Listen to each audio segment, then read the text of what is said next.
Hello.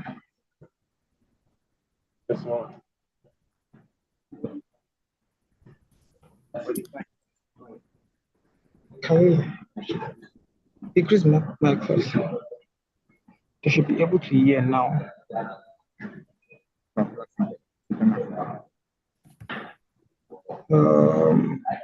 So how about now?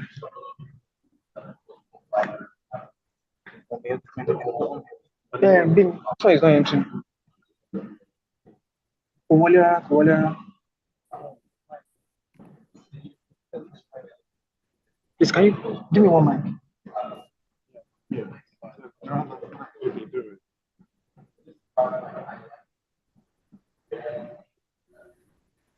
me one mic. Please, I need one mic. I need one mic to test.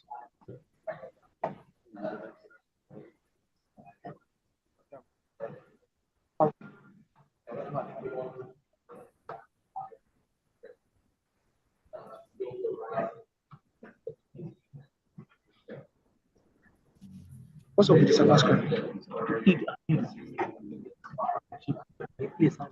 If you delete me, please, can you send Emmanuel the Zoom link?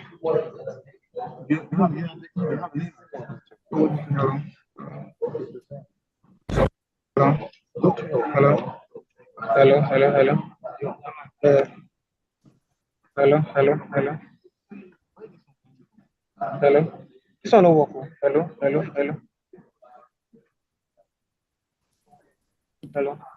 Na noise. Na noise the enter. Hello. Hello. Hello.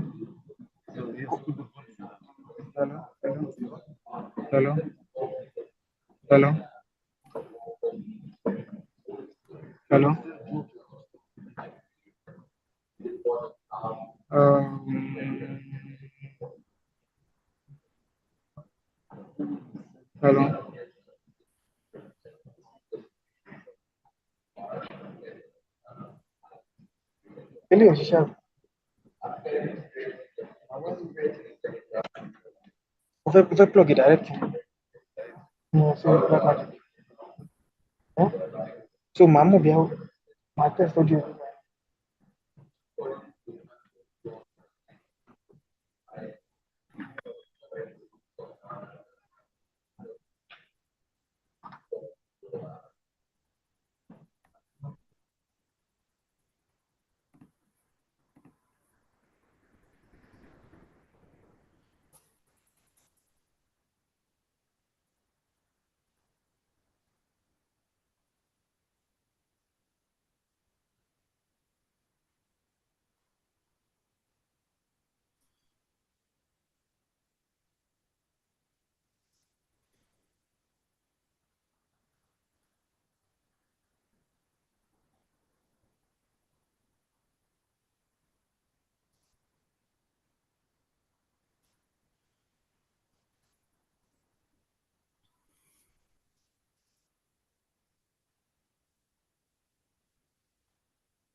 Investing in the youth and investing in sustainable development of our nation. Therefore, seriously engage African youth in sustainable use of continent's natural resources for improvement.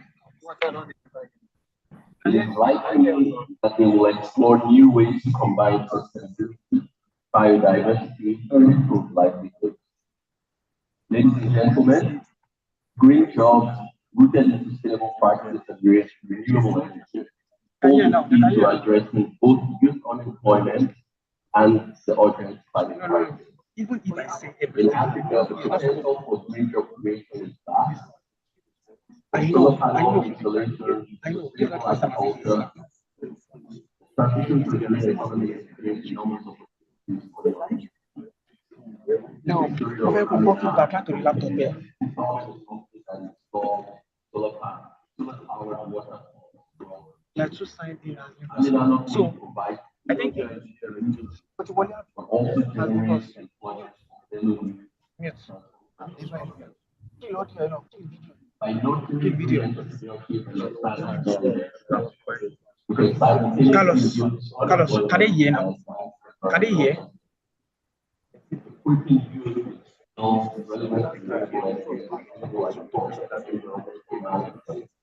Enables them to lead in this sector, fostering innovation. Hello, can you hear? The significance of the yes youth energy.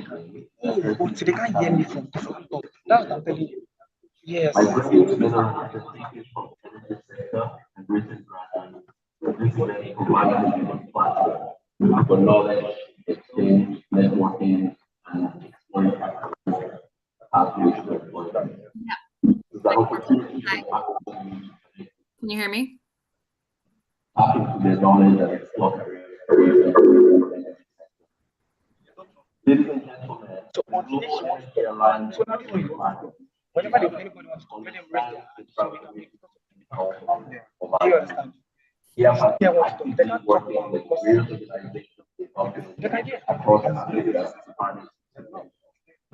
I'm proud to share that we have taken advantage of the human capital to meet in creating over 150 million jobs in the energy sector, both directly and indirectly.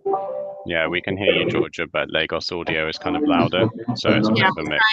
I'm speaking to Carlos, the guys now, so trying to sort ASAP because we can't obviously understand what they're saying on the stage. A remarkable initiative, Women for Green Jobs, W4GJ, backed by GIA, is propelling the role of women in the green economy.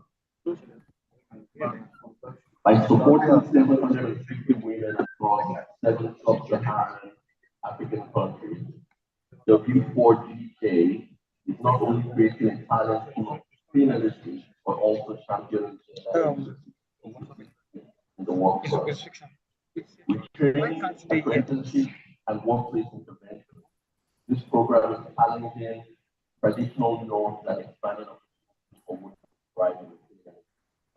The impact of W4GJ is evident in the growing pipeline of women workers in the clean energy sector. These women are not just excelling, they are thriving, redefining traditionally male-dominated roles and contributing to the fight against climate change.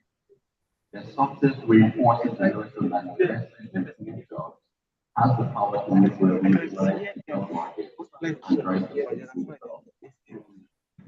Ladies and gentlemen, investment in green jobs is not just an economic choice, it's a moral imperative and strategic. As the continent navigates the challenges of youth.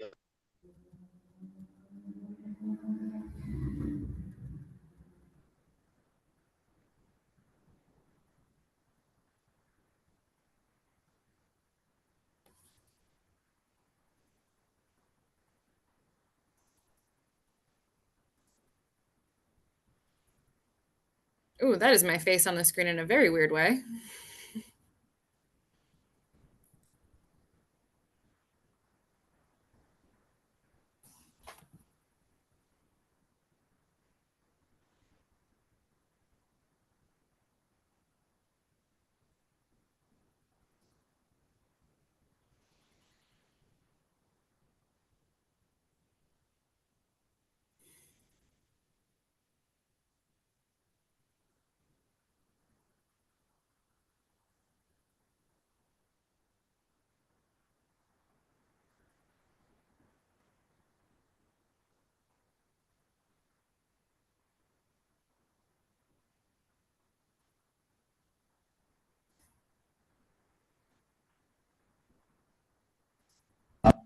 Development of a resource center for energy that enables global scale-up.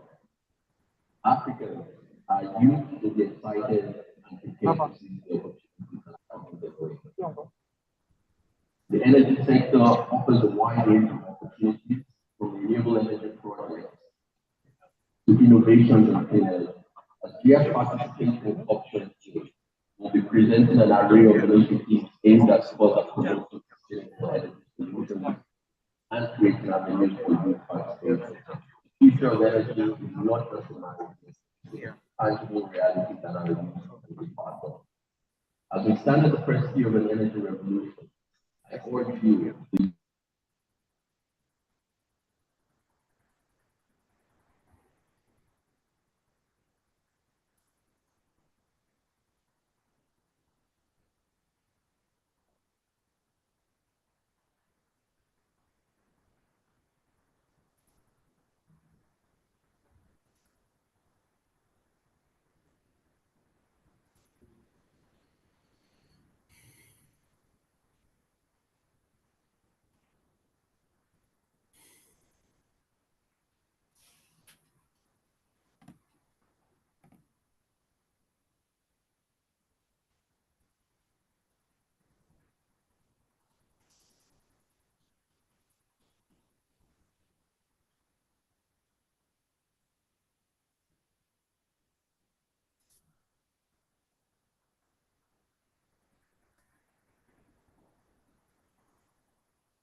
Hi guys, we can't hear you. Sorry, I don't know if you can hear us.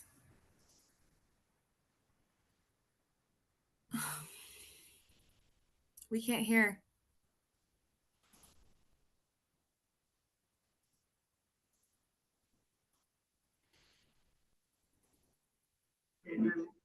Now I can see a lot of young people in the room, which is a very good sign. And it would be a good thing if you take down all those things that we have today and in your center, harness those opportunities and those insights that you have heard from our speakers today. There'll be a lot of question and answers. There'll be a time to answer questions from our audience after we have extended the questions on our audience. And in the meantime, I want you to pay attention and listen to all of our speakers have to say. Are we good? Okay, awesome. And so, the first question that I have here today is, what are the latest energy sector developments that young people should be aware of? And to begin this conversation, I want to hear from our speaker, Senator Okupara. Hello, good morning.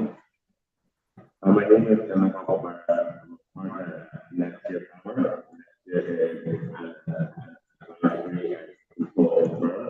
We're working on energy security and gas. Guys, we're trying, sorry guys, can you hear us? Okay, so if we look at the global trend of where the energy sector is since the pandemic, Hello? we were COP26, a number of countries made a push for net zero, and Nigeria turned that conversation without women by 1.15. So that's really one of the trends going on. The number of countries, the number of initiatives are really focused around how to get to that net zero number. For us in Nigeria, we had a slightly different journey. The first journey we had was when the tariffs gone up 2 or 3 times over the last few years. And then I believe there was earlier this year when some countries were that caused obviously a spike in a number of things for like cost of selling anything at not almost doubled or tripled. But also it really then showed us that we're very, very reliant on fossil fuels. So this has created an opportunity for us to really think about the RE space and we just figure out how we can get it in that space that, for instance, on the grid right now, there's no solar on the grid and there's no wind, only hydro. We as you guys as young people should really think through that opportunity and really. All right, guys, this is not working at all. I'm so sorry. Into the off-grid market. I'm sorry, get into the renewable energy market because that's really an important trend that's coming up. Okay, everyone. So Don't do that. Don't rely on the fossil fuel. And I see it's something that can be going to control the price of. Like,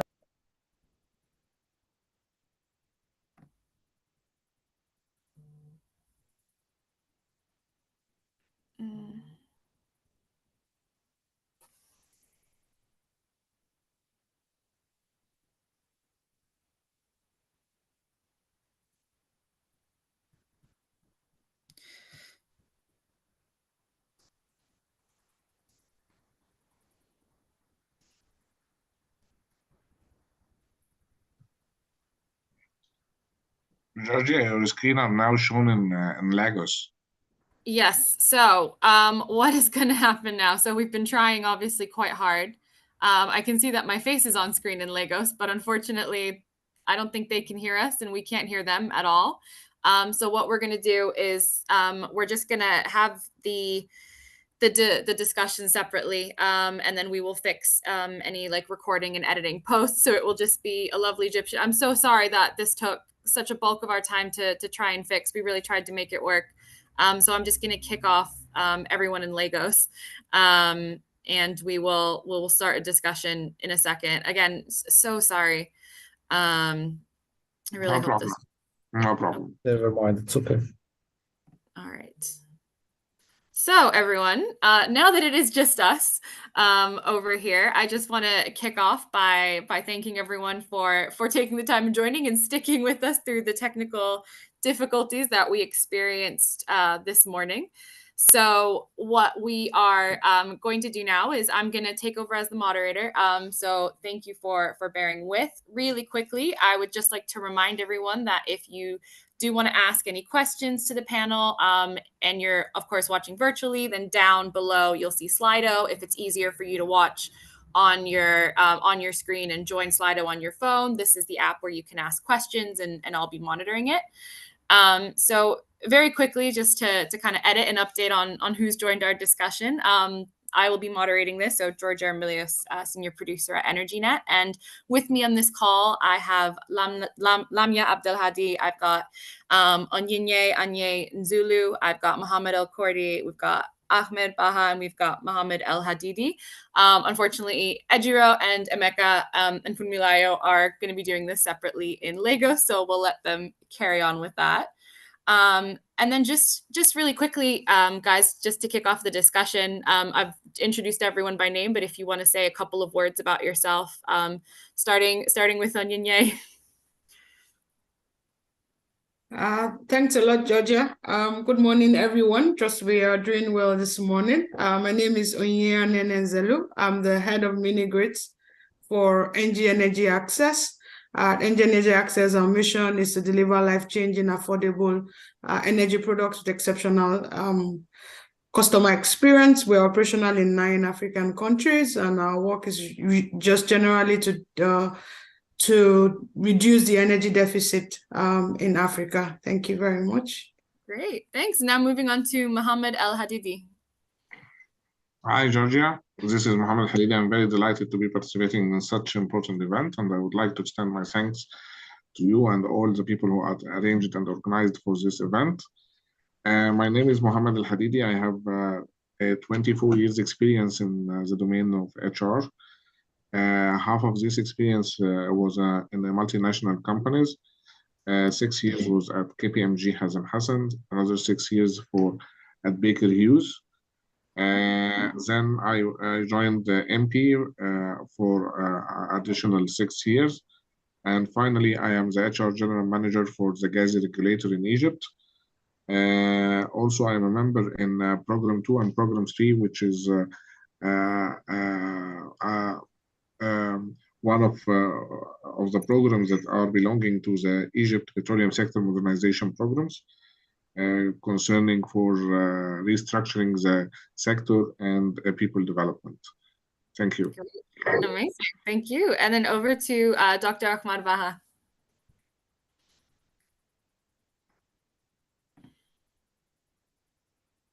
Your voice. Oh, 1 second, there was a delay. Do you mind starting again? Yes, I'd like to thank you for bearing these technical issues that we face today, and I'd like to thank the organizers. It's the Energy Summit, the Energy Net, and thanks for organizing the Youth Energy Summit. I've been in the energy sector for around 12 years. Got my bachelor in the mechanical power and the master's also, and the doctorate is in project management, where I just saw the organizational change and its impact towards sustainable organizations. So I'd like to thank all the participants, and I would like also to thank my colleague, Dr. Al-Hadidi, who's with us today. Thank you. Thank you. Yeah, thank you. And then Ms. Lamia Youssef, please.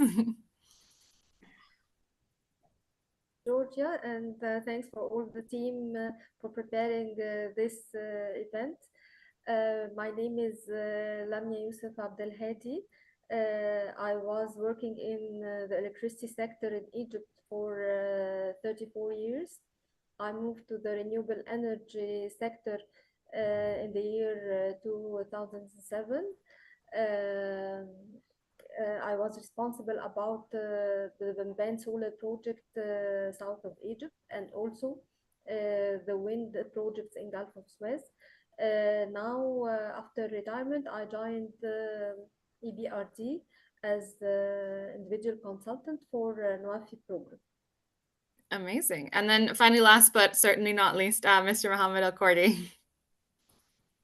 Good morning, Georgia, everyone. Thank you for allowing me to participate in this event. I am Mohammed Al-Kordi, the head of human capital for Middle East and Northern Africa region in Infinity Power. Infinity Power is a joint venture between Infinity Egypt and Masdar, Abu Dhabi. And we are working in the renewable energy with all its technologies like solar, wind, green hydrogen, and battery storage. And our focus, of course, is working in Africa. And that's my pleasure to being with you today. Great. It's our pleasure to have you and to have all of you. So thank you so much again for joining. So just to kick off and just discuss the session a bit. So with this session, we're talking about tomorrow's jobs today. So we're looking at, where we kind of see the sector going and what this is going to mean for the jobs of the future and the skills that we need to think about now in order to fulfill those when they come about. So with that in mind, I think just to kick off first question, starting with you, Lamia, what would you say are kind of the latest energy sector developments? I know a few people have mentioned, of course, kind of the green initiative, but in your words. First of all, Egypt has upgraded the renewable energy strategy to reach 42% of the installed capacity from renewable energy by the year 2030.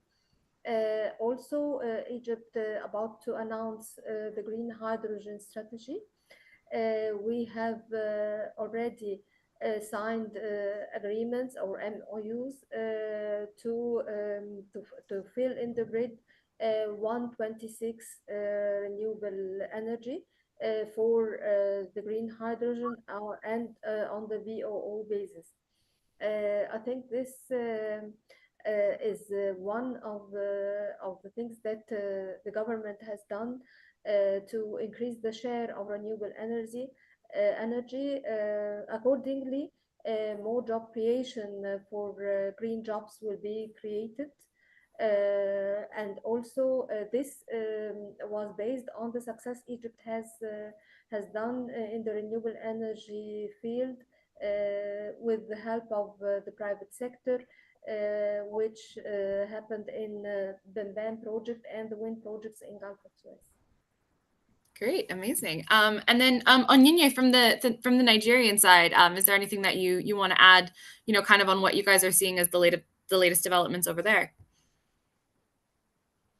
Yes, thanks a lot for that question. So, I mean, Nigeria just launched its energy transition plan last year, which, details across all the sectors around energy, transport, buildings, energy access, and even on the grid, and, has put out a significant number of jobs in the tens of thousands that will be created in the coming months and years as we transit into this energy space. But the jobs, exist across all the sectors. We're going to need more and more engineers as we move to decentralized energy systems, because now, things are like now in the micro and mini spaces. We're going to need more and more researchers to understand, the uniqueness of our energy systems. As you understand, each country's energy system is quite unique. Nigeria has an abundance of gas and solar.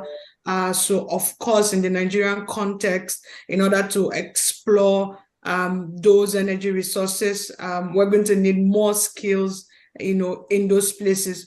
Of course, two other critical skills that would keep emerging will be our regulatory space. Earlier this year, our government signed our new Electricity Act, which significantly matures our energy market. So we're going to need people that understand the regulatory space, people that understand energy markets and energy trading, and of course, financiers, people that understand how to raise funds. The numbers are quite huge. We need billions of dollars to be able to achieve our energy transition target.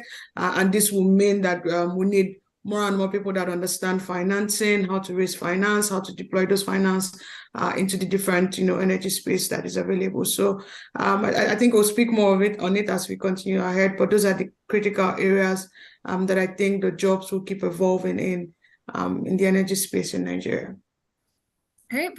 Yeah, it's definitely so much evolution happening, which is, kind of a great place to be in, but then kind of scary when you think, oh God, we don't have these, these I guess these people necessarily ready to go.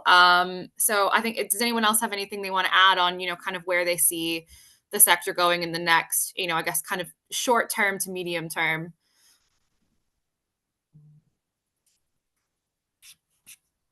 Anyone want to add? No, we're pretty covered there. Great. Oh, yes, Dr. Ahmad. Oh, sorry, it's there's a small delay, so you might need to start again. I'd like to start starting where we was and how we're moving and where we'll go in this question. And thankfully, we're targeting youth today, and they're the main pillar for our discussion. So I'll start with the borrowing some words. Egyptian President Al-Sisi said, the more I reflect on how the young generations craft their present and emphasize the future, the more I believe they are the gateway towards a world full of peace and stability. My belief in them strengthens day after day. I'd like to go more deeply in how this was reflected in creating a promising youth base capable of assuming leadership, political, administrative, and community-oriented, thus fostering deep sense of national consciousness, comprehensive understanding of the country's challenges and opportunities. There was a decision to launch a presidential leadership programs for youth training. It was born a few years ago, after President Abdel Fattah al-Sisi presumed his presidency through the presidential school named the National Training Academy. It works as a channel competent youth in the pipeline of governmental sector and sectors contributing to the nation's economic development, with the aim of enhancing the efficiency performance of the workers in the administrative sector of the state. The impact of these extends beyond Egypt's borders. We also launched some supporting programs for the Arab and African countries. The commitment to youth development was evident throughout all levels of the government, including the selection of public officers, leadership positions throughout Egypt.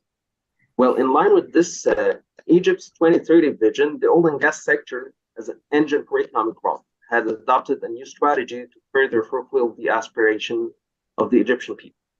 The sector embarked a modernization project which aims to design and implement an integrated transformative program for Egypt's oil and gas sector. Had like 7 main programs. One of them was the sector structure reform that my colleague Mohammed Al-Hadidi mentioned, the human resources management, and all the activities like upstream investment attraction, downstream performance, and upstream performance, oil and gas hub strategy, and digital transformation. All these were the 7 programs that the modernization project had. This modernization program had been remarkably successful under the leadership of Engineer Tariq al-Mullah, who prioritized the development of youth in the oil and gas sector, and repeatedly mentioned in more than one interview that he believed in our youth and they believed in their skills and capabilities, and that they needed to be given the opportunity to lead. He understood the significance of nurturing our future leaders, which led him to establish the groundbreaking middle management program as part of the modernization project. Sorry, but this introduction had to be mentioned to understand where we stood and where we're standing today. And regarding the latest energy sector developments worldwide and in Egypt, we transition, of course, to renewable energy, as Engineer Lamia mentioned, is one of the global shifts toward renewable sources such as solar, wind, and hydropower. Governments, industries are investing heavily in renewable energy projects to reduce urban footprints and achieve sustainable development goals.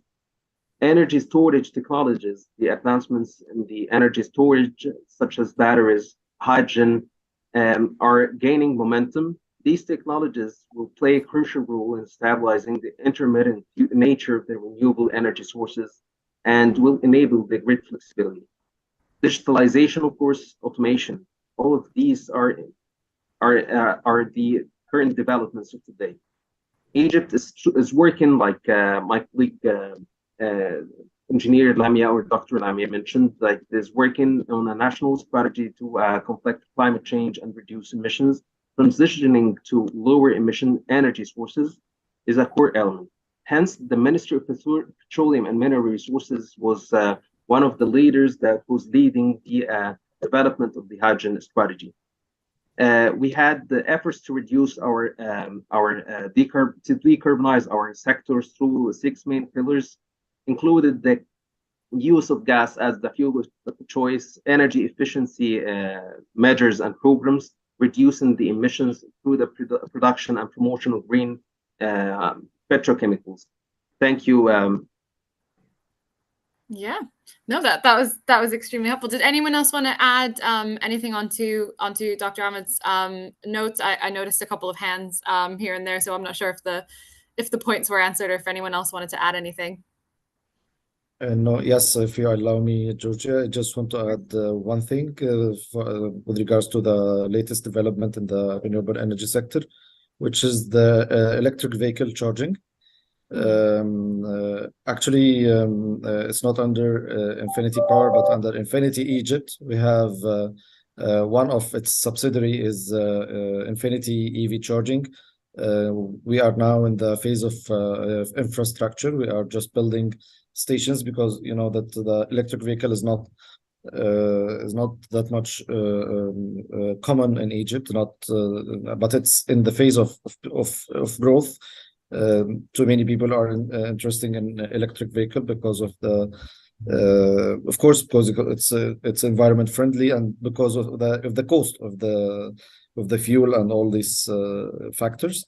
So as a company, we are in the phase of infrastructure. We have now more than 100 stations all over Egypt, and we are aiming to build another 200 stations. So our aim is by end of 2024 is to reach 300 stations all over all the governorates in Egypt. So we encourage more people to have their electric vehicles. So this is only the one thing I want to add. Thank you. We do have one, by the way. Of course, please do. You do. You have an electric vehicle. It's kind So of I'm inviting you to our stations, of course. It's a good space because, of course, on the one hand, you've got the EV batteries are getting, more efficient and they can go more kilometers. And then, with the amount of stations going up. So hopefully it's, that distance is going up, that, need is going down. So it will meet in like a nice point, hopefully very soon. And like you said, we can have a lot cleaner fuel in our air as we're all driving around, and especially in such large countries as Nigeria and Egypt as well. Very important there. So just kind of to build on to that first question and the points that you guys have all made so far. So we mentioned a lot of engineers kind of coming up as, really important for the roles. Is there, kind of any other roles that largely come to mind that we'll see we're going to be needing a lot more of in the short and the medium term for it? I mean, from my end, of course, people with the tech side and AI come to mind, but is there, anything that you guys are seeing, particularly is being mentioned a lot in your spaces and in your companies as roles to come up? Onyinye, I'll jump back to you first. Thanks a lot, Georgia. So I think that there would keep being jobs, even the traditional jobs, right? But people that have an understanding of the energy systems, across for those traditional jobs. But I think one key role that will significantly evolve will be data collection, data analysis, because as we get interconnected and decentralized, there's going to be several data points, and we need systems and people that can understand these data points, pick them up, analyze them in the kind of way that that it needs to be analyzed, and also make insights out of it. So call them data analysts, business analysts. I think that role will significantly evolve, bringing things together from all the different energy sources, from hydrogen, from solar systems, from wind systems, and just making sense of it, and also projecting into the future. What is the future going to look like? And as the energy markets evolve and the different energy trading, we may get to a point in this continent where we trade per hour, per day. All of that, you need significant amount of data to make that kind of decision. And we're beginning to see the data come out. And so we need people that are able to do that. And another key role that I see that will advance will also be project managers and people that are able to manage projects. Again, as we move to newer energy technologies that will be built out, systems that will be built out, infrastructure that will be built out, we will see that we would need more and more people that understand how to do project development and deploy those projects to the end of it, right? So, for example, in the space that we work in the energy access space, what we're having is that we're building mini grids, right? So we're building miniaturized grids across. The data from our Rural Electrification Agency in Nigeria says that we'll need 10,000 of those. So we need 10,000 of those systems built out. Now, somebody needs to sit, whether it's in a portfolio of 10 or a portfolio of 100, somebody has to sit to be able to, build those out. So we would also need, and I'm trying to look for cross-functional skills, right? So skills that are not just engineering or finance and all of that. I'm trying to see that I highlight those. So we also need people that understand, how to deploy within quality, cost, scope of work, to make sure that projects are deployed in a manner that that meets whatever the objectives of the organization is. and also the objectives of the country. We'd also need people that understand the commercials of the business, right? So people that, because of course every investor wants to make money regardless of the space. So we need people that, understand, how to make revenue beyond, the traditional space. The traditional space is a utility, and this is speaking specifically to power and, oil and gas vehicles and all of that. You put a plant, you buy fuel and that's it. Or, you have a meter and that's it, right? But as the space evolves, as we transition to decentralized system, as we have new energy sources, we need people that understand, the business case for those energy sources, people that can design a system that, investors are happy with, investors can make money from. So people that understand the commercials of business, and are able to deploy it across the different new technologies, whether it be wind, whether it be hydrogen, whether it be solar, people that are able to make a sense of the commercials of the business and manage it, deploy whatever solutions that need to be deployed, whatever business models that work in whichever location. So I think those skills will significantly advance in the coming years. Yeah, anyone else want to jump in and add? And you mentioned, I think you had a really great cover there of different roles. We touched on everything from finance to tech to project management. So anyone else want to add anything? I would like to add something. Of course, I will add to what my colleague just mentioned.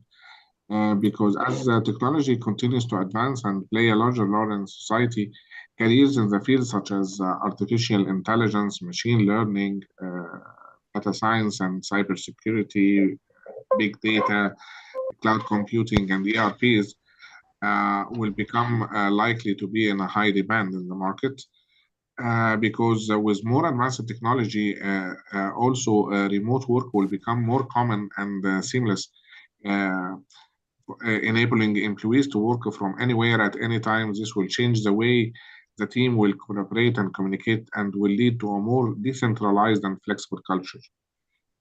Also, with the introduction of and the increasing demand for what we can call the artificial intelligence, because it now become more integrated into the workplace. So by automating repetitive tasks and allowing employees to focus on more complex and creative work, this also will change the skill set that is required for employees and will lead to a more data-driven and analytical culture in the workplace.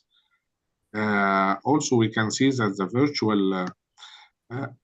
virtual and augmented reality technology become more dominant now in the workplace, and this will allow for more interactive training and collaboration techniques, and this will also change the way the employee will learn and work together. So I think that jobs like data analyst, like cybersecurity, virtual reality architecture, cybersecurity analyst, this will come and become most emerging in the labor market. Also, because of the nowadays mandate or obligation and commitment towards decarbonization and to decrease the carbon footprint and also its consequences on the climate change. So we might find jobs arising like sustainable engineer or specialist, decarbonization specialist, energy efficiency engineer, biofuel engineer, green and blue hydrogen development lead, carbon capture and storage engineers. These some sort of the jobs that might be more and more in demand in the labor market in the short term and medium term. Thank you. No, definitely. And Dr. Lamia, I saw that you had you went to say something as well. So I don't know if you wanted to add anything else. Of course, the area of engineering, I will add to what my colleagues have just said, that we need operation engineers, because to manage the network with this large amount of renewable energy connected to it, and also for the weather forecast to know what generation will be yielded at the next 2 or next week or something. Also, we will need trained and well-educated lawyers to issue all the contracts that will be signed between the government and the developers. Another area which Dr. Mohammed has touched based on it is the environmental, where also the market of the green certificates. It's also a market for the renewable energy. Also for the social workers, because the social studies or social specialists, because there is in Egyptian law there is up to 10% can be dedicated to the CSR. We already have a successful experience in the ban projects where Dr. Mohammed Al-Kurdi from Infinity can maybe tell more about it, where the organization of the ban Associates has hired a firm to make a long-term plan to invest of these obligations for the companies throughout the lifetime of the project. I think all these areas will be tackled, and also the software solutions for all the operation area. Another new booming in Egypt area will be the industrial sector, where there's studies done how to localize more of the renewable energy equipment. So I think these are the major areas that need to be tackled in the near future. Thank you. Great. No, that's some very, very strong points there added. And then I think just for our audiences and the graduates and everyone, when we talk CSR, corporate social responsibility, so the responsibility that companies have to, give back to society and the environment and make sure that they're operating responsibly. And then when you spoke about the green certificates, can someone explain those a little bit? Do we mean like on the finance side, green bonds, or is this a different kind of certificate that we're seeing? If anyone wants to answer that. Yes, Dr. Ahmed. I hope I can help with this answer, because still the world hasn't yet found the answer for the green certificate. But mainly the green certificates would go to the hydrogen production to certify whether hydrogen is green or not. So in the EU, they announced that for it to be green, there have to be synchronization in time of the production of the renewable capacities and location synchronization, not to cause congestions on the network, and some other perspectives. So the certification scheme isn't yet really very clear for the people how will this go. But there is some insights from here or there. But I believe this is what's meant by the green certificates that my engineer Lamia mentioned. Thank you. Great. No, thank you for the clarifications for our younger audiences. I saw another hand up. I don't know if anyone wanted to add something. Yes, Dr. Mohammed. Georgia, I just want to highlight from private sector perspective or from a developer perspective, the increasing need for renewable energy project developers. Those developers are looking for opportunities, and they have to be, as my colleagues mentioned, they have to have this a holistic review on the project. Beginning from the specs and the technicalities and the finance, the rules, the laws and regulations in the country that we are targeting, and all these details. By the way, most of these employees are engineers, but the most impressive thing that it's not a must. It's better to have engineering background, but it's not a must. We have people from business background, and with some technical studies and readings, they can jump in and they can join as developers. Of course, having the engineering background make it easier for these positions, but it's not a must. The other thing, the very specific technical jobs, like for example, the wind turbine technicians, for example, this is something that is quite rare in Egypt.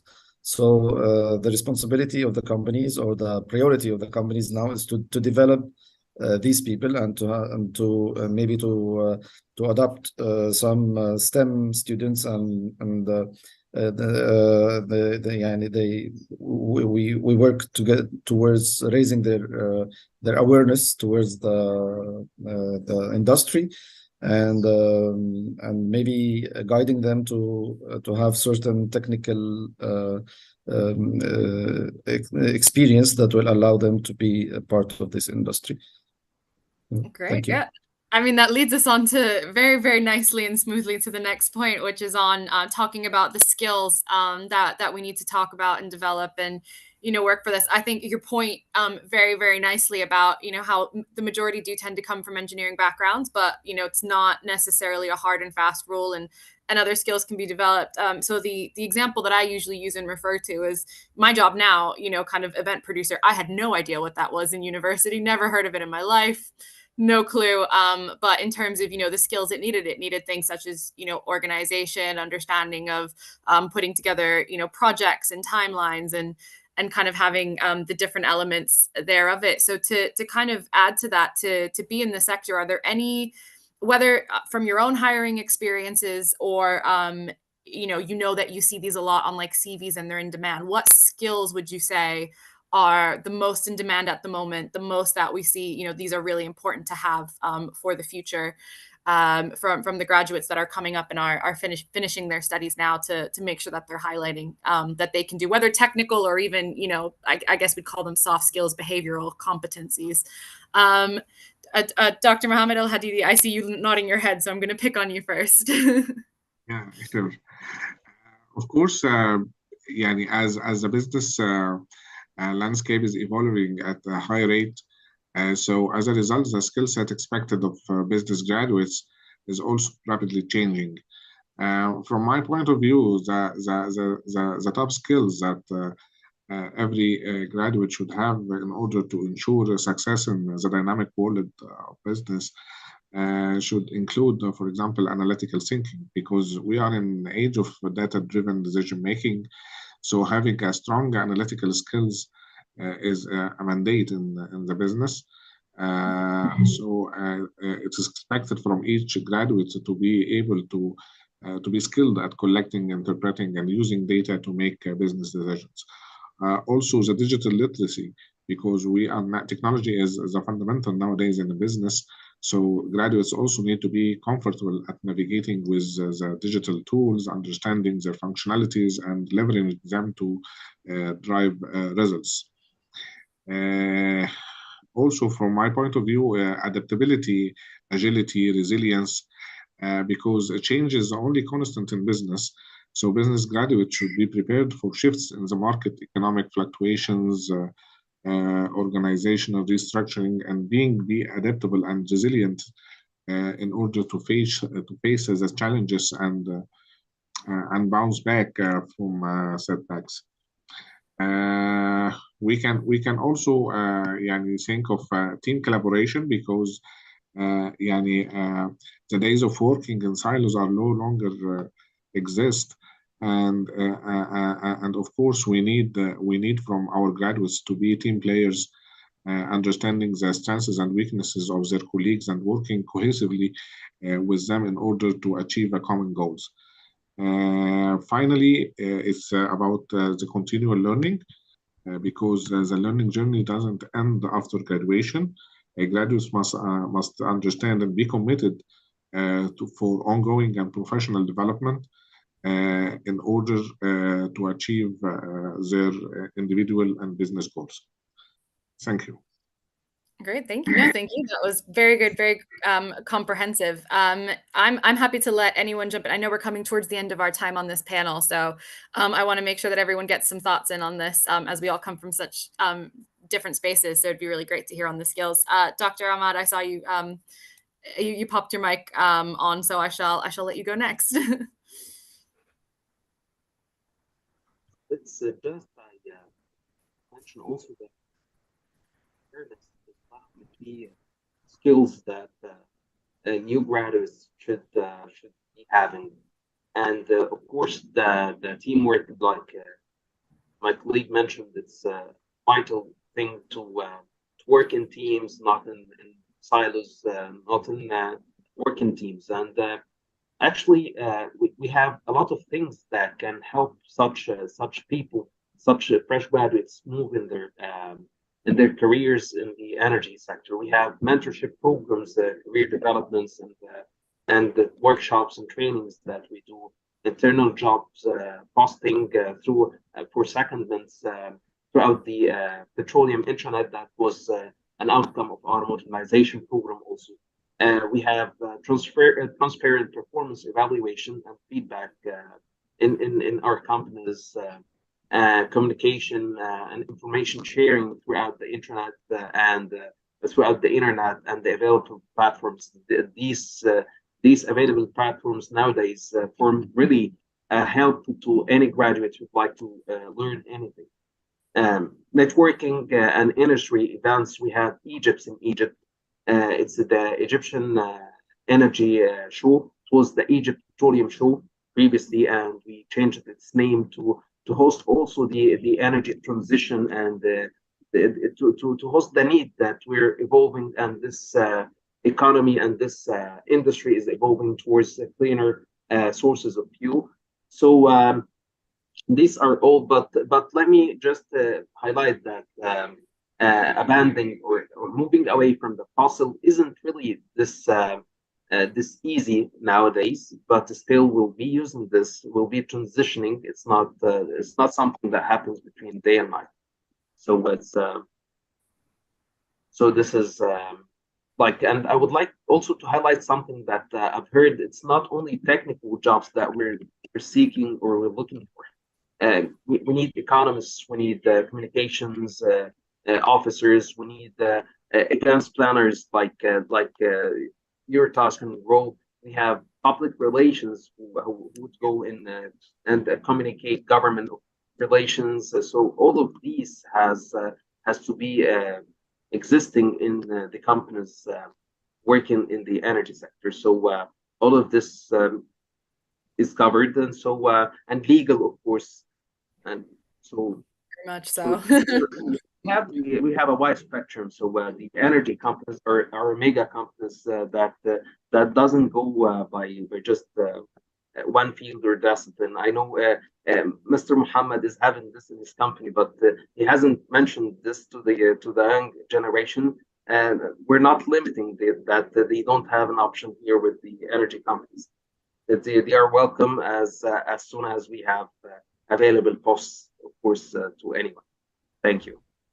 Yeah, no, thank you. And very, very smart point raised there on, kind of the varieties of roles that are needed to make a company actually tick and work. And, we think energy company, we think engineers and the technical side, but it takes so many more people and so many more different backgrounds to actually make things work and move forward. Great. Does anyone want to add anything? Yes. Yeah, if you allow me, Georgia, just want to emphasize of what Dr. Ahmed just mentioned, that of course there is a room for all backgrounds to be included in this field, the renewable energy field. Especially, I want to emphasize on the communication, as Dr. Ahmed just mentioned, the communication and the ability to work with different culture and with different maybe countries. Now, as Infinity Power, we have 6 offices in 5 different countries. So to have these people work together as a team is something quite challenging. It needs adaptability and communication skills from all the workers in all levels. And not only dealing with other cultures in terms of nationality, but also as Dr. Ahmed just mentioned again, dealing with sometimes with governments and governmental entities, and passing to the other maybe companies and the subcontractors and the technical level. So you are dealing with the very different and variety of levels and backgrounds and nationalities. So communication and adaptability and continuous learning, as Dr. Hadidi mentioned, are all keys to become a key player in this industry.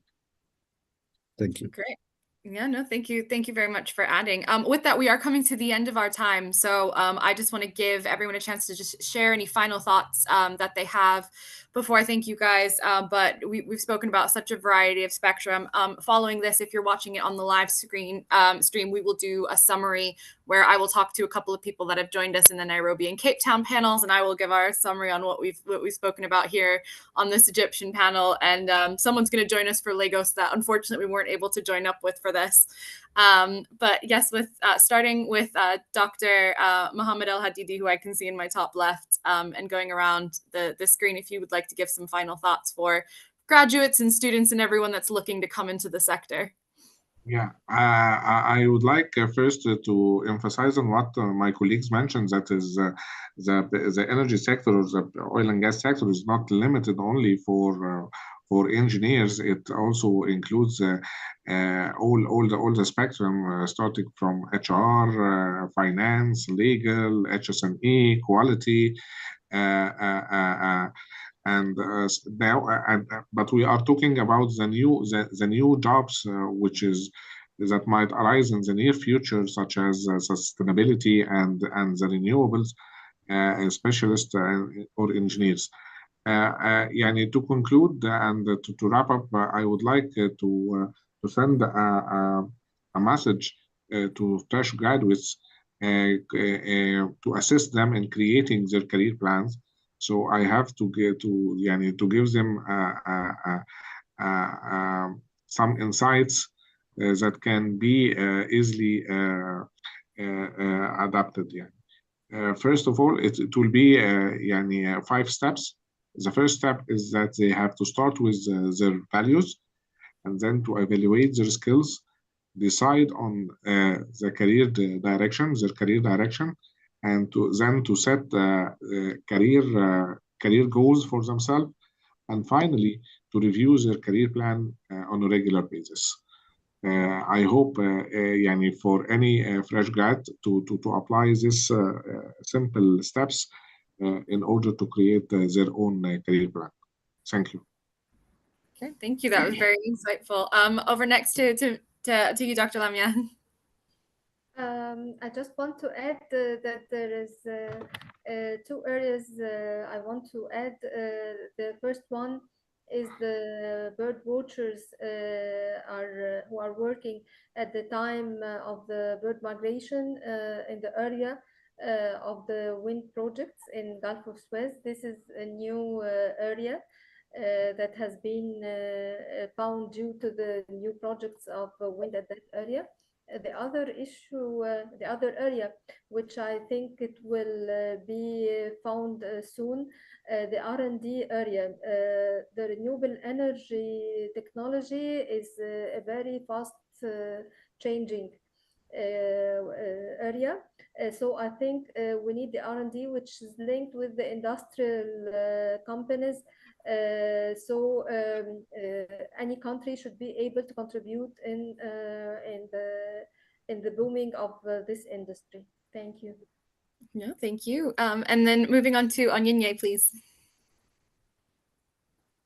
Thank you very much, Georgia. So I think I just wrap up by saying that, I mean, the energy space is wide, as has been alluded on this panel. We need the traditional roles, and we also need the new and emerging roles.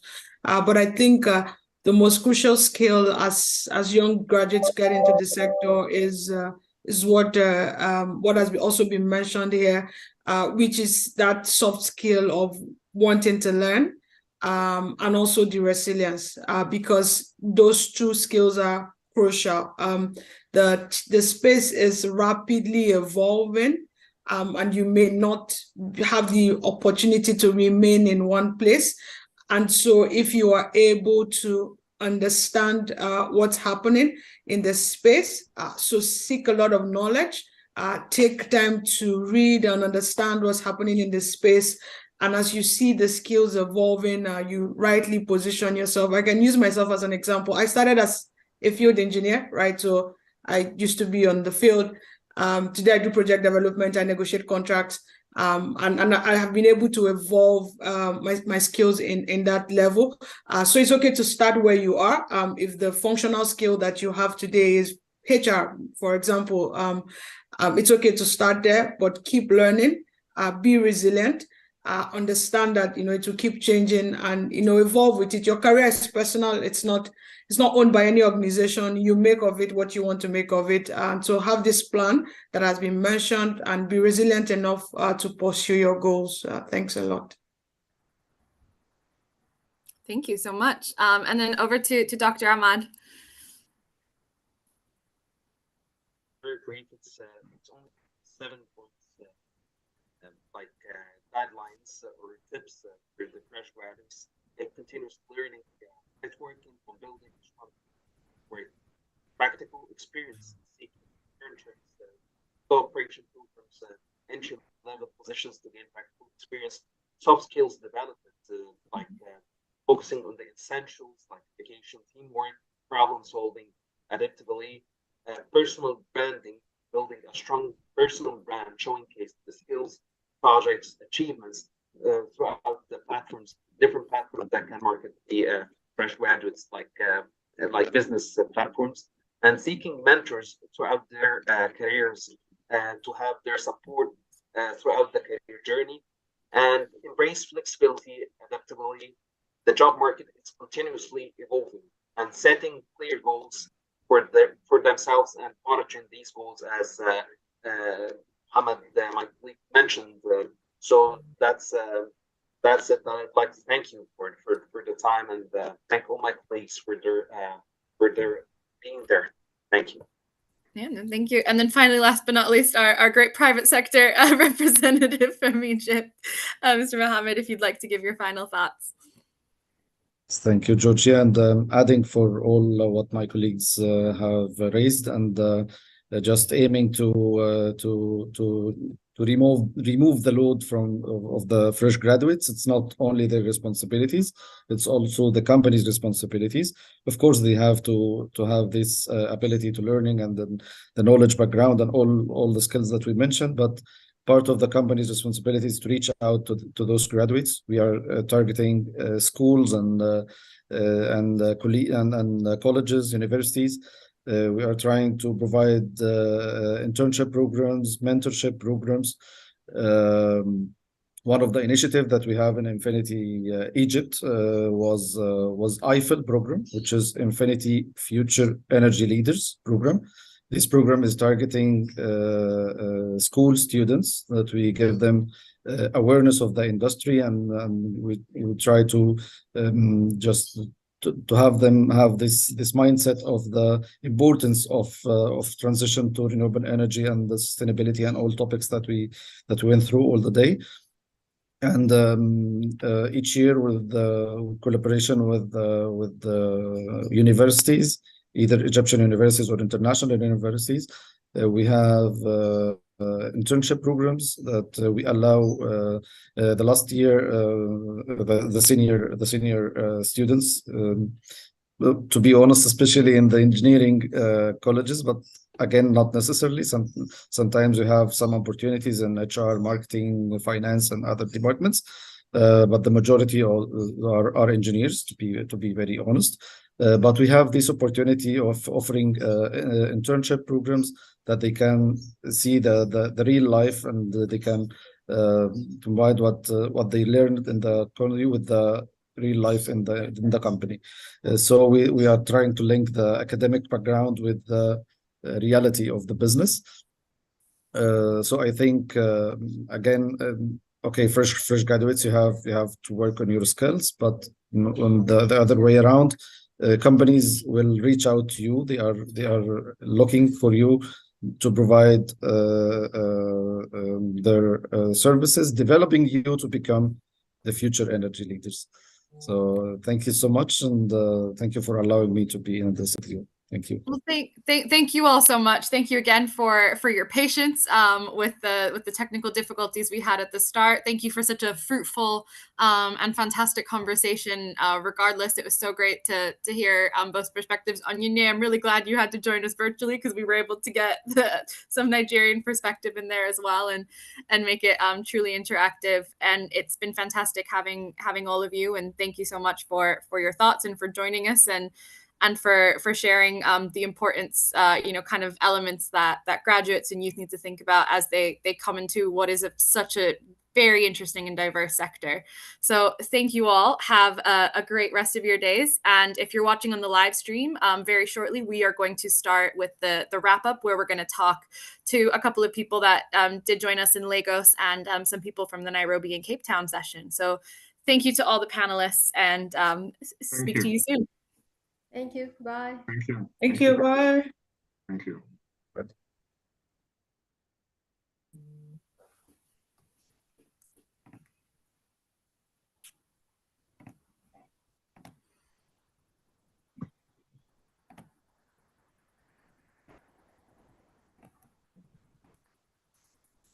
Right. Well, for everyone watching the live stream right now, so we are going to go into a wrap-up session. So we are just going to admit the other panelists right now. So I'm going to welcome in Funmilayo, who was with the Lagos session, and Abubakar. So just going to add you guys in.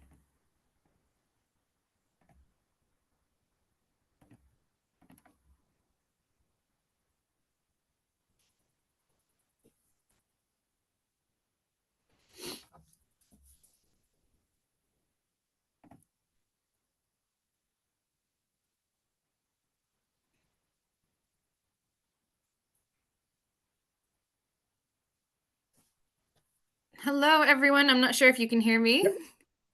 Hi, Georgia. I can hear you. Good to finally be able to hear you.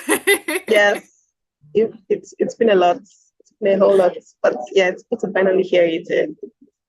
Yeah, so it's been great to have you guys. We're sorry that we weren't able to join the sessions together there, but I've heard you've had a good discussion otherwise. So quite keen to hear about what you discussed.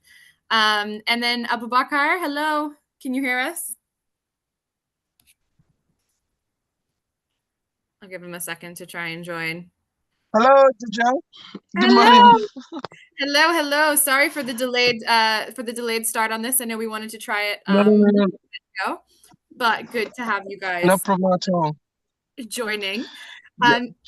So as you guys would have seen, we did have some issues with joining the Lagos and Nairobi, the Lagos and the Cairo sessions. Abubakar, I know you're on the call, so you've definitely heard some of the Cairo session with me, but so then I think in light of that, while we wait for Lucy Matuku from Nairobi to join and tell us what they spoke about there, Funmilayo, do you want to give us a bit of a kind of breakdown of what were kind of the main things that came out of your panel? Okay, so there were a lot of discussions, and to start, the speakers spoke about our need to move away from reliance on fossil fuel to renewable energy, and we could see how heavily reliance from the fuel subsidy removal. The fuel subsidy removal caused a lot of increase in cost of goods, cost of services, and even the cost of petroleum. And this has affected the cost of living of the average Nigerian. And so how can we move away from a fossil fuel to harnessing the resources that we have at our disposal and move to renewable energy? Of course, it won't be an immediate transition. It's going to be a gradual process. But how can we ensure that, we are making that change? Because in looking at a futuristic view, if we refuse to make that change now, then it will be very difficult for us to, have any bargaining power when we no longer need fossil fuel, or we no longer need to supply fossil fuels to countries that now have transitions to renewable energy. And so just looking at all of that, it's very important for us to make that change so that we're not left behind in the future. Yeah. And to also understand that energy is a key driver to other sectors. And every other sector, if you look at finance, if you look at, every other sector, the orange economy, the green economy, if you look at the creative economy, everything is interlinked.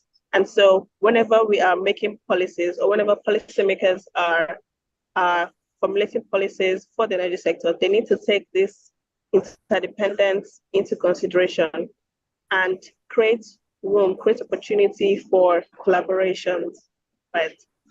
Then the next thing, which was also very important point, is to create more avenues for accessibility and affordability to the common man.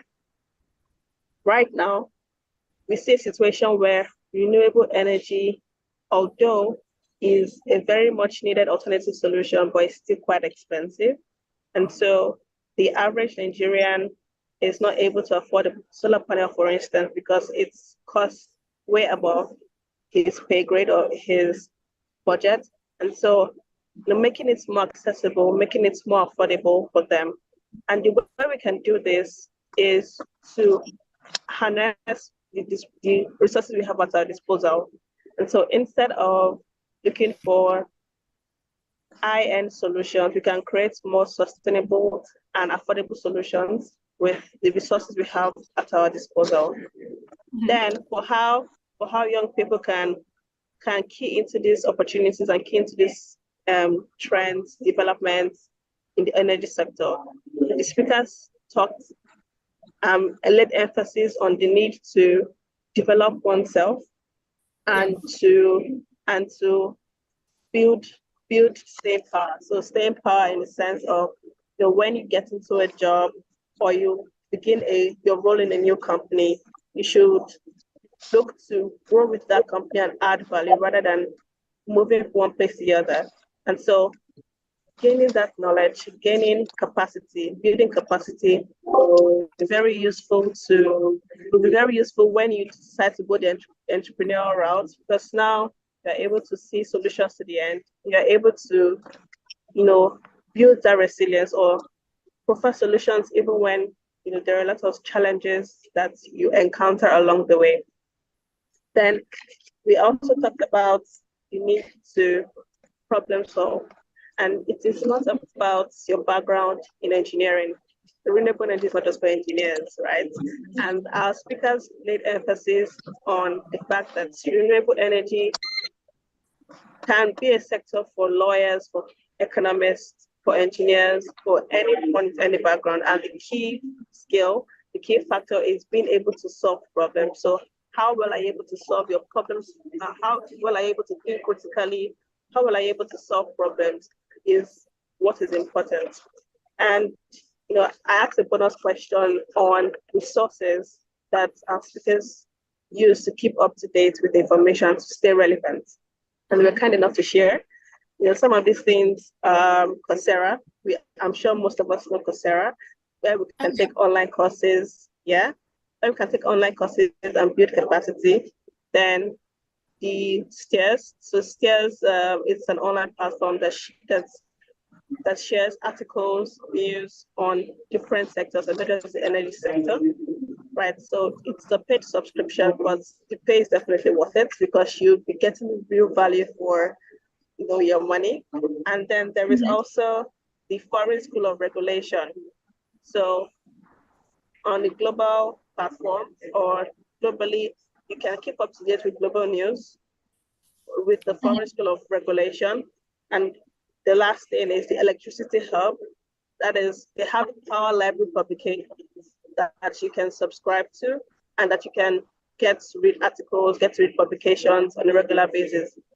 And last but not least, research. Of course, there'll be more resources available that have not been mentioned by the speakers. If you just do your research, you definitely find them. So, these are ways that you can build relevance and stay relevant in the sector, and even have knowledge of other sectors and how they interconnect with the energy sector. And we also talked about for entrepreneurs that want to gain the support of private sectors and established organizations to get funding, to build capacity, and all of those things. The speakers mentioned that it's very important to do three things, which is to show interest, right? And the second thing is to show track record. So what have you done? How have you provided solution in the past? What was the outcomes? And the third thing is to show how you align with the company's needs.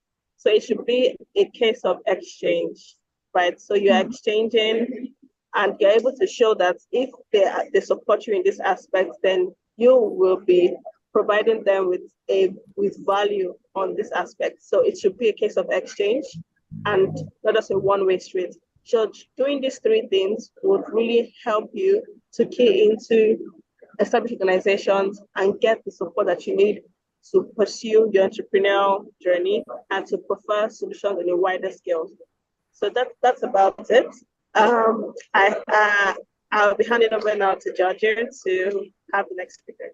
Thank you. Yeah, no, of course. Great. So thank lots. I mean, first of all, I think Abubakar, you'll agree with me on this from what you've heard of the Cairo session that was virtual. Very different discussion, very different conversations that ended up happening.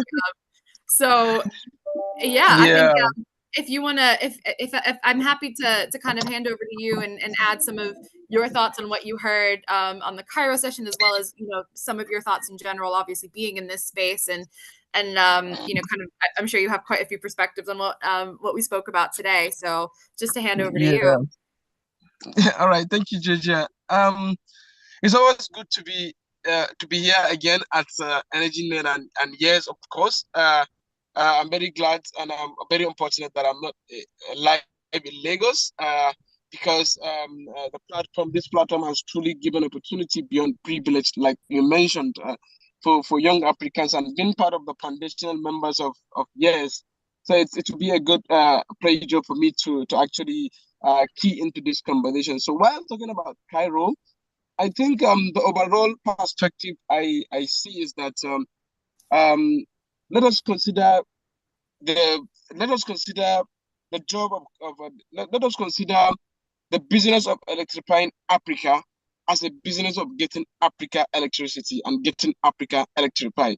First of all, yeah, of course we make money in the process, but let us see it as a business of electrifying Africa at the heart.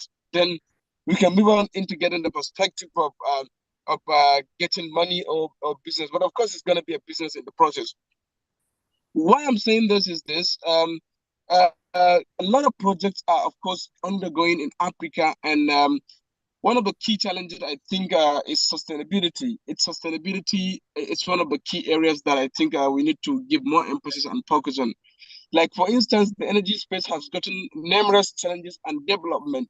Of course, as part of the development, we can see the transition into renewable energy. We can see energy storage solutions. We can also grid modernization, transportation system, and the rest. But then also, there are jobs like renewable energy specialists, grid modernization specialists, and EV technicians, and also, so these are the kind of things that are interchanging and becoming more and more in need of society. But then also, to complement all this, you need skills. What are the kind of skills that young people need? From my own perspective, I think technician proficiency is one of the key things. To do that, I think training should be given a specific focus on capacity development as well. So, for instance, as early career professionals and graduates, to be able to access such kind of intensive trainings, both technical and non-technical training, I think is one of the key areas that we should give more emphasis and focus on. How do we do that? Platform like YES has truly provided opportunity for that. But one thing we truly need to do is to push beyond the skills, but also beyond pushing government and relevant organizations and agencies to actually implement a more sustainable and driving energy access and energy transition agenda, and most importantly, putting young people at the heart of the transition, because it's a complex conversation and complex thing to deal with in my own perspective, because Africa lack energy access, number one. So it's two things going underway at the same time. Electrifying Africa, which should be the biggest emphasis, and then also transition itself in the process. So how do we align and marry these two things together? Mm-hmm. Yeah. Oh, Abubakar, I've lost sound for you. So just in that, Lucy, thank you for joining us. I know you guys had such a like very good discussion going on over there. So it ran a little later, but I'm glad you were able to join for at least issues and one of the challenges that I think we need to give focus and emphasis on. But the good thing is that we can tap into the Abubakar, oh, we keep losing you. So I'm just gonna mute. Sorry, I'm just gonna mute just so that we can make sure it's not interrupting. I don't know if you can hear us, or if there's issue with your sound. Yeah, Lucy, I can hear you now. Okay. Oh, sorry there. It keeps on muting and unmuting. We've been losing the connection a little bit, but I think just and just kind of some quick wrap up time. I just wanted to just hear a couple of I guess kind of like the key top highlights, Lucy, on what you guys mentioned at the Nairobi panel, and then just some closing thoughts from the three of you guys. Just because I know you guys have coffee breaks going, so I want to let you guys grab something to drink.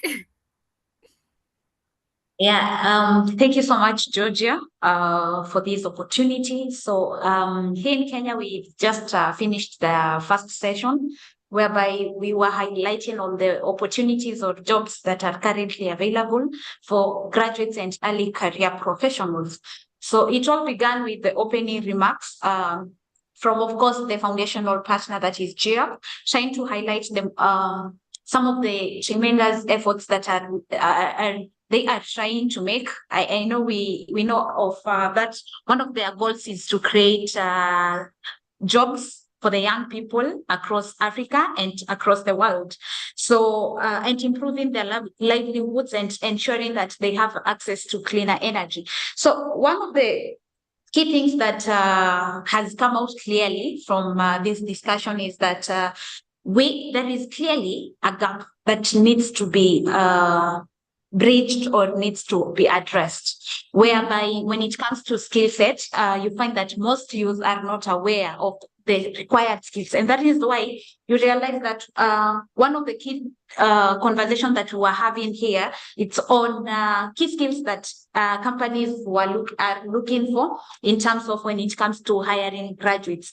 And the panelists who represent recruiting partners say that one of the key things that are really looking into is proper planning, and that as young people, we have a responsibility to plan in terms of what is it that we can do for our nation. It's not about, just as Simon mentions, it's not about what the government is going to do for you, but we have a responsibility. It's a win-win. If something has to change, you also have a responsibility to undertake.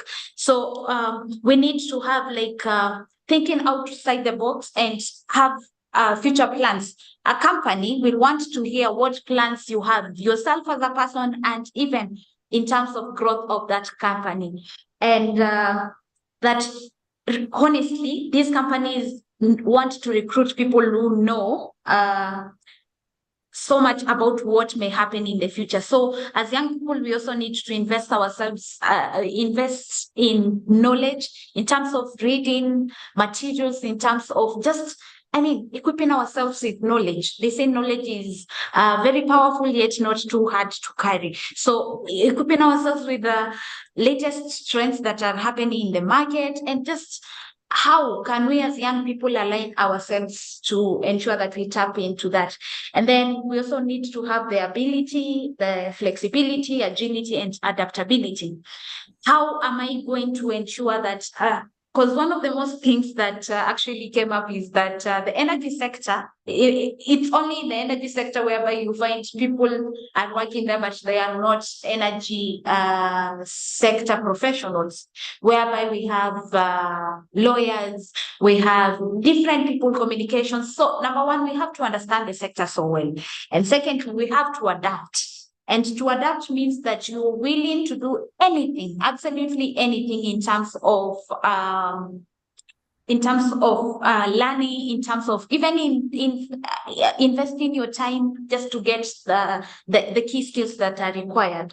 And then showing that you can think outside the box, and of course, attitude, whereby they've said if you have like 15 years of experience, for instance, and you have a very bad attitude, then chances are you're not going to be hired. Because if you have the wrong attitude, you realize that you cannot be taught, you cannot adapt to any changes.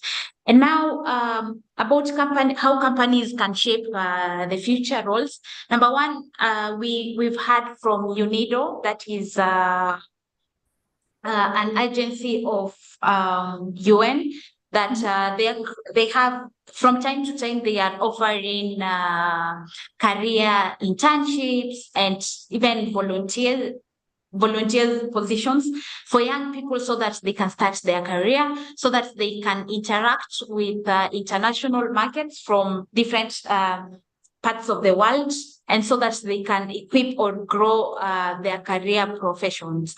So we've also seen about their transition, where now they've known that social media is a very important tool when it comes to this era of young people or the youth. So they are trying to see how they can develop or harness on the social media by creating webinars which are going to provide knowledge to graduates and students as well, and young career professionals, and even get paid to that. Interesting, right? And Sorry, I just wanted to say we just kind of have to wrap up, because we've got the next session starting over here on the Cairo stream with the graduate recruitment spotlights. So I just wanted to, so sorry to interrupt you, Lucy, but I think it sounds like all panels touched on different skills that we need. I heard adaptability come up, resilience, having the skills, make sure that you're constantly learning, you're curious, that we've got that. But, to the main points that Abubakar, Lucy, and Ermilios, you all made, this transition is not going to be an easy one. We need to make sure that we're all, kind of in it in terms of, being realistic about it and practical, making sure that we're we're electrifying the continent overall, first and foremost, and then thinking about what practical steps we actually need in order to achieve this sustainable green transition going forward. But the bright side is that that's going to open up a variety of jobs and skills that you can use, and jobs that maybe we don't even know about yet. So it's kind of really important everyone kind of stays on the pulse, stays curious, shares their skills, technical and otherwise. And so I'm sorry to cut our discussion short. I'm sure we could all, the four of us together, could probably go on for hours back and forth on this, and hopefully we can at Yes in June. But just to kind of wrap up and say thank you guys for popping out of your sessions to join for this, and we will catch up with you guys soon. And next on this stream, we will have the Cairo graduate recruitment spotlights. So I will let in the next speakers and let you guys go off to your coffee breaks and the rest of your days. So catch you guys soon. Thank you. Thank you so much, everyone. Thank you. Thank you. Bye. Bye.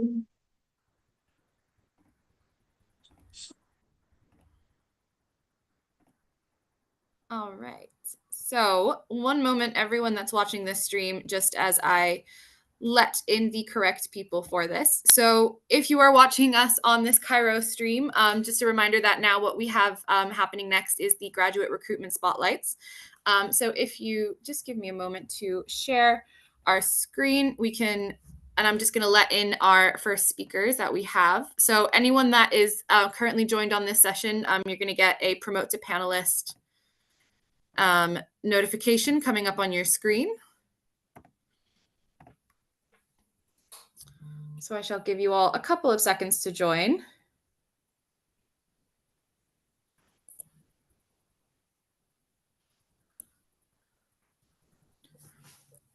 Great. Hello, everyone. Can I just confirm that you all can hear me and you can see me? Yes. Hello, my dear. Hello, Shireen. Great to see you. Hello, Mohit. Yusuf. Great to see you too. Great. So I will be very short and brief, and then I will hand over to our first presenters. First, we're going to hear from Orascom Construction. So just very quickly to everyone that's watching, you can submit your questions through Slido. So this is going to be the Cairo stream when you're on the Beyond Privilege platform, and we are giving each group 30 minutes to kind of share their bit about themselves and their graduate opportunities, and kind of what they'd be looking for in potential applicants to their company.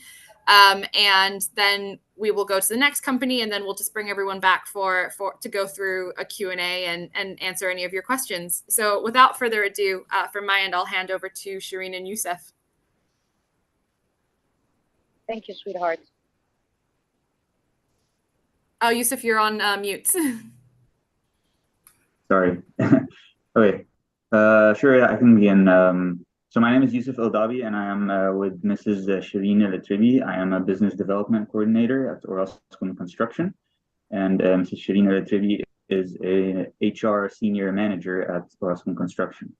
We'll begin by, I'll just show you a very quick overview of what Orascom Construction does, and then I'll hand it over to Mrs. Shireen, and she can take over for the HR graduate program.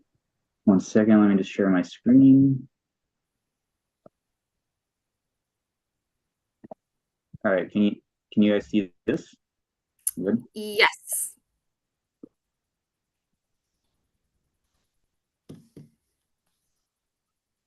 All right, so basically, Orascom Construction is a general EPC contractor, engineering, procurement, and construction. So basically, we are the people that do infrastructure projects in the sector of the engineering aspect, the procurement aspect where we get the actual tools, and the bread and butter of it, which is the construction. We actually make the project come to life. We are a group of 6 companies that is duly listed on the NASDAQ Dubai and the Egyptian Stock Exchange, because we're based in Dubai. And then one of the subsidiaries, which is Orascom Construction, is here in Cairo. Duly listed meaning that you can buy shares and it's publicly listed on the stock market. We have 6 companies, one of which is Orascom Construction, and then 2 American companies, which are Whites and Contract Watts. You'll see those on the top 2 right circles. Those are American companies, so they kind of give our portfolio the North American projects where they go into things actually like student housing and other aspects like that. B6, which is based in Belgium. You might, if you've ever been to Dubai and you've seen the Burj Khalifa, which is the tallest building in the world, B6 is the contractor that made that come to life, and we have 50% of that. Imagro, Italy, and Orascom Construction United, UK. We are ranked on the engineering news record. We are the #4 contractor in Africa. The first 3 are Chinese companies, so we are kind of like the first homegrown company contractor in Africa. 103 in the global contractors, #5 in telecommunication, #27 international contractors, and the difference between that and global contractors is the ability to kind of to execute projects outside of your home country. And the #10 contractor in the USA because of our American subsidiaries. We have multiple certifications when it comes to safety and quality and environmental awareness, such as the ISOs, the ASMEs, and the National Board certificates. These are all very reputable certifications to prove that you have the capacity to undertake the quality requirements for these large infrastructure projects. Orascom as a group is 86,000 employees, and we are 46,000 to the Orascom Construction subsidiary. The whole group is called Orascom Construction PLC, which is a publicly listed company, and then Orascom Construction SAE, which is a joint stock company. This is the subsidiary we are talking about, and this is where myself and Mrs. Shireen are at. We have about 2,700 equipment units at a market value of $295 million. And just a quick overview, I won't get into too many details, but the financial statistics. So as a group, we have about a $6 billion turnover as of 2022, a backlog of 5.5 billion, backlog meaning the works that are in progress and they are being invoiced at the moment. Including the B6, we have 8.5 billion of backlog. And as you can see, the percentage share of our works is mainly infrastructure. We do have commercial projects and industrial projects, but we focus on the development of certain aspects. When it comes to financing, we also arrange the financing for these projects. So we don't just execute, but it's called an EPC plus F, which is the finance part. And we've done multiple projects. You basically create the model for how the financing happens, because when these projects come to fruition, there needs to be a sort of a model to make sure that the contractor gets their money, that everything is guaranteed. So we provide that service. We've done that in multiple sectors. So in the transportation, we've done a monorail, which is one of the most ambitious projects here in Egypt. It's worth about $4 billion.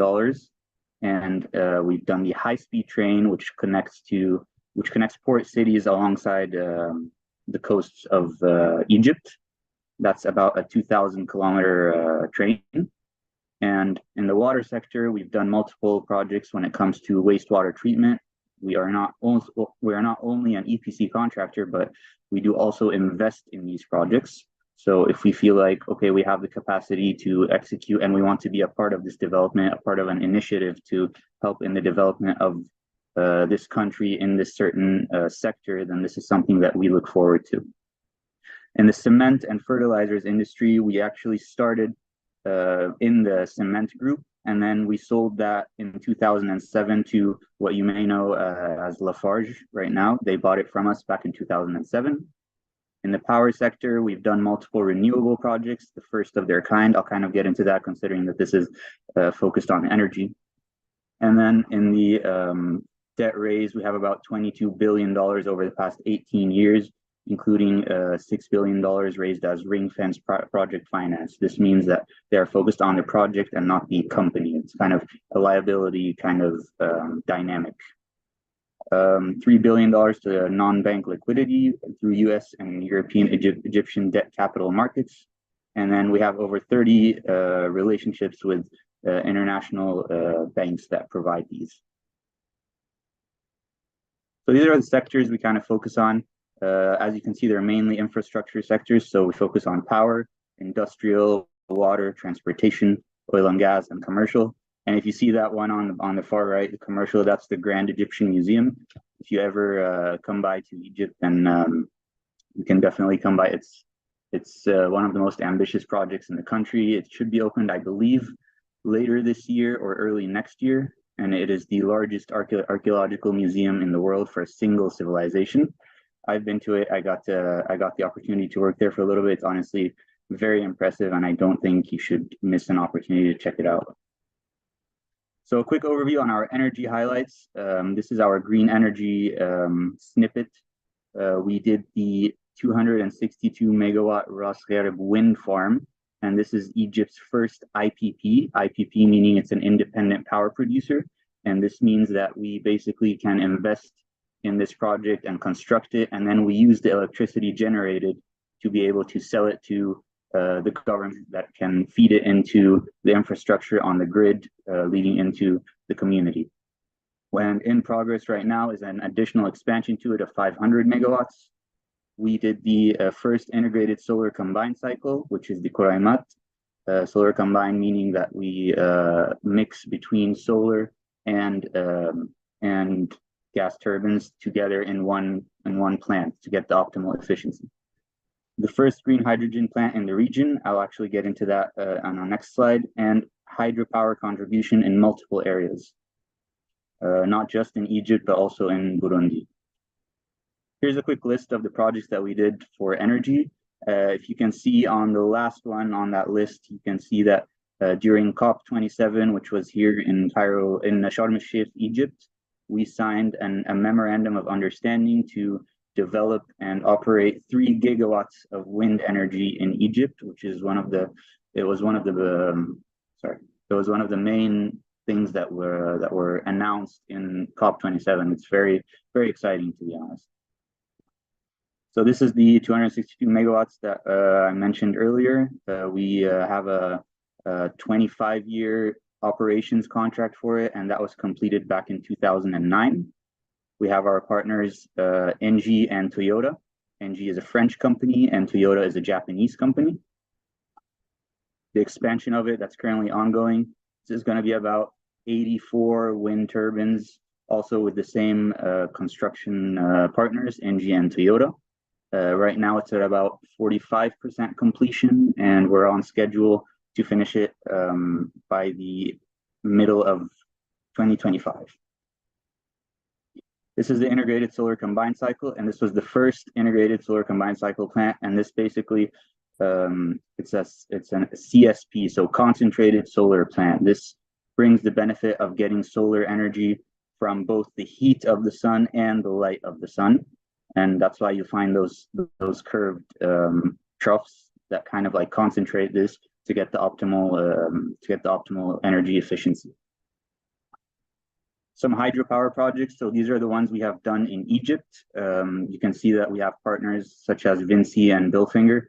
Vinci is also a French company, and this kind of just shows how our accessibility to the international markets is being utilized on our connections to partners, to financing, to technology transfer and knowledge transfer.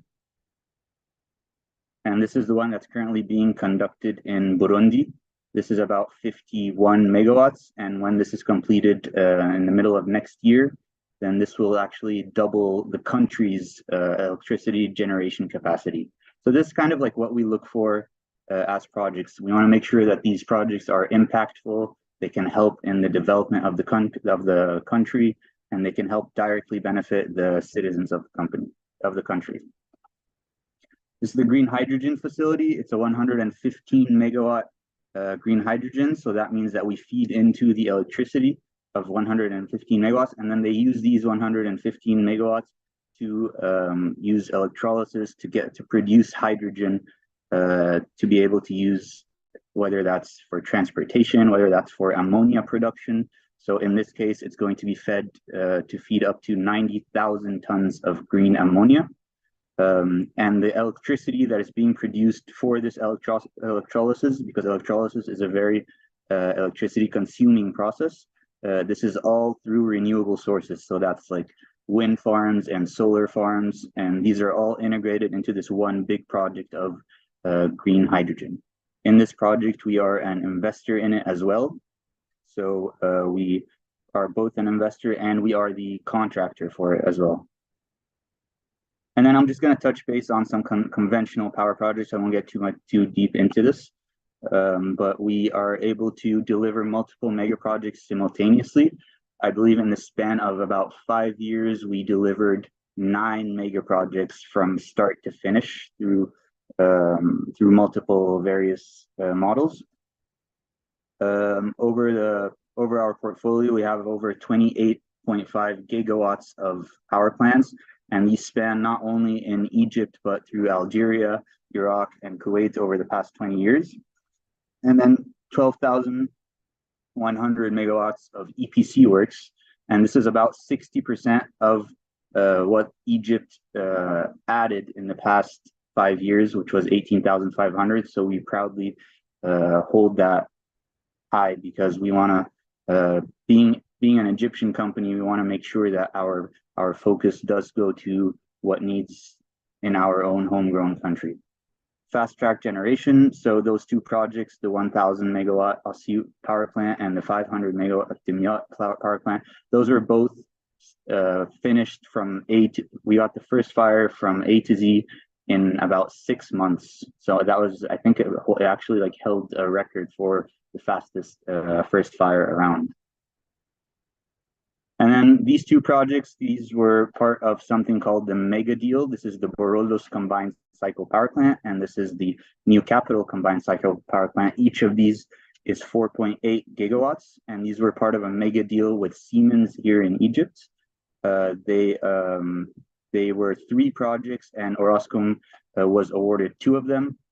And this was also under a EPC plus F structure. So we actually arranged the financing for these projects. Each one of these was about $2 billion. So it was one of the largest projects we've done, or they were one of the largest projects we've done. And this is something that we add to our portfolio, to our financing capabilities, and how we are able to access these financing through our connections with ECAs. ECAs are export credit agencies, and those are the development banks that actually provide financing with return to, for example, if it's an ECA in Japan, they would tell you, okay, we will help you finance, but get like material, 50% of the material would be from Japan. So that way it's kind of a win-win situation. So that's just a quick overview on the EPC plus F structure. And now I'll hand it over to Mrs. Shireen for our graduate program.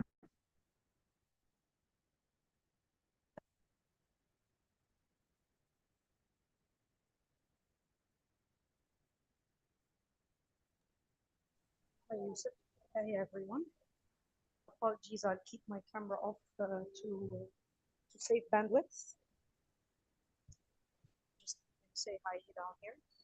Okay, as for our graduate program, we have a very ambitious program that happens every year. Our summer internship is a pretty huge summer internship that takes almost the entire 3 months of the summer vacations. So what we do basically is we extend our arms and our sponsorships to every single engineering university in the country. Since Yusuf have demonstrated most of the projects for energy projects and very huge energy plants, we definitely look at certain majors to give them priority in our summer internships, like the mechanical engineers, the electrical engineers. Of course, we're a construction company, so the majority are civil engineers as well. And they go through an extremely robust selection process where they go through assessments and they go through exercises and teamwork exercises, and then they become selected to become part of this journey. And pretty much the journey is pretty exciting because each and everyone gets matched to a certain project, and then they start acting as a real engineer. And we start by students from the 3rd grades and the 4th grades in the university, so to give them a perspective of how the world of work will look like the moment they graduate. And what we make sure of that they take a rotational milestone around all departments of engineering that they need to know. So for instance, the engineer, they pass through contracts, through tendering, through procurement, through health safety, quality controls, a technical office, and so on and so forth. And we have few milestones where they become coached in the middle, and they get to do their own assignments as well, and they get to do a presentation as well at the end of the summer internship. This year, we were successful by training almost 1,700 interns. And what we give them as an opportunity afterwards, when they finish their bachelor degrees, they can come back next year and apply for the jobs, and we give them priority to become an employee as well. And by then, they skip the selection process because they've already been selected for our summer internship. Of course, we get them exposed to a lot of gurus in the world of engineering, where they become more, I call them more knowledge workers. And big part of this is that we are leaping into a lot of technology. In this era, we'll be seeing a lot of artificial intelligence coming on board in the engineering sector, we also don't forget to explore this as well. Each and every single year, we try to increase the number of interns, especially those that are in urban places in Egypt, not necessarily those that are resides in Cairo or Alex, because Alex is the most close to the capital. Cairo, of course, is in the capital. And each year we see a significant rise of people that wants to come and work. It's very famous. We're by far the largest construction company.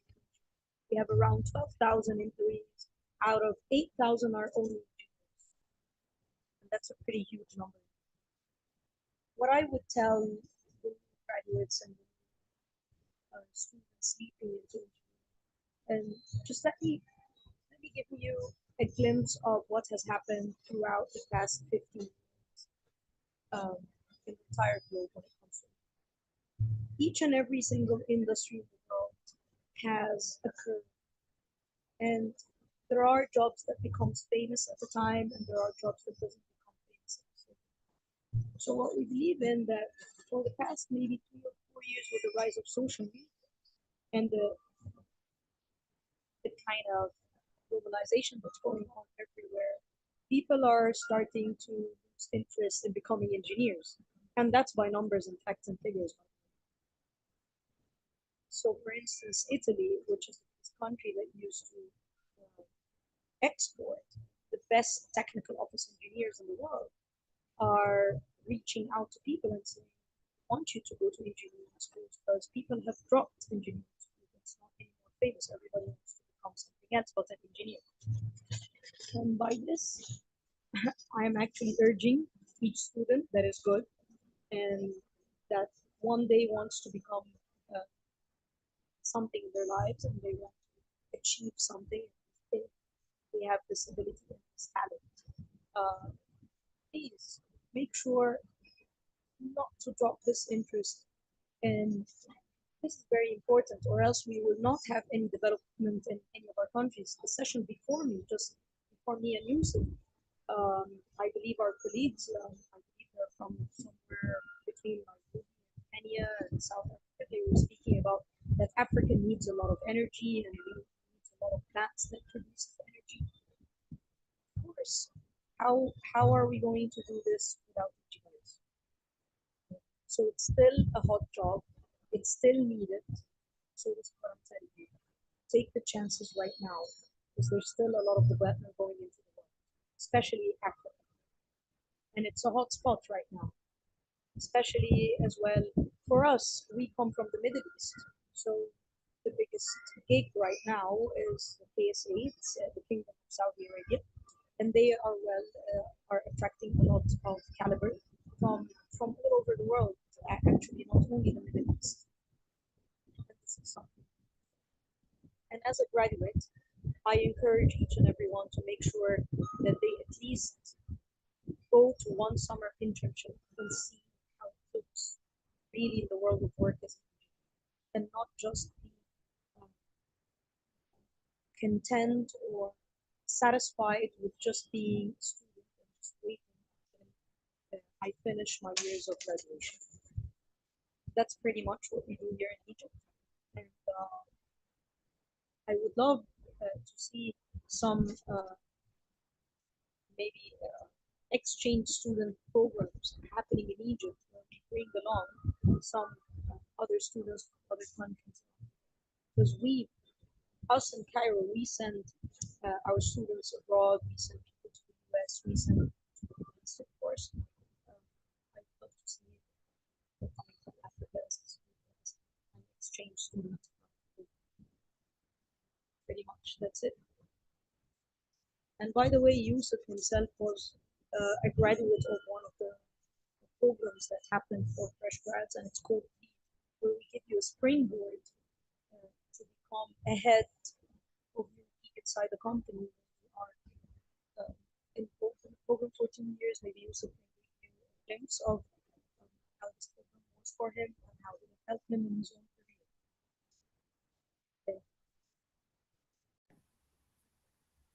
Great. Thank you so much, Shireen, for that info. I can see quite a few questions have come in already during that, so we will get to them I'm ready. When we.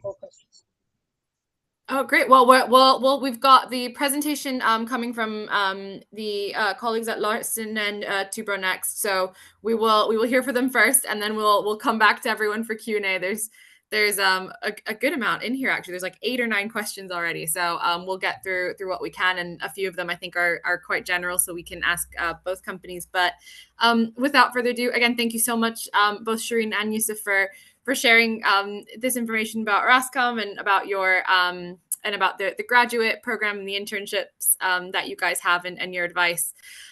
So over to Betty and Mohit over at Larsen and Toubro to kick us off and talk to us a little bit about them. Great. Thank you, Georgia. And in fact, we'd like to thank the organizers for giving us this opportunity to showcase about our organization. Well, my name is Betty Verghese. I'm the HR manager, and along with me is my co-presenter, Mr. Mohit Matan. He's a senior manager and joining in from Morocco. So I'm based out of UAE. Right. So welcome all for this session. We'll start off with a small corporate film, which we'd like to share with you. And then moving on to the presentation, we'll brief on that as well.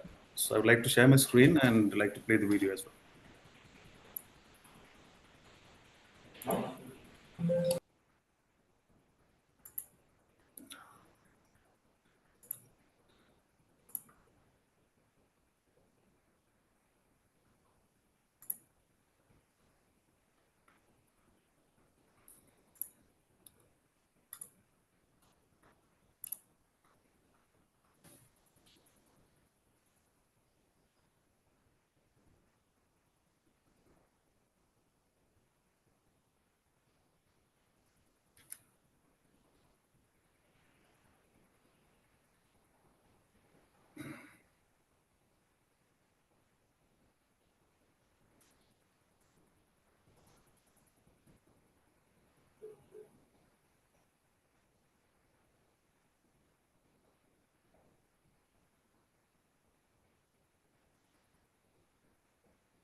Betty, we are not able to see the video. Oh.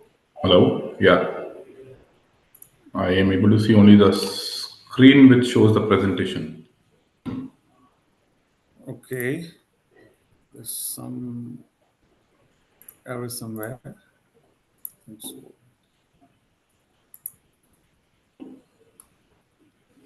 Is it okay now? Still not able to see. Not seeing anything yet on our side. Can you play the video if that's okay with you? I'm not sure why it's not coming to me. Let me try, yeah, sure.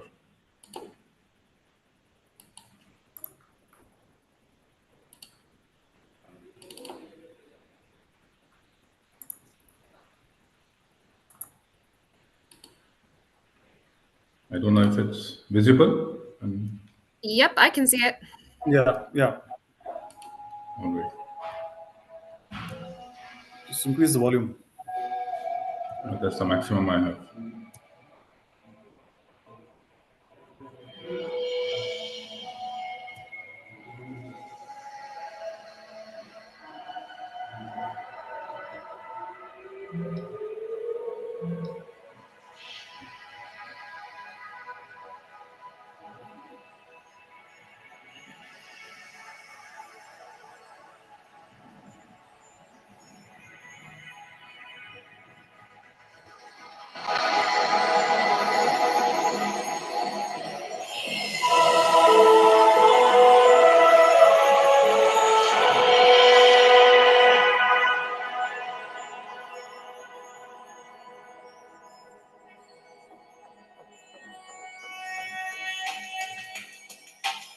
The future is closer than we think. Using digital technologies, we're implementing futuristic solutions to make quantum improvements across all our businesses, resulting in smart engineering, smart manufacturing, smart project management, smart infrastructure. Our proven global expertise in infotech, as well as technology services, enables us to solve complex business problems at the convergence of the physical and digital worlds, both internally and for major clients across the globe, including a large number of Fortune 500 companies. Disruptive technologies like the Internet of Things are changing the way we live and work. We are leveraging our rich engineering heritage with these new technologies to offer businesses worldwide services that enhance efficiency and productivity. By exploiting analytics for innovation, we are transforming the way these industries operate. Cities are the beating heart of the world's economy. Their speed and scale of expansion presents a choice: mega city turmoil or an inviting urban environment. A smart city. A smart city involves the application of information-based systems for better governance and services. With expertise in both infrastructure and new age technologies, L&T has the edge in implementing India's mission to make 100 cities resident-friendly and sustainable.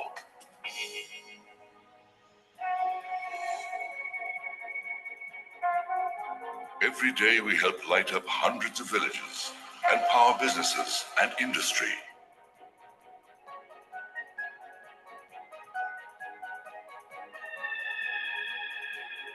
We provide a complete range of solutions for power plants, from concept to commissioning. Our heavy engineering facilities are among the largest and best equipped in the world. They fabricate complex large-size equipment for core industries and provide critical equipment for India's nuclear power plants. We are the only company with the capacity to build an entire nuclear power plant on its own. Nuclear fusion has the potential to replace every other source of energy. Larsen and Toubro is collaborating on a global project to build the world's first thermonuclear reactor in southern France, a potential step towards an abundance of energy that could power the planet for millions of years.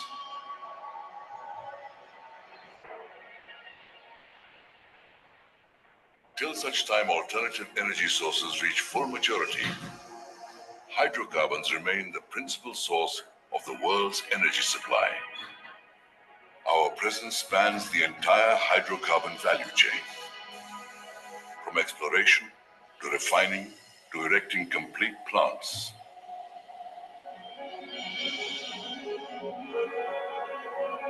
Through products derived from hydrocarbons, we touch your life every day.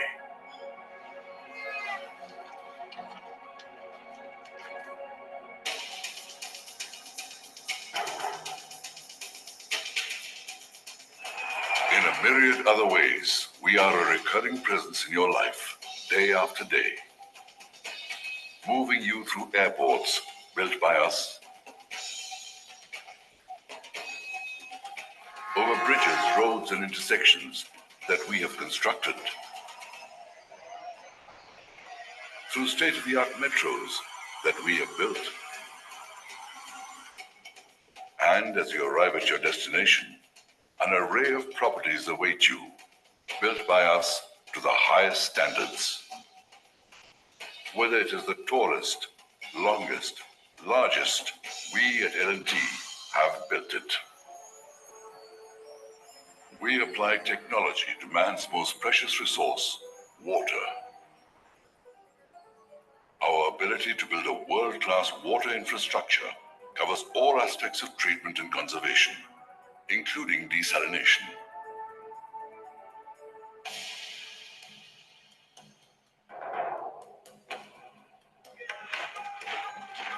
Strength is a prerequisite for peace. It has been a mission with us to secure your way of life by helping strengthen the country's defenses. Through intensive investment on research, we developed a system of systems capability, enabling us to build complete weapons platforms, including India's first nuclear submarine, a long-held dream. The Indian Navy looks to us for an entire range of weapon systems, and the land forces for diverse advanced weaponry. Given the trust built over decades of proven performance, we are well positioned to be the leaders in India's defense expansion.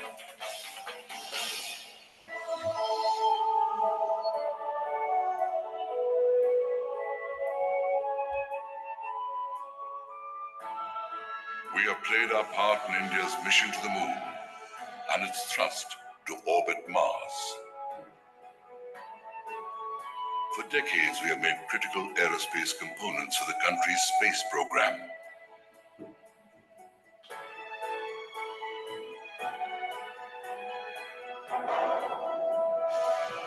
Through our technology leadership, we now have the capability to build complete launch systems to place satellites into orbit, opening up limitless possibilities for the future. Technology is pushing from every direction. The future doesn't belong to the faint-hearted. It belongs to the resolute. It belongs to those who strive, who seek, and do not yield.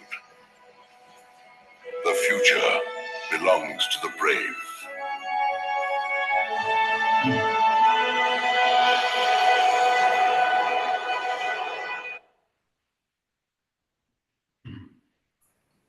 Thanks, Mohit. Yeah, thanks. Just before we start with the presentation, thank you so much for giving this opportunity once again. I think by now you would have understood. So we are from Larsen and Toubro company. We are an Indian multinational conglomerate. We work into different sectors. As we showed in the video, we work into infrastructure sector, which is a major part of our company. But apart from infrastructure, we also work in other industries per se. I'll just stop sharing my screen here. Yeah. And so my colleague Betty will run through a presentation which shows more about our company. Predominantly, we are the largest construction company of India, one of the largest of the world as well.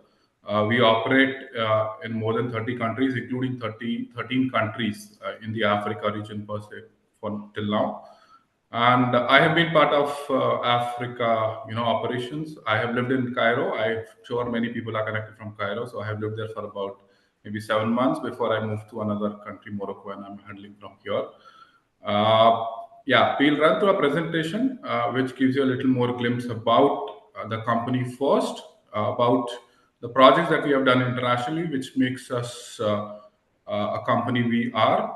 And then we'll focus a little bit about the graduate program that we have. Yeah. So thank you so much. I'll leave it to my colleague Betty, who will run through a small presentation for all of you. Yes. Thanks. Let me know if my screen is visible. Yes, visible, Betty. Okay, great. Thanks, Mohit. Yeah, I've got a brief presentation which I'll take you through.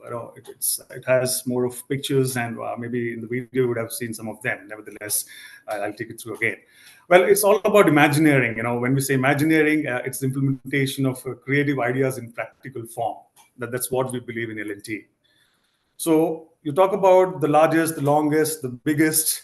Our name would be there everywhere. So these are the few achievements, which make us the world leader. So this is the largest statue in the world. This is in India. Sardar Vallabhbhai Patel, we call him as the Iron Man of India. It has been constructed by L&T. It's the world's largest statue as on date, for that matter. Moving on to the next achievement, we built some of India's largest blast furnaces, which is being used for industries. Well, this is one of our landmark structures. This is the Baha'i temple, which we have in our capital city, New Delhi. You can see it's more or less similar to what we have in Sydney as well. Yes, as you must have read in the news as well, L&T, we have made the mark on the moon in the Mars mission as well. A few of the components in the launch vehicle has been manufactured by L&T. So it's a very, very proud moment for us. Most of the airport terminals has been constructed by L&T back in India and in overseas as well. We have been involved in a few projects, be it in Dubai or be it in Oman and Qatar as well, wherein we have participated, and we've been involved in the construction of airport terminals also.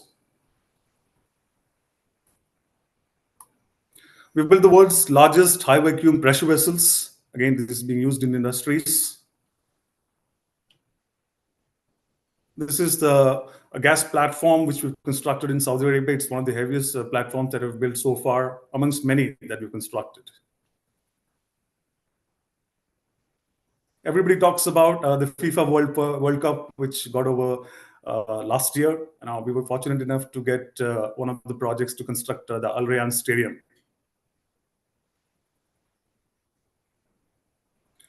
Moving on to the electrical projects, we have been instrumental in electrifying Africa and the Middle East region.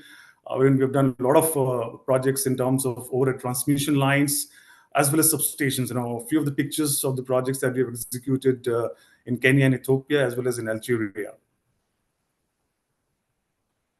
Same with the solar projects. We're doing great projects, especially in the Middle East, in Saudi Arabia, wherein one of the largest solar PV plants have been constructed by us. So we are the EPC contractors for this project. Well, yes, there's an opportunity for you young guys to come and be a part of these iconic projects.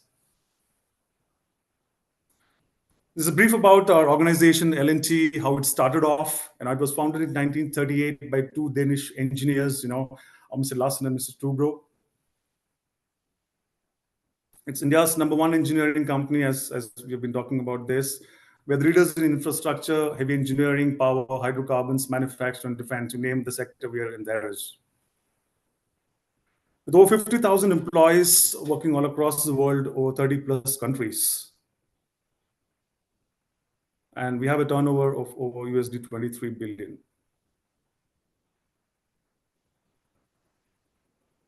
As I said, it's 30+ countries across the world, be it Asia, Africa, or the Australias, or the Americas. We are present all over the world.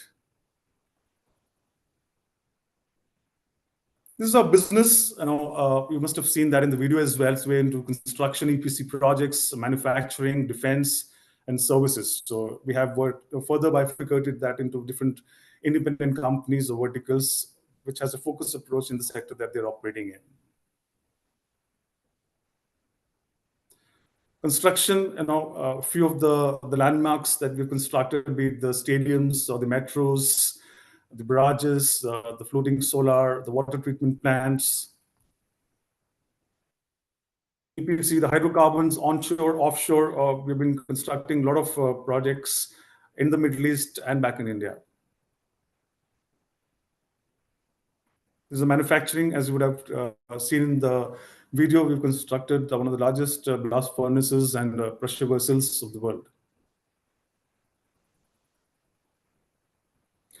Defense, yes, but again, when we talk about defense, it is limited to our home country, India, wherein we have been very much instrumental as the first private sector company to partner with the government of India in their defense projects.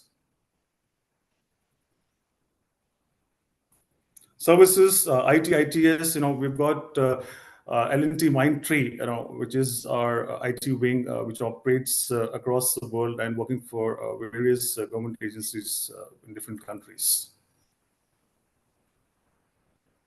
Moving on to the power transmission and distribution, that's the division that we work in. So we like to talk more about power transmission and distribution. So this is a brief snapshot of our line of business. As I mentioned, we are into transmission lines.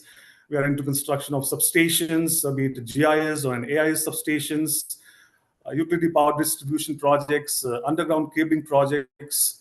We are into renewable energy, wherein we undertake projects in solar PV plants. And when we say about solar PV plants, these are large-scale utility projects, as well as wind farms. Presence, we are operating in India, in the Middle East, in Africa, as well as in the ASEAN region, as far as the PT&D division is concerned. So if you could see, we have Cumulatively, we have already commissioned 13.1 gigawatt of solar plants, and out of which 6 gigawatt is underway in Saudi Arabia at present, right? With over 320 substations and 905 AIS and GIS substations, which is ongoing right now. Over 27 countries, 250 plus project sites, which is ongoing. A geographical presence, if I talk about the Middle East and Africa. Middle East, basically we're concentrating on the GCC countries. In the 5 GCC countries we are operating. Saudi Arabia being our major market, with over 70% of our business comes in from Saudi Arabia. We are doing the biggest project in terms of the value, which is the NEOM project. I'm sure all of us would have heard about the NEOM city, which is coming up, which is a futuristic city, which is coming up in Saudi Arabia. So we have been awarded one of the major projects with them, wherein we're constructing the largest solar PV plant in the world as of now, which is around 2.9 gigawatt, and the largest wind farm in the world, which is under execution, which is 1.675 gigawatt, for which we are the EPC contractors. And moving on to Africa, as Mohit said, we have been operating in 13 countries. We have divided Africa into 3 regions, which is the North Africa, the East, and the West. North is was headquartered in Cairo, which is now moved to Morocco, in Casablanca. East is in Nairobi, and the West Africa is in Ghana, where we have the operations going on. These are the few pictures of the substation projects which we have executed back in India and overseas. We have the outdoor switchyards, AI substations, as well as the gas insulators substations as well. A few pictures of the landmark projects in the transmission lines. If you could see, we have a few back in India, the one which we did in Kenya as well as in UAE. Solar, we're talking about NEOM project. Other than that, we have done a lot of projects in India as well as in the Middle East region. A few pictures from those projects. These are utility power distribution projects. A few of our important and the clients that we work for in the international domain. If I talk specific to Africa, we're working with Sonel Gas in Algeria, the Botswana Power Corporation, Ketraco in Kenya, Ethiopian Electric Power Corporation, and EETC in Egypt. As far as Middle East concerned, we are there working for all the government utilities in the GCC countries, apart from the private sector. A few of the accolades that we've received in the recent past, I'm sure there are many, but yes, to list a few, we are a Great Place to Work certified organization, right? And we are the top EPC contractor in the Middle East by the Oil and Gas Middle East and Forbes in the year 2019. We were the Company of the Year, which was listed by Business Standard in the year 2020 as well.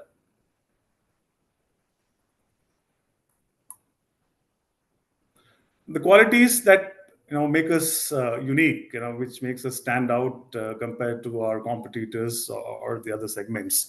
Now we are a professional managed company with a legacy of over 80 years, focusing on the training and learning and development for all our employees, be it young graduate engineers or our existing employees. So why is it a career at L&T is a great decision? Why would you choose L&T?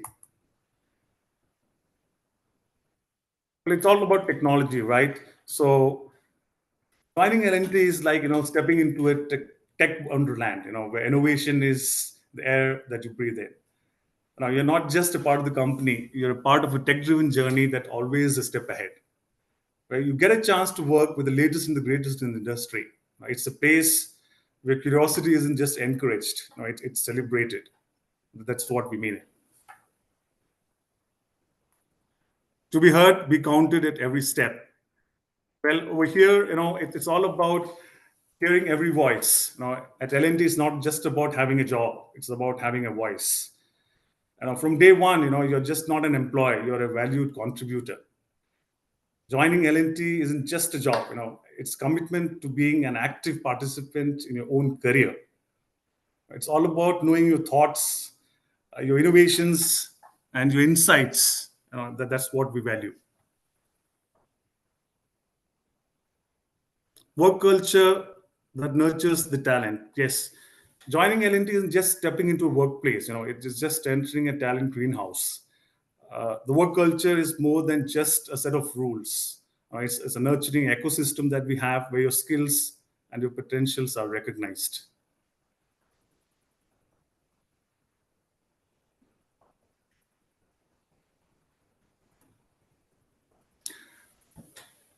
We also emphasize on the work-life balance as well. It is not about only doing work, and burning the midnight oil. We focus on the work-life balance. We give importance to employees' health, the overall development, celebration of key events or being the sports. So we are there. So a few pictures which captures our programs that we've conducted.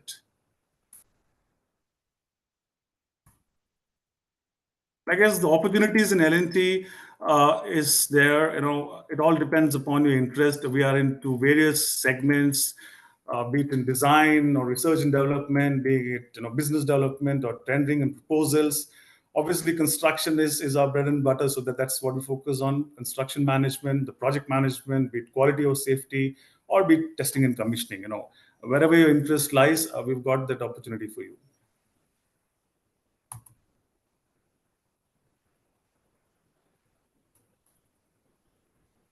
Mohit, you would like to take on this slide? Hello? You there? Yeah, Betty. Able to hear? Yeah, thanks, Betty. So, running through the slide. So this is how career path of a young graduate in the organization spans out.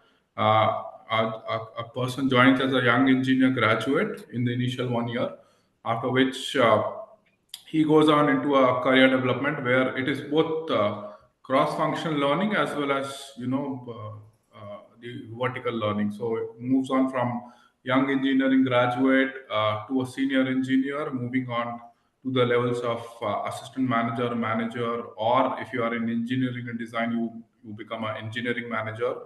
Then moving on of the scale of a career path, it moves on to being a country head or a segment head or a chief engineering manager. Then you have different business units which cater to different business spans within the power transmission distribution. So once you move up the ladder, you go to become a business unit head or head of engineering and design, then the SPG head, and finally the business head of a particular division of the company. So this is how the career spans out. It will be heartening to know that most of our business heads have joined as young engineers in the company. They have spent 25-30 years in the organization, and why we show this slide is because many of them have taken all this ladder till the first year till the 27th, 30th year. So many of our very senior leaders have joined as a young engineering graduates and have become at the topmost leaders of the company now. Yeah, we can move to the next slide. This is just a glimpse of hiring that we have done for graduate engineers. Predominantly, we hire engineers because we are a construction engineering company. So you will see some photographs of our graduate engineers who have joined in Cameroon this year. On the right top corner, you see some graduates who joined in Morocco last year, and then few graduates who have joined earlier in Egypt and Saudi Arabia. Yeah, how do we apply? We have given one email ID for you to capture the details. You can post your resumes, your profile to this email ID, and we can have a look at it to see the possibilities of engagement whenever there are suitable opportunities. Or you can go and visit our career page, which is on our website, www.lntecc.com. You will find a tab of career where you will find opportunities which are relevant for you, and you can go and apply to those opportunities. And we'll contact the candidates as and when the profiles are shortlisted by the business. And just a disclaimer that L&T doesn't charge any candidate fee at any stage of recruitment process. So in case anybody approaches you for anything related to a fee to be charged for the recruitment process, please don't act on it and report directly to the company. Well, I guess we are done with it. Thanks, Mohit, and thank you very much for being patient and listening to what we had to say. Thank you. Yeah, over to Georgia. So much, yeah. Amazing. Well, thank you guys so much for that, and fantastically, we are on time, which is great. So we've now got time for some questions from the audience. I've seen quite a few come in. So for everyone watching on screen, I've got the questions up on a separate screen. So apologies for turning. But just starting at what's been voted the most. So I think I know the answer for both of these organizations, but it applies to both Larsen and Toubro and Orascom. Do you recruit people from Egypt across all the locations that you mentioned that you have offices? So I'll start first with Mohit and Betty, because I can see you guys on camera first, if you want to answer that. Georgia, can you repeat the question, please? You hire people from? Do you recruit people from Egypt across all the locations that you mentioned that you have offices? So if someone applied as a graduate from the Egyptian office, where would they be likely recruited to? All right. Okay. So we don't restrict our talent to geographies. That is something. I am sitting in Morocco. He's sitting in UAE. Both are Indian nationals, right? So we don't restrict our talent to any of the geographies. We have Egyptian nationals who are working in West Africa also. We have Egyptian nationals working in Saudi Arabia also, right? So we don't restrict it to it. It is all about the availability of the opportunity that we have in hand and the talent that is currently available. So we do a match of both to find out suitable opportunities. So if you are an Egyptian national, if you don't have any opportunity in Egypt, and if you're open to working anywhere across the world, we have opportunities in the Africa continent in 13 countries, as we mentioned, as well as our Middle East operations are super high level in terms of the opportunities and the projects that we have got right now. So yes, we hire talent basis the opportunities, and we mobilize them across different regions. So that's how we do it. Great. And just to add on to what he just said, just a recap of what we had done in the last 2 months. In fact, we were in Egypt, wherein we had done a few recruitment drives, wherein we have hired around 20 plus engineering guys, design engineers for our projects, and out of which around 15 of them have already joined with us in our office in UAE. Other than this, we did a drive wherein we had recruited quite a number of EHS, so the safety officers and the engineers for our projects in Saudi Arabia. So that's something which was at the back of the mind, which I thought I'll just share with you. Yeah, thank you for adding on to that. And Youssef, if you can still hear us, over to you guys for the same kind of question. I know you guys mentioned you have, of course, offices and have worked on crazy projects across the world. So for the graduates and anyone that's joining on your internships, do they have the opportunity to join in different locations, or is it Egypt focused? So sorry, before I kind of get into that, Shireen, she just lost connection, and then when she reconnected, she's not a panelist, I think. So I can fix that. Thank you for letting me know. But in the meantime, so yeah, we do have multiple branches across multiple countries. So we have branches in the UAE, we have in Saudi Arabia, we have offices in Burundi, and these are all Egyptian-based personnel. Obviously, there is a local content that we do have to abide by, and we do support, because when we want to go to, like, we have an office in Iraq, for example, and there are these local localization laws that we do support, and we don't really argue with that, because we understand, like, us as Egypt, we don't want a company coming in, bringing in everybody from their own home country into Egypt, because we want to support the development of the citizens of the country. We do send over Egyptians. I'm not sure what level of experience you would have to be. I think maybe Shireen would be able to help on that. Yes, thank you. Thank you. Right. Yes, of course, we send Egyptians to other locations, and the level of experience varies according to the position and the job needed and the kind of experience needed. So whoever identifies the experience needed is the project director that is in charge. So sometimes we have some few fresh people that goes to different locations and some that are experienced. So we take both, actually, if that answers the question.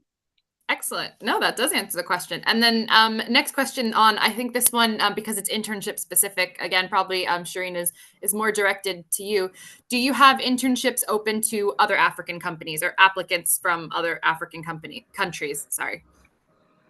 We never had people apply from other countries. However, it's always a great opportunity to explore such endeavor, because we definitely would want people to come and see how we do our work in Orascom Constructions. That's why in my previous speech, I said I'm looking forward to hearing from student exchange programs. Maybe mostly the student exchange programs down here in Egypt are not necessarily directed to the engineering faculties and universities. However, we'd love to. We're always available on LinkedIn, and we always advertise our summer internships all over our social media platforms. We would love to see those people come in, actually, and it would be lovely to get more enculturation from them, because one of our strategic objectives for the coming 3 years, mentioned by our CEO this year, that we are going to expose our own engineers to international projects, at least the coming 3 years. So we want to increase our projects abroad and offshore at least by another 30%. Wow. So this Okay. is something, so this is something we'll be looking into. So it would be definitely beneficial to cross-expose between cultures and get to know each other and see how people work and how people think, and what type of curricula even Africans are exposed to, different than what we do here in Egypt. We are Africans as well, but it's very important to understand the magnitude of differences between faculties and curriculum being under studies. Yeah, no, 100% on that. But yeah, let's see. Hopefully this is, kind of opportunity for more collaboration. So if you're listening and you're watching from, outside of Egypt, the Egypt stream specifically now, apply to both. Make sure that you've, watched the presentation to see how to do that when, processes kind of open up. So next question, and this is kind of an interesting one. It's more of an open one. So open to whoever wishes to, kind of pick up on this first. And it's, what advice do you have for candidates in assessing whether a company's culture aligns with their values and their work style? So it seems like more of a this is a pretty interesting question. So me being a career coach, let me take the stage on that. Okay. Great. So pretty much values identifies your entire career choices. And this is pretty much interesting that somebody as young has asked that question. Chapeau and salute for that question. And I always tell people, before going into the world of work, make sure to explore the company's culture you're going through. So one of the major sources of exploring information about the culture of a company is asking people around, and asking maybe your friends or relatives, or even getting to know people inside that organization and extending a question to them, and a simple, straightforward question: please describe to me the culture in your company.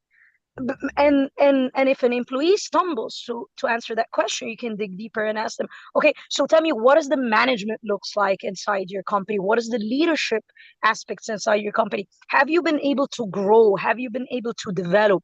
Okay, so you kind of get a glimpse and kind of get a feeling of what culture this company believes in. So you align it with your own values, okay? Because values really determines how you're going to pursue your entire career planning.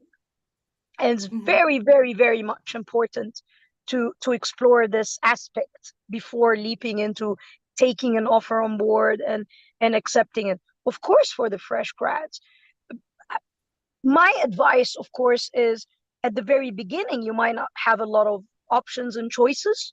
So you need to explore, you need to gain experience, you need to get thick-skinned.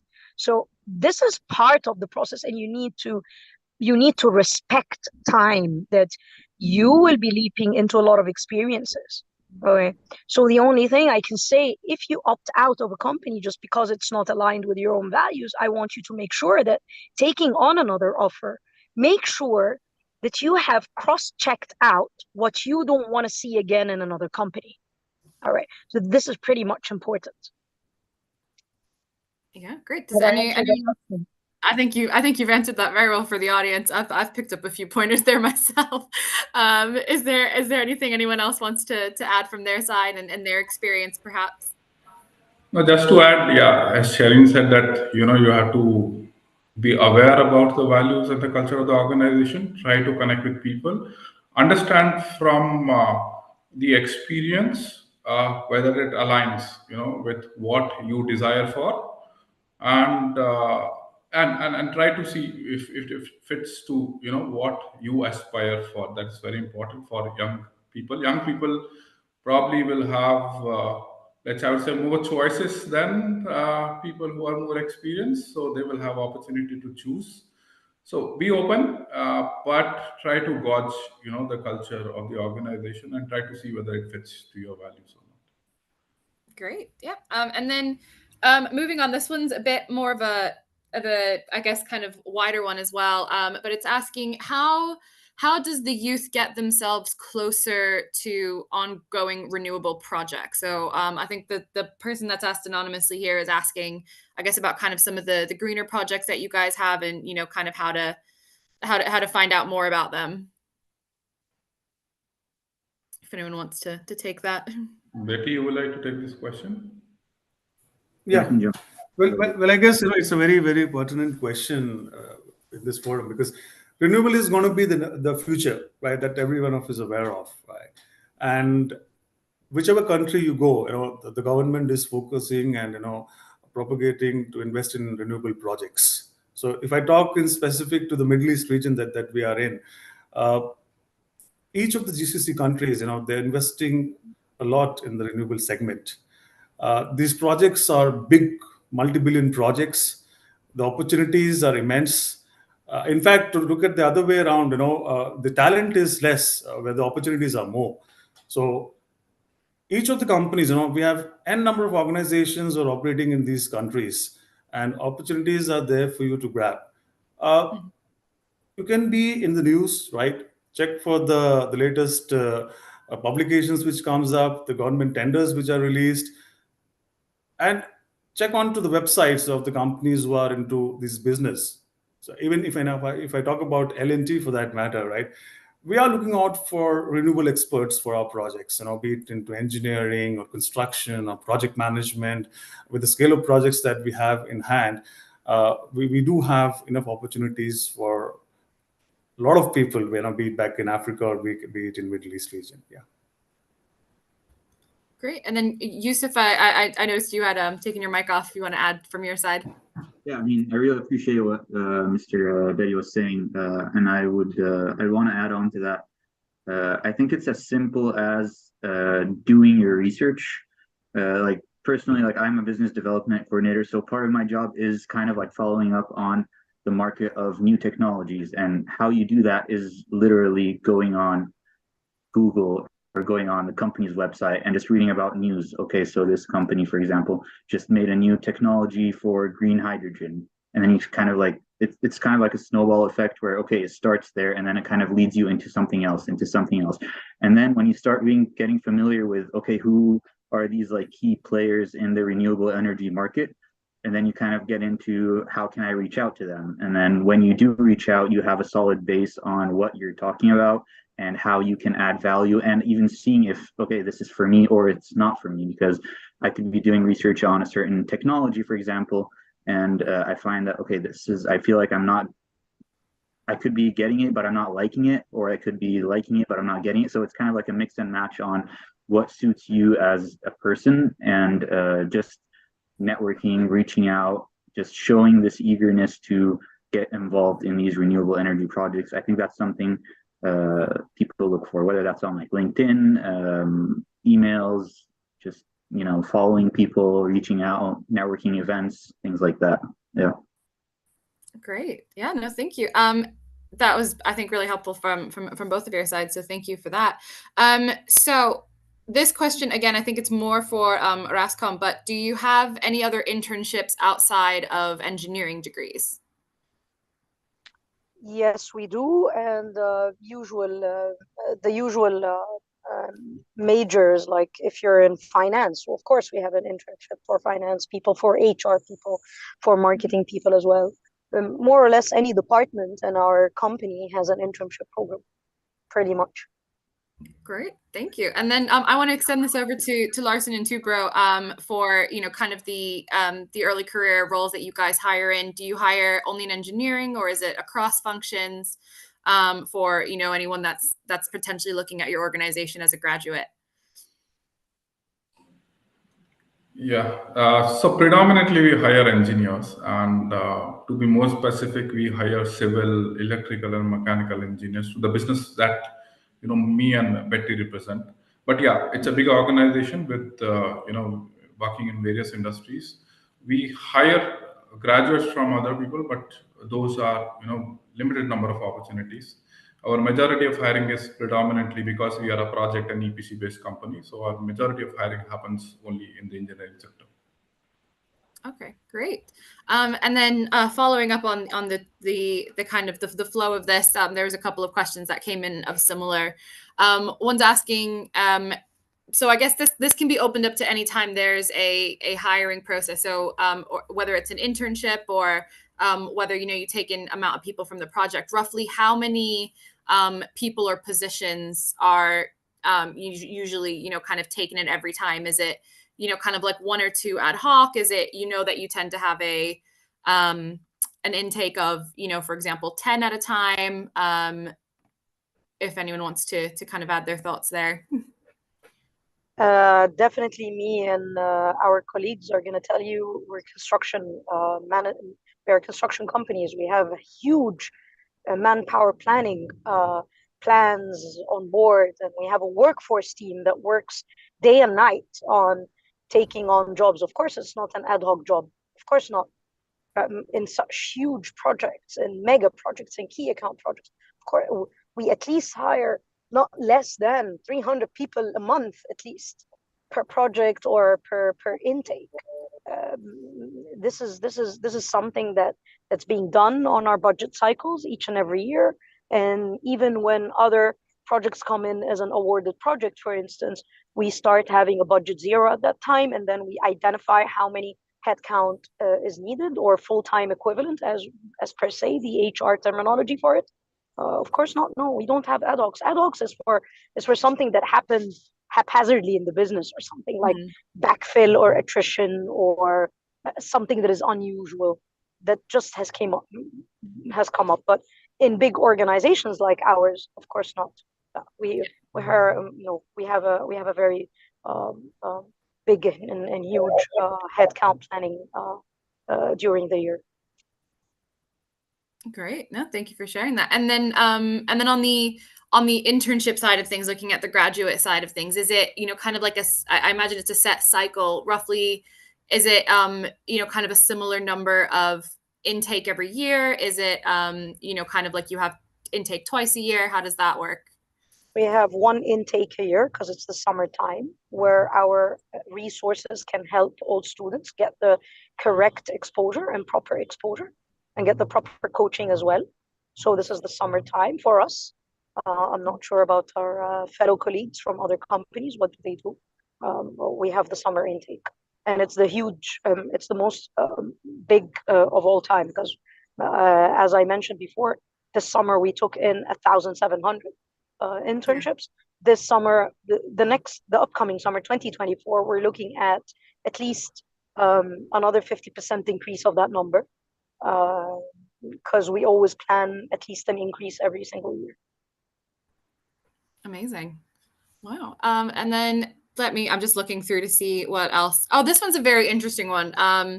Actually, and I think there's two that are similar. So I will ask this in the way that seems a bit more broad and open to all of you. But can you talk about your day-to-day in your jobs? Like, how did you reach that path? So I think the person asking this is kind of curious to understand your roles and, you know, what actually your job looks like. So I will start over with Mohit. I see you smiling at this one, so I will let you explain. I don't know whether they want to understand about how did we reach. I'm sure for all of us, we'll agree that there is something, you know, we are yet to reach to the position. But generally, as you know, we presented in our slide, and we talked about, you know, we hire mostly engineers. So we showed about how a young engineer grows in the organization. Whether you join as an execution civil engineer at site, or you join as electrical engineer, or you do planning at the project, you go from there, you know, move on to the ladder to reach to the level of maybe, you know, a manager of the construction, then a project manager, moving on to, you know, handling maybe multiple projects, or a project director, and then move on to the ladder. I'm not too sure. I don't want to touch upon my career journey per se, but generally, you know, looking at the larger audience. So this is how a career, you know, path flows in terms of growing in the, you know, in the organization. You may be in any organization, but I think it is more about for a young graduate to get exposure to the different areas where you work, have a cross-functional learning, and take opportunities of growth in the organization, whether it is, you know, getting into higher responsibilities, getting exposure to multiple projects, or whatever it may be, whichever which you like. Try to grab the opportunities in the organizations which you have, which will help you to broaden your perspective per se, and help you, you know, grow in your career. I am not too sure whether I answered what was expected, but that's my perspective about generally about the career growth in any company.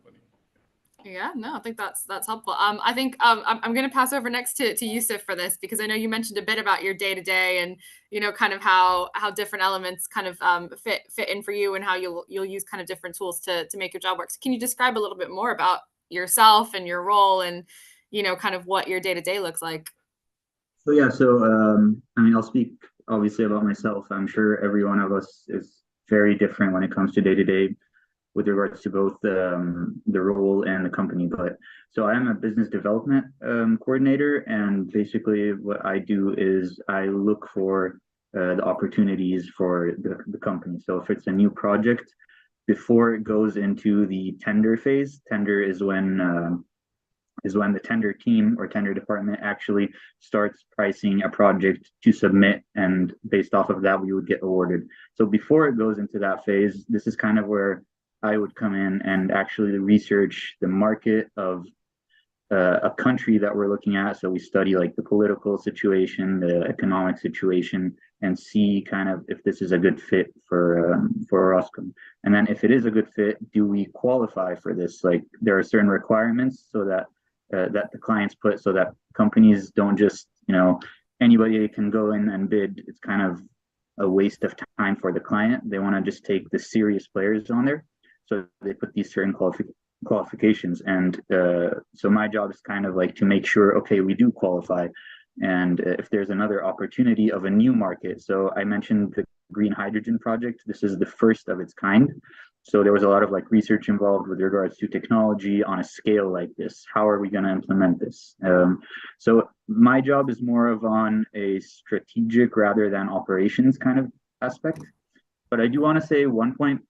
Ms. Shireen, she mentioned that I was in a LEAD program, and that's a rotational program that goes across the departments. It was a 2-year program. And being a fresh grad, I would say, and I think my colleagues would vouch for me on this, day-to-day is never always fun.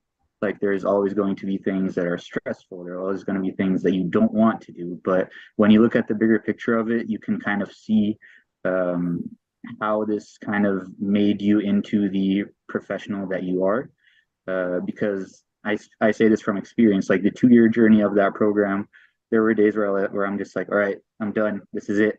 But it creates this thick skin that Ms. Shireen was talking about, that you deal with different people, and, you know, deal with difficult people, deal with easy people, deal with people you get along with, people that just, you know, get on your nerves. It's all creating this tough character that you do need for the industry of construction.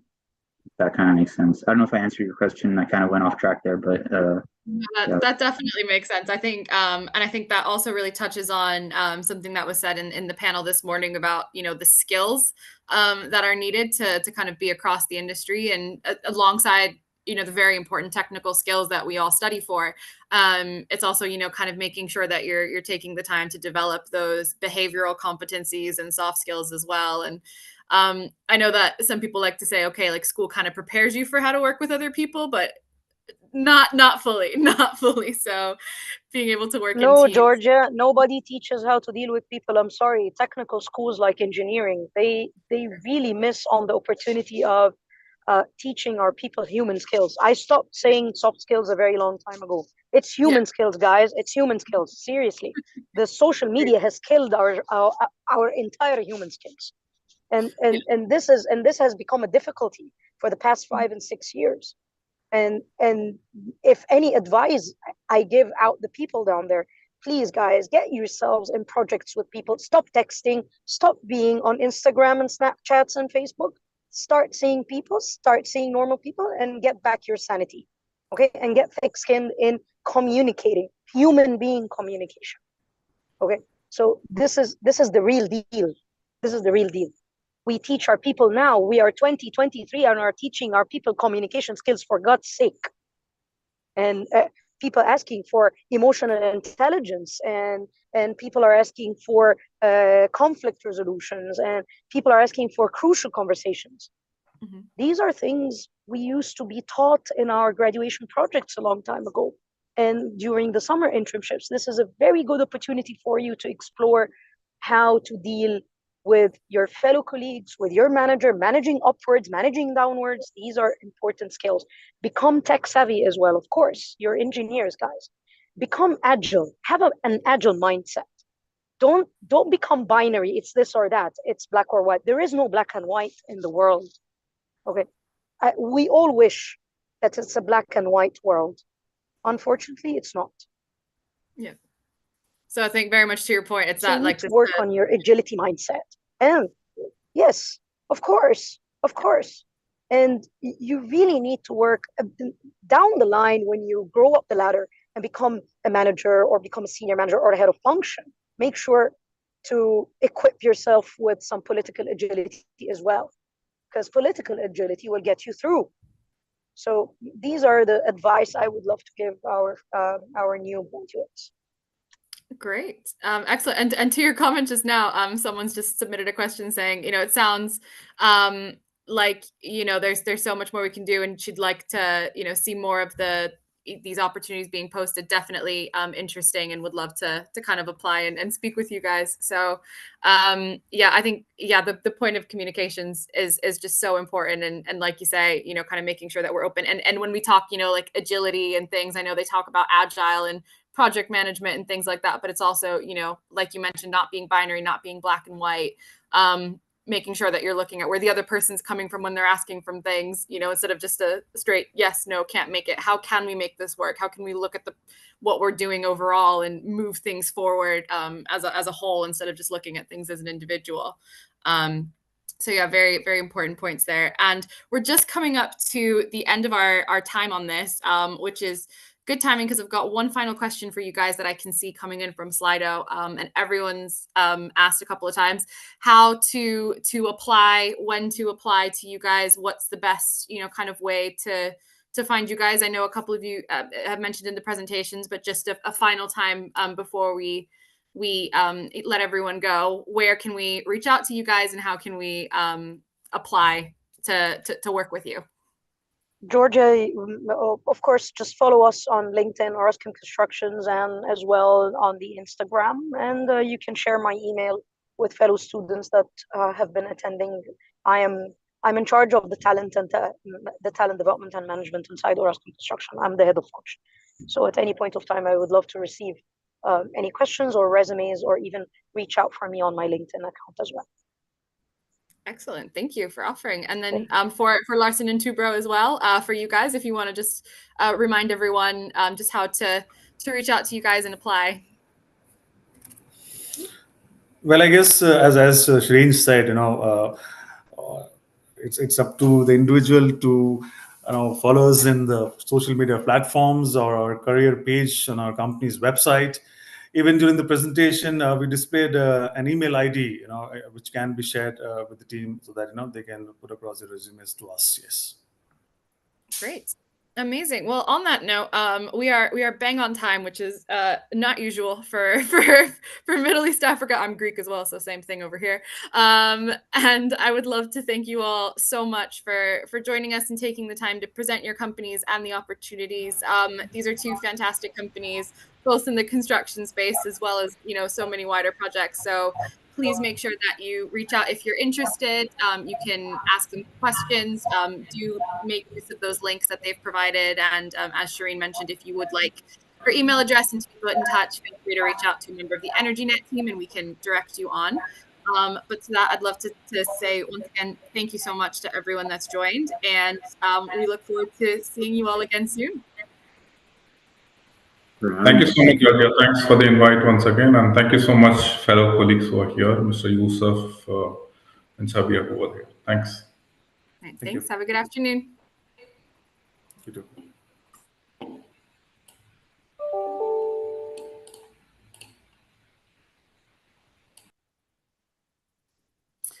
So to everyone that is still on, we're going to take a break it's your lunchtime over there in Cairo. So we will be back soon where we will go into our next panel for the afternoon. So for me, I will see you in a bit. And thank you all for the questions and the interaction you've had so far.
Hello, Ahmed.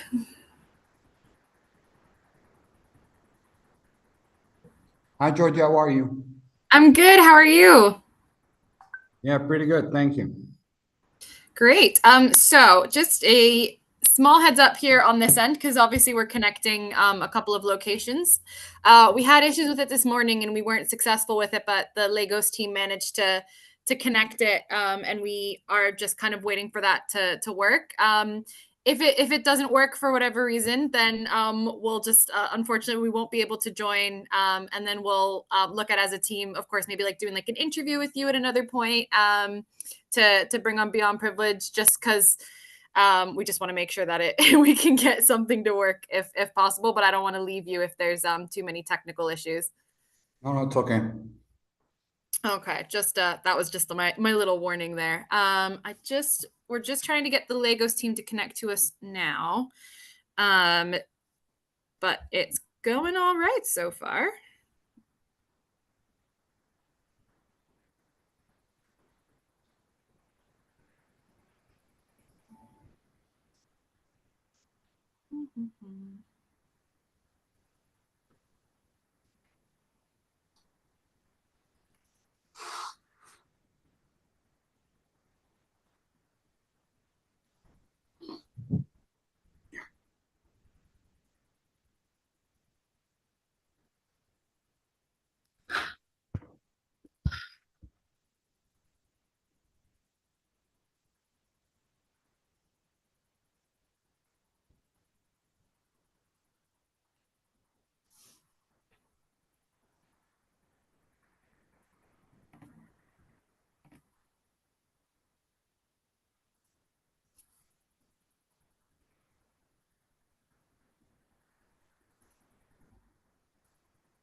Okay, it looks like we might just start a couple of minutes late just while we connect to Lagos, but we seem to have found the issue with the connection, so we should be good to go.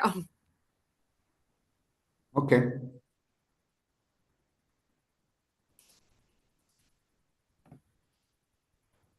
So everyone else is already there on the panel, I mean, physically there?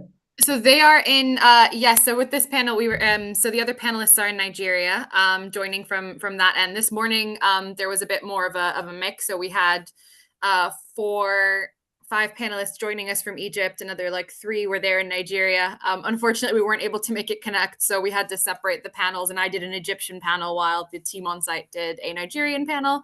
But we made it work. We had a good discussion.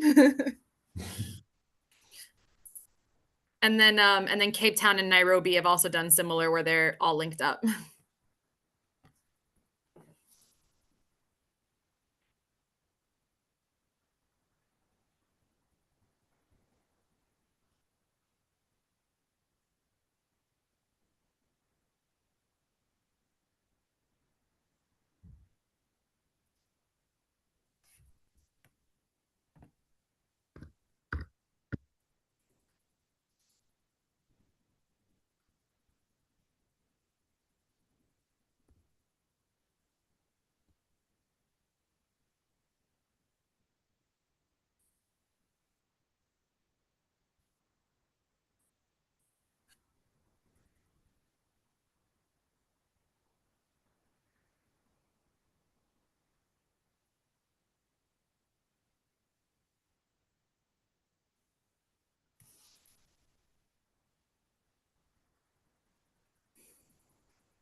Okay, I'm so sorry. We're still trying to connect it. There's an issue with some settings that we did earlier where we have to let the other room out, and now it's not letting them back in. So we're just trying to figure it out.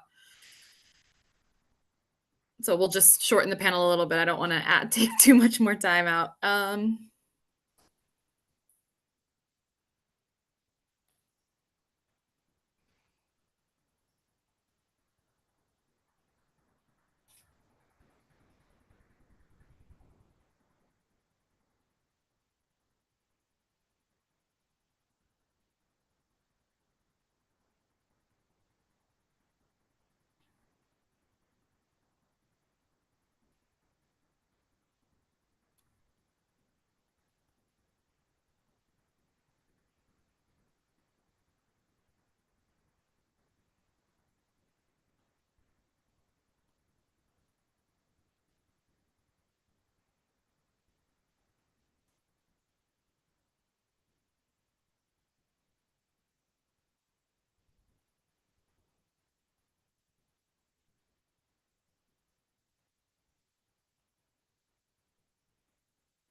Okay, we're gonna try it once more, and then we might have to give up.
Okay, they've been trying and it just does not seem to be working, unfortunately. So we're just gonna have to pause this on this side, which is a shame because we were really keen to hear your thoughts on the session and kind of make them connect. I'm so sorry about that.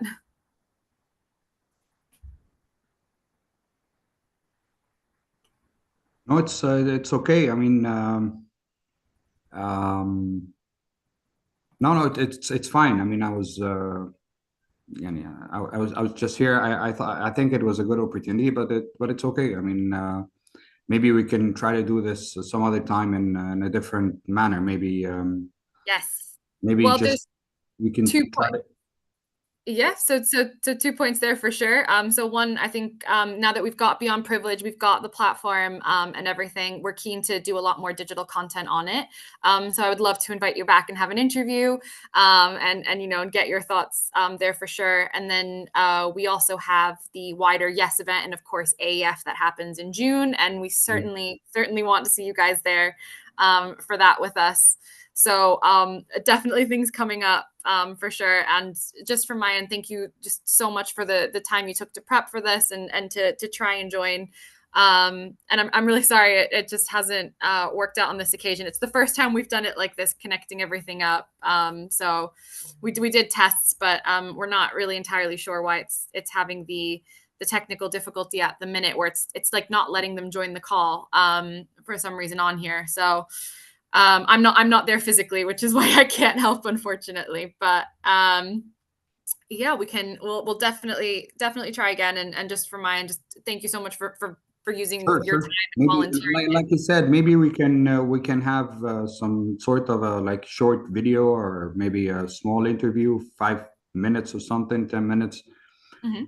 Just bring in the thoughts of what's going on in this market, what the youth need to be working on, kind of skills they're looking for. I mean, maybe just give them a heads up of, I mean, how important this kind of industry and sector is, man. So maybe we can help with that because I mean, I think we can make it work in this I mean, in this manner. Yeah, definitely. We can definitely do that. I think, yeah, we'll certainly schedule that to do that another time then. So we've got that set for this. And then of course, like we said, there's always Yes in person, fully in person in June. So we won't have any technical Hopefully, yes. issues there. Well, thank you so much. I will let you have your time back for the rest of the session then, and we will catch up very soon to see how we can you know, kind of do more with you guys in the future. But yes, thank you, and I will speak to you soon. Thank you, Georgia. Have a Great. good Have a day. good day. Thank you. Bye-bye. Bye.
Hi guys, just promoting you to panelists, just while we've got this quiet channel.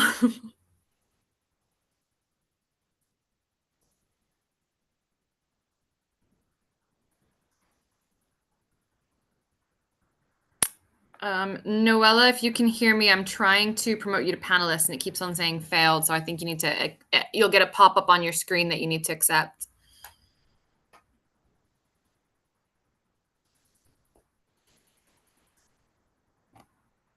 Oh, there you go. We got you. Hi, Georgia. I'm here just listening on the other call as well to the other Anyone here with the discussion. engineering? No worries. I will mute us in a sec. Dan, since we've got you, can I just hear your audio just to make sure that's okay quickly?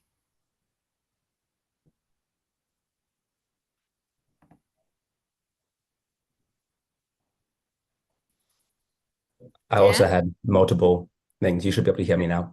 Yeah, can hear you and see you clearly. Excellent. All right, I will just be, I'm listening in on the Lego session as we are now. So I will let you guys get back to the other one and I will join you in a bit. Okay, cool. Thanks, Georgia. Thanks.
Speaking into the mic.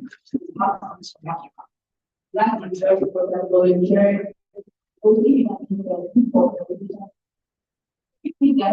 I really want to make sure that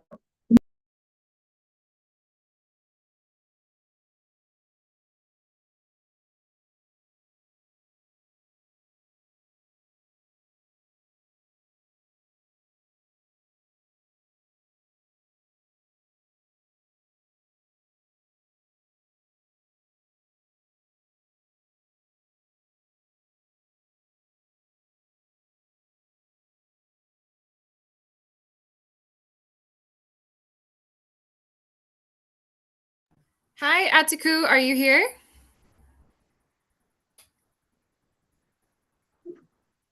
Hi, can you hear me? Ah, yes, we can hear you.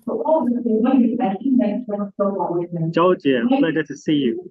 Good to see you guys too. Hello, everyone. Atiku, I can still hear the session still wrapping up, huh?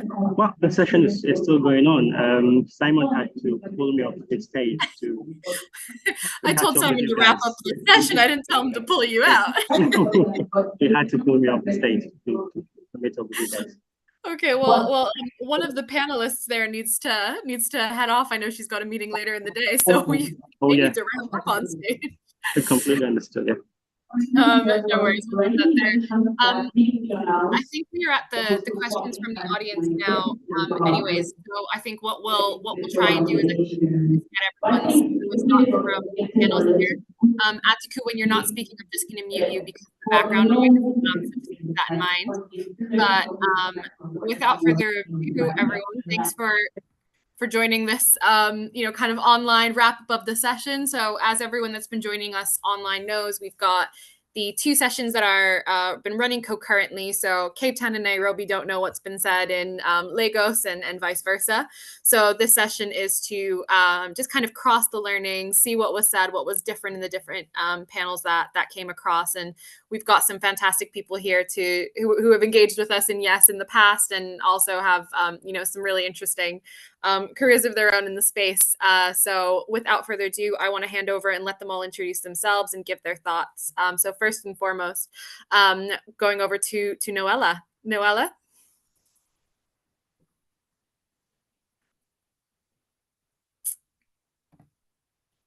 Noella, if you can hear us, you're on mute.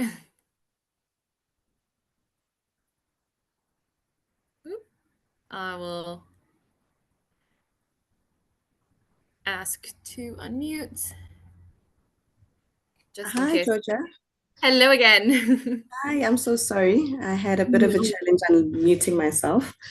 But thank you. Thank you very much. I was still trying to listen in on the other session, but I'll quickly provide a summary of some of the notes or the learnings that I got from that discussion. I think it was quite interesting to see that, well, my main observation was that majority of the esteemed panelists do not necessarily have an energy-focused qualification.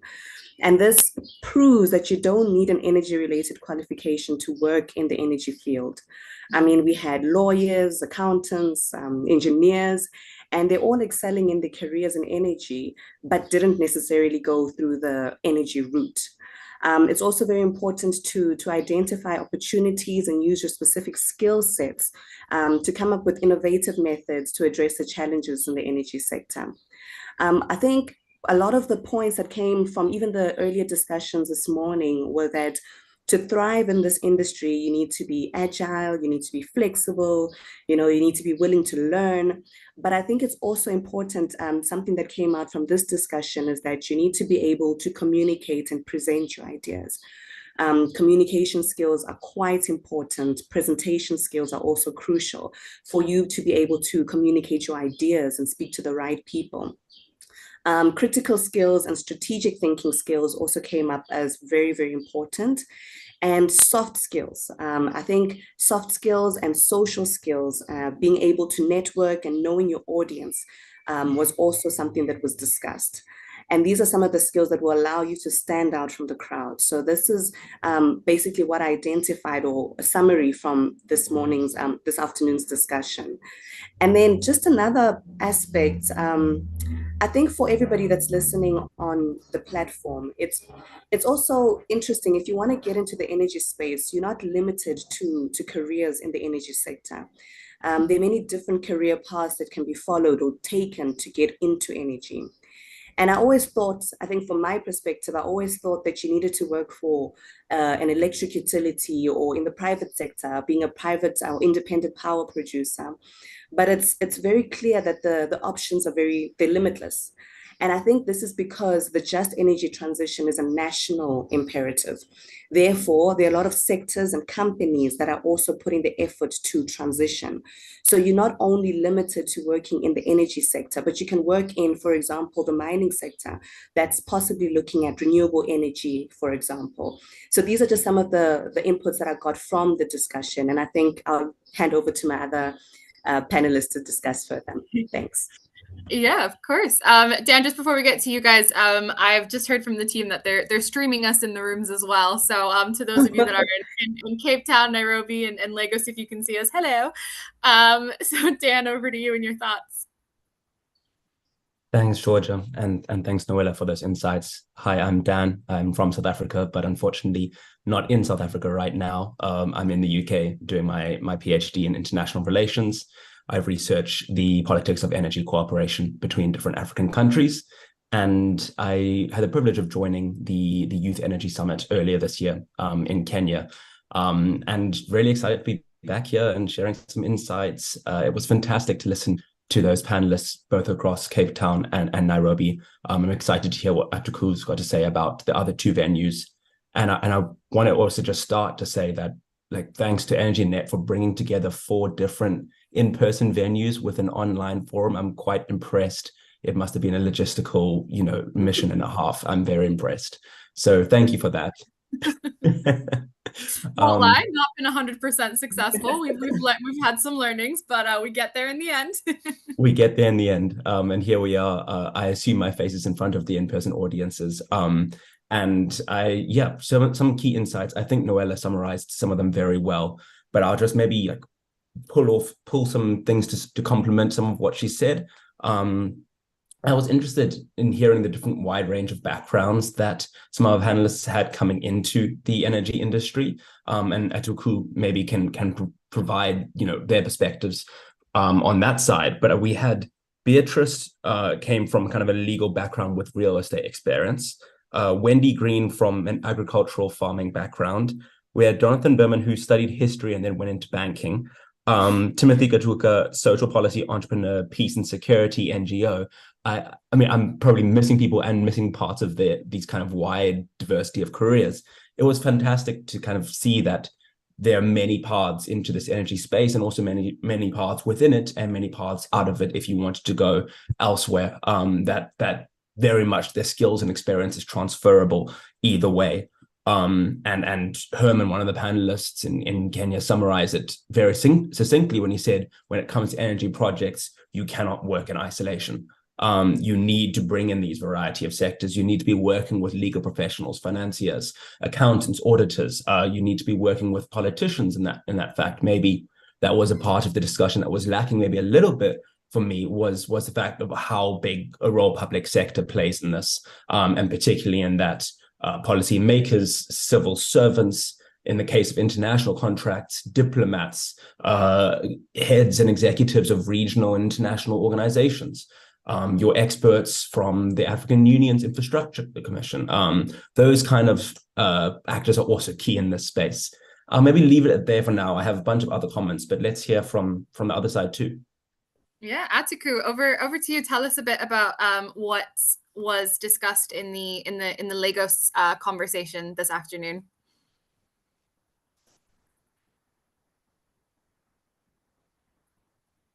I'll just need to ask you to unmute, and then we'll be able to kick off. Excellent.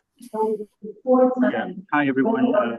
Georgia, rest of the panel, it's a great pleasure to be here. My name is Toubro from Lagos. I was privileged to attend the summit in June this year.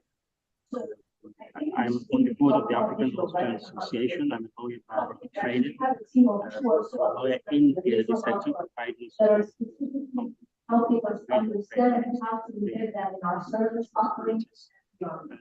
Basically, what's fascinating about the Lagos panel? Atiku, I'm so sorry to interrupt. Can you bring the mic a little closer to you just so we can try and isolate the background sound? Sorry. Can you hear me now? A bit better, yeah. So what excites me about the Lagos session is the fact that almost none of the panelists has a STEM background, the science, technology, or engineering background. We're all, non-technical guys doing some sort of work in the sector, one way or the other. So a lot has been said, and I have taken notes of some of the discussion points from the different panelists.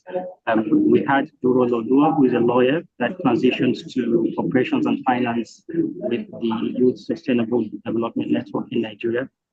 She spoke to the non-technical role and how they adapted some of the roles that she has in law school to position herself for a role in volunteering in sustainable energy, advocacy and campaign, where she ultimately helped establish a youth sustainable development network that is doing significant work when it comes to the transition and sustainability, upskilling,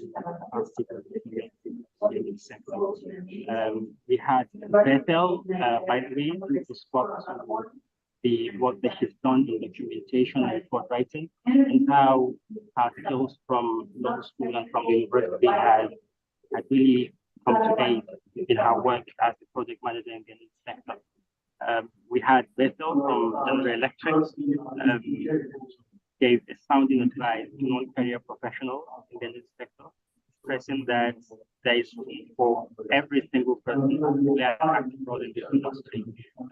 She stressed the need to acquire particular skills, including but not limited to having the right attitude, soft skills, having optimism, the ability and the background from persons with respect to their background. Bethel spoke to the importance of continuous learning, stressing that skills acquisition is a marathon, is a continuous process that trends in the area. She stressed about the need. Oh, Atiku, we've lost audio. I don't know if can you try speaking again? No, it's completely lost. We can hear background noise, so we know that there's a feed coming through. The other session is going on, so yeah, they're just wrapping up. I just messaged Simon saying that they should have been. Yes. Are you able to hear me now? Yeah, now it's clearer. Yes.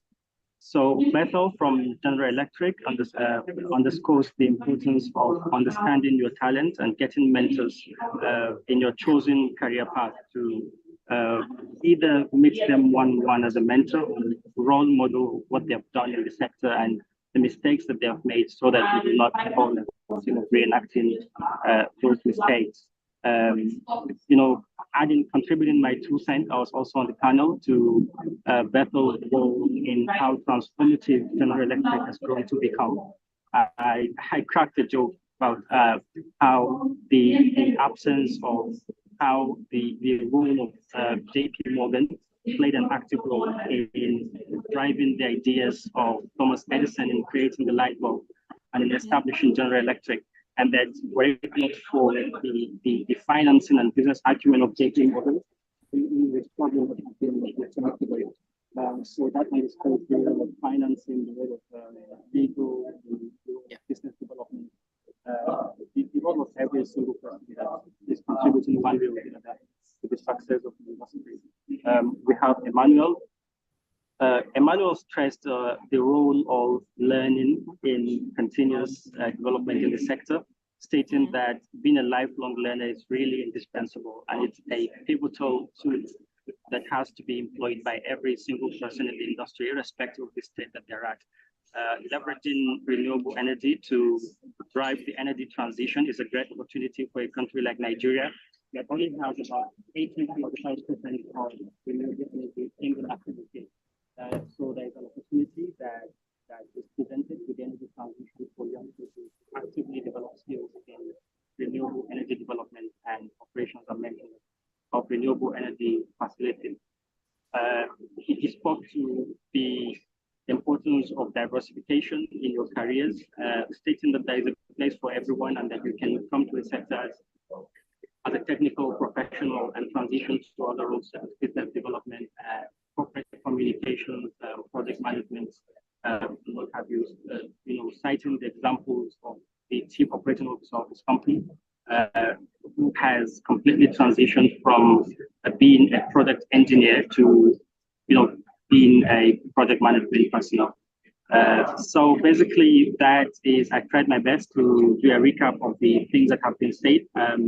Just to wrap it up, I drew from the skills that I've acquired in my legal training, skills ranging from expertise in corporate compliance and project management, navigating the complex wave of regulatory frameworks and licensing permits, approvals, contractual frameworks, and how I'm actively using those skills to help businesses and companies understand and navigate risks in their contract, to balance risks between project developers, between government, financiers, contractors, and what have you. And the role that lawyers have to play in mitigating legal risks, foreseeing challenges in, say, land acquisition, due diligence, IP issues, dispute management. I cited the example of the PNID versus Nigeria arbitration that was recently certified by a court in the United Kingdom, and how the absence of contract management and contract and dispute prevention had led to Nigeria facing a potential arbitration award, in the value of about $11 billion, one of the largest arbitration awards in the history of the world. Drawing from the roles that I had played as an intern for a law firm that was advising on the PNID arbitration, and how really I'm trying to contribute my legal knowledge and legal competence to development. And that is something that should meet the overall objectives of every young person in the sector, to ensure that you do things that have an impact on society in a very profound way. Thank you. No, thank you so much for that summary. So there was a lot of similarities across the two. Definitely, I think, from my perspective as well, and please feel free to all weigh in, but the importance of diversifying your skill sets, of, kind of how where you start out is not always where you end up. I think each of you guys kind of gave some great examples about the backgrounds that people came from versus what they're doing now. Which is, kind of extremely interesting there. There was a couple of questions that I noticed across the locations came in from Slido that the panelists either haven't had a chance to get to, or at least on our session we haven't seen. So I'm kind of curious to get your thoughts on them. But one that I've seen come through, which is kind of a nice, more general question, is, what do we think can be done to improve youth enthusiasm towards the energy sector, and the jobs that that are out there? Happy to open to anyone to take and start on this. I guess shall I pick? I'll pick. I'll start with Noella on this then. Oh gosh, all right. Thanks, Georgia. And I humbly apologize. I didn't even get a chance to introduce myself in the first session. I think I was busy battling with my mic. My name is Noella, and my surname is Molefe. And I have a background in the just energy transition, working for a utility. And I'm currently working for a mining company named Zaro, and we are currently in the transition. And to answer also the transition from a coal-based company towards renewable minerals as well as renewable energy. So there are a lot of opportunities in other sectors. And I think that's what I was trying to allude to in the previous session, that there are a lot of opportunities for graduates and early employees in various sectors. And to answer your question regarding how do we make it exciting for young people, I think we need to get the word out. I mean, energy is a very exciting sector, and it's also cross-cutting. You can be in energy in different sectors, and such as, for example, the mining sector. There is specifically energy opportunities in the mining sector. So it's important to get the word out, speak to people, communicate, even if it means like engaging with the youth at universities, just allowing them the opportunity to understand that you're not limited to working for a utility. You're not limited to certain environments. It is very, very broad. And if you bring in the just energy transition into the topic, the just energy is global. Everybody's talking about it. If you start bringing these aspects in, then you realize that energy plays a very crucial point. It's vital for the just energy transition, which is a global topic. So once we start engaging on that, I think it will be easier to get people more excited, and just to, know that there are many opportunities in your banks, in your various sectors for the youth. And I think that's very exciting. From my perspective, there's so many opportunities for females, for the youth. It's just so broad that a lot of people need to know about it. So we need to get the word out. Thanks. 100% agree. Daniel, do you want to add anything to that? Yeah, because you're also in an interesting space yourself with it. So quite the variety. Right. That's right. Yeah, I think Noelle is spot on. I think we probably would have to undo some of the stereotypes about what a person in an energy career or profession looks like, which is typically white, it's typically male, and it's typically an engineer. And we kind of need to take that and say that's not at all the case, that there are plenty of those for historical reasons, but that we need to expand that to much more, to across professions, across genders, across races, and much more than that. And I think so a key point in answer to the question then must be that we must reform education curricula, that from a young age, whether it's in high school, whether it's in tertiary education, whether it's actually even younger, when we start socializing people and as to what certain careers look like, that we need to start thinking about how do we make education much more workspace oriented or much more pragmatically oriented? How do we start fitting education transferable skills into the curriculum such that people are equipped for these careers? And how do we give career support at the start of or early on in education? How are we explaining to people what careers look like, that the energy space is not just engineering, but that is very much welcomes engineers too. Before we start coming across as a panel that hates on engineers, we're not at all. And so I think my main answer to that question would be curricular reform. The other answer to that question, I think some of the panelists drew on, and I'll maybe just draw from what the panelists talked about with regards to talking and engaging with people. We probably need to make some more spaces, like EnergyNet is doing a really good job of with this Youth Energy Day. We need to make more spaces for networking and engagement with the energy industry. And I don't necessarily mean the closed spaces. I'm quite familiar with having presented at multiple conferences that are closed to the public and are important because for various reasons, perhaps their content is confidential, et cetera, perhaps contracts are being signed, but we need more open conferences that provide spaces for you to engage and see what industries are like. And having been at these conferences as a researcher, they're kind of the most unique spaces to get insight into the industry that you simply couldn't learn from reading a book or researching online. So we definitely need to expand these kind of spaces that exist and take advantage of technological leaps that have allowed us to be on a Zoom call presenting across multiple different countries, to access more people where we can. But also knowing that not everyone has access to reliable internet or a laptop. So this is only part of the solution. And an accessibility to these kind of knowledge sharing, industry insight spaces is going to have to be a multi-pronged approach, online, in person. We're going to have to get conferences that reach remote areas. And it's going to take a lot of brainstorming and creativity to think about how we increase the accessibility of this to the youth across the continent. 100%. We've got to start with reliable power, but reliable internet is not farther forward across the continent. I know. So definitely things that we need to do to look at that access there. Atiku, I'm not sure what the sound level is like where you are, but I did want to circle to you and get your thoughts on this of, you know, how we can engage the youth better. You work so much as well across the students legal association across the continent too. So I believe you'd have quite an interesting perspective on this and probably some good insight from current graduates and students. Well, I couldn't agree more with Noella and Daniel. What we need to do in addition is to engage young people in a way that is meaningful, but in a way that is continuous. We need to engage them continuously. We need to showcase the importance of the energy sector in our economic development and national development in basically every aspect of human life.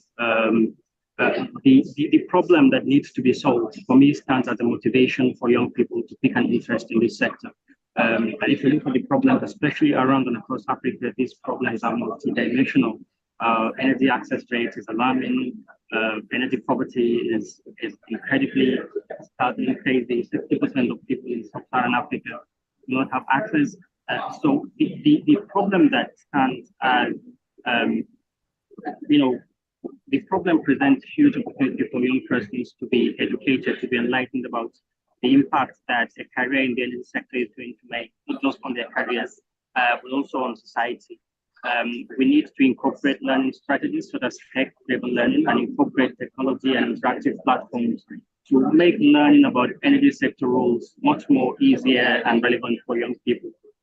Exciting platforms like the Beyond Privilege platform is really breaking ground in that regard, and thumbs up to EnergyNet for that initiative.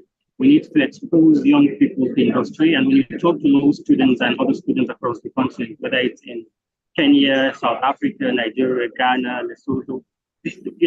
One thing that plays out is that there is a disconnect between what they're being taught in universities and in schools and what really obtains in the industry.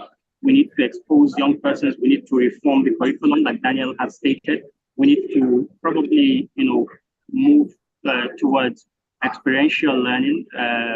In my profession, we call it clinical legal education, to incorporate those practical aspects of learning with what really obtains in the industry. And the best way to do that is to put in some level of enforcement, because with campaigns and speeches and conferences about the need to reform our curriculum, to change our curricula, you can only achieve so much. So we have to work with regulators of educational institutions to enforce those sort of reforms in a very profound way.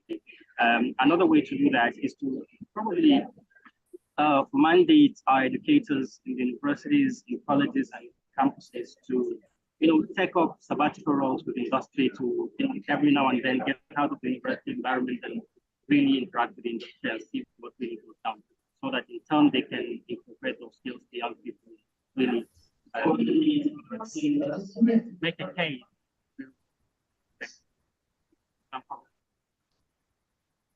Great. Well, thank you all for that. So with that, we are kind of coming to time, and those of you that are in person and have watched a stream, hello, good to see you all. Would like to caveat with, I have not told any of them to mention EnergyNet. They've done it on their own accord, but we are glad that you found working with us across Yes and Beyond Privilege helpful to you. And yeah, get out there as the youth, be curious, as I think we've said across quite a few of the panels, diversify your skills. Don't be scared to shout about them.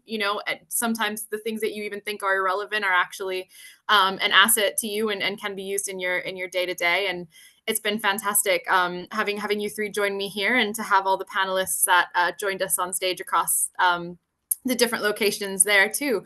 So with that, I will thank these guys for taking time out of their day to join us and watch the content. And please feel free to connect with all of us and hear more, especially if you're looking to get into some of the really interesting spaces that they're all working across.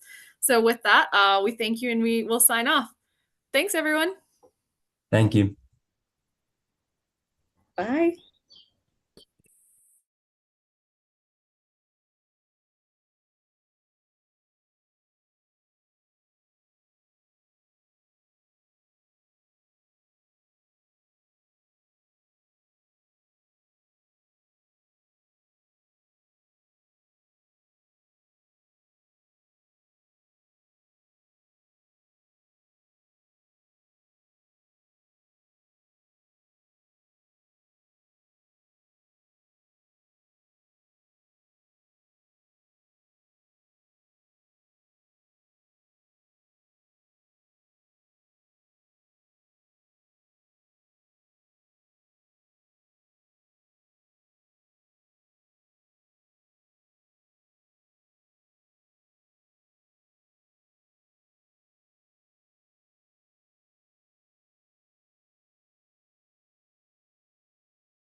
Hi, Julie and Mustafa. I can see that you've both joined.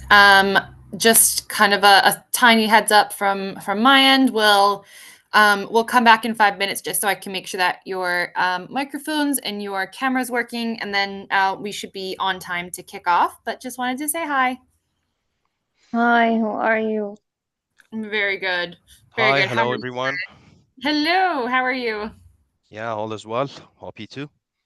Great. Yeah, all good. We are set to start on time for this, so I will circle back in. Actually, I can hear you guys both fine. So just 5 minutes before we can circle back and just get going. But I'll just introduce the first company, then just pop back on, introduce the second, and then we'll do some Q&A as we get questions in on Slido. The session earlier had quite a few coming in, so I think we'll have time for a good discussion. Sure. Great.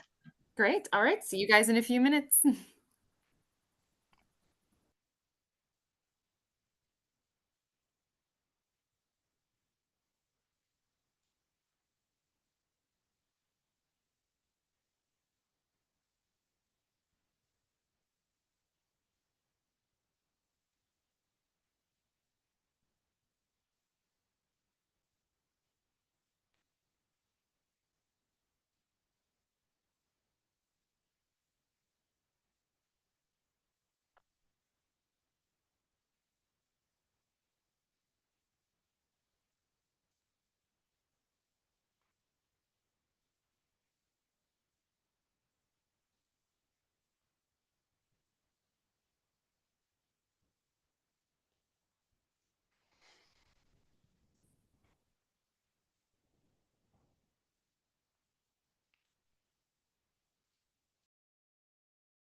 Hello, everyone.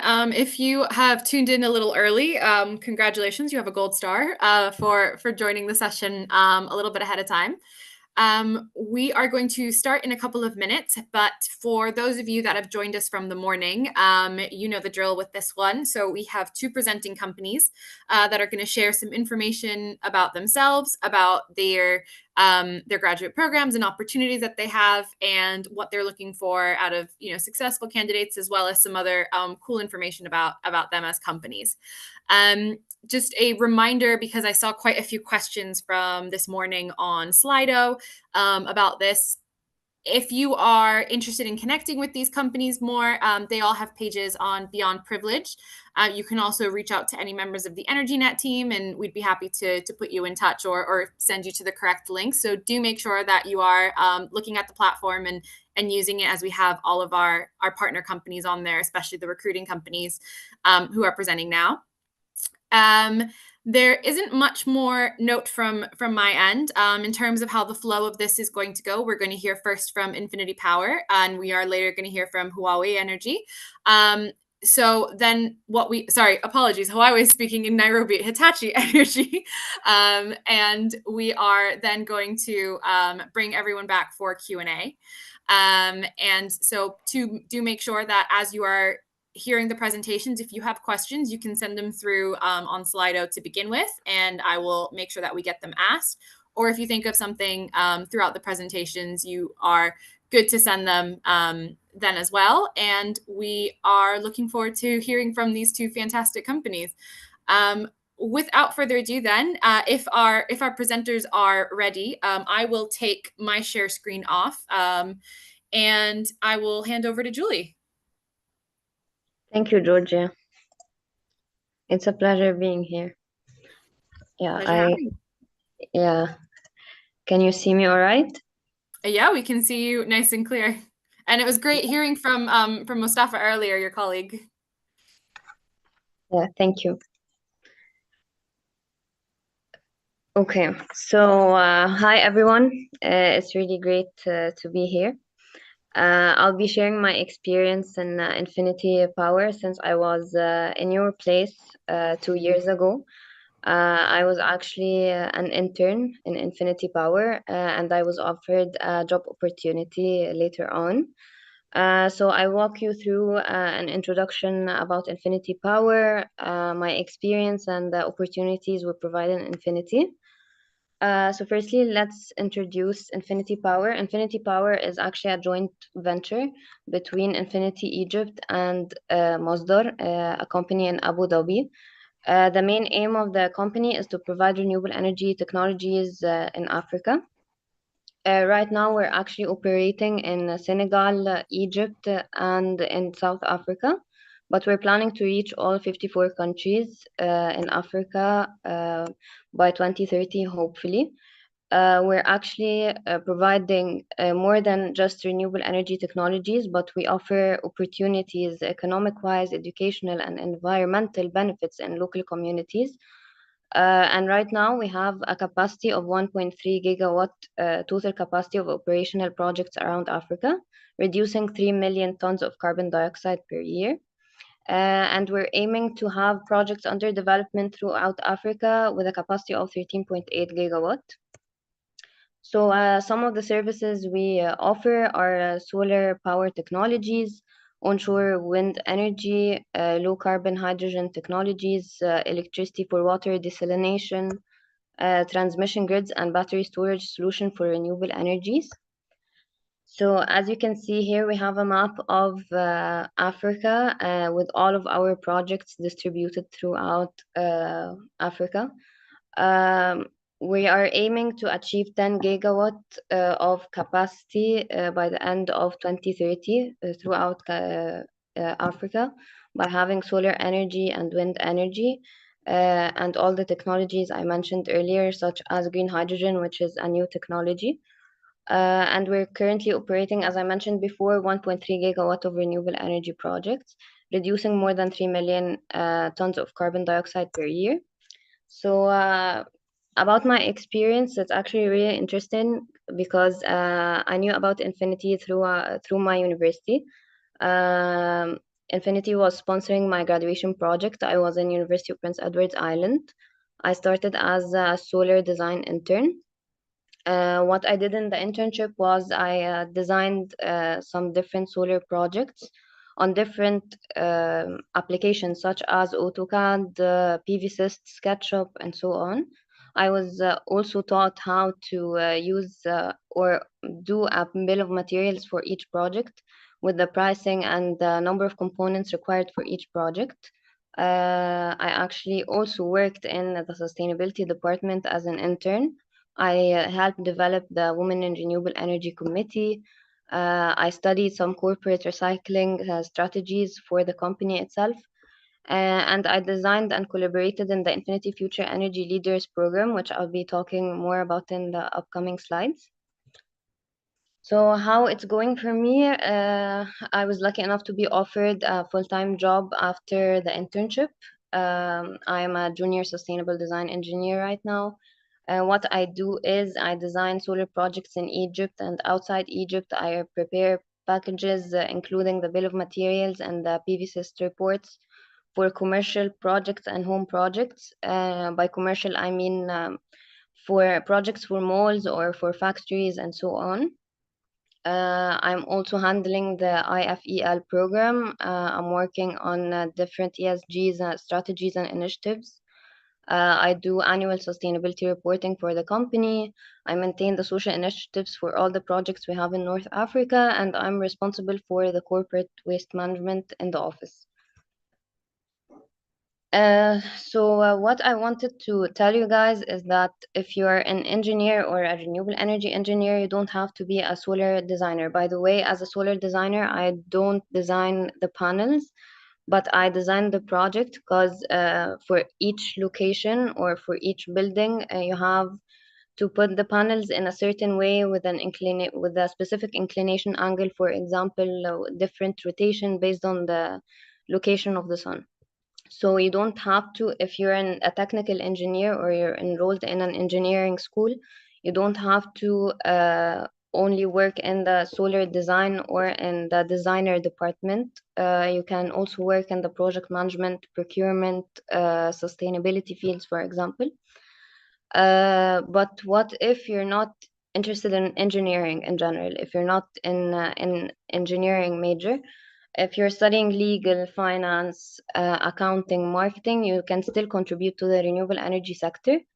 For example, in the sustainability department, I don't know if some of you know this, but sustainability consists of 3 pillars: environmental, social, and governance. So our sustainability department is divided into 3 different parts.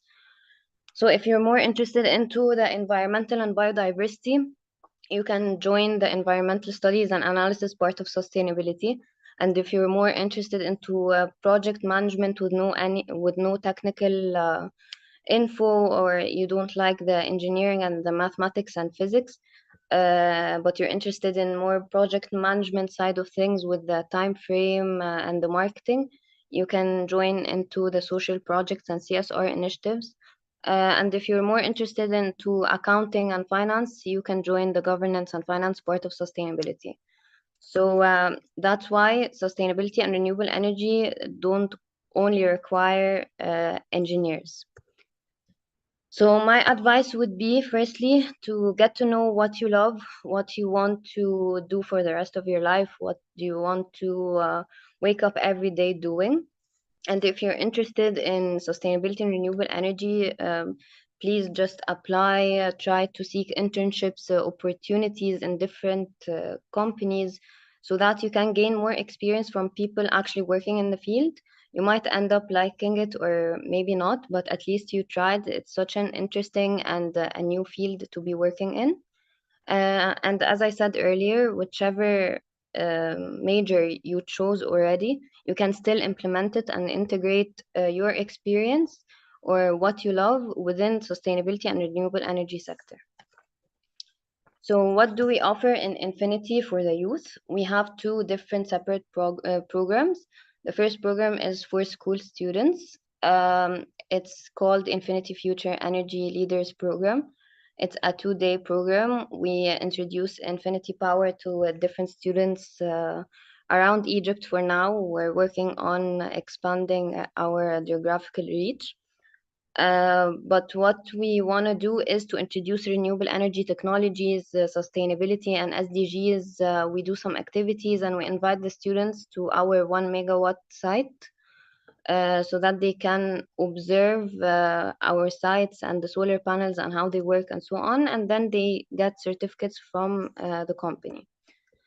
What's the main aim of this initiative is to help raise awareness about renewable energy technologies. We like to correct the misconception about sustainability because, as I mentioned earlier, sustainability is not only about environment, it's about social initiatives and governance and optimizing the budget of the company and so on. So we like to correct this misconception to the youth. We also give back to the community by this program, of course, and we prepare future energy leaders to join the field. Another initiative we'd like to talk about in our Infinity Future Energy Leaders program is including women in renewable energy field. So what we did is we started a Women Renewable Energy Committee 2 years ago.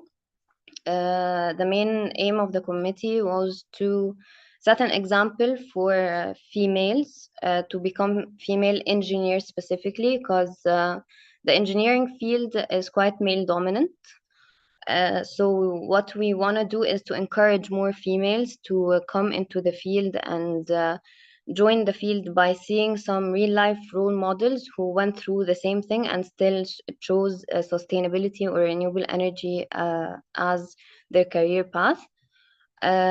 This initiative targets the 5th goal in the SDGs, the Sustainable Development Goals set by the UN. And actually, this initiative also won the best social project in the MENA region in the year 2022 in a competition organized by HSBC. For the universities, we have 4 different programs. The first program is a 2-day program. It's a training carried out in our 1 megawatt site, solar site.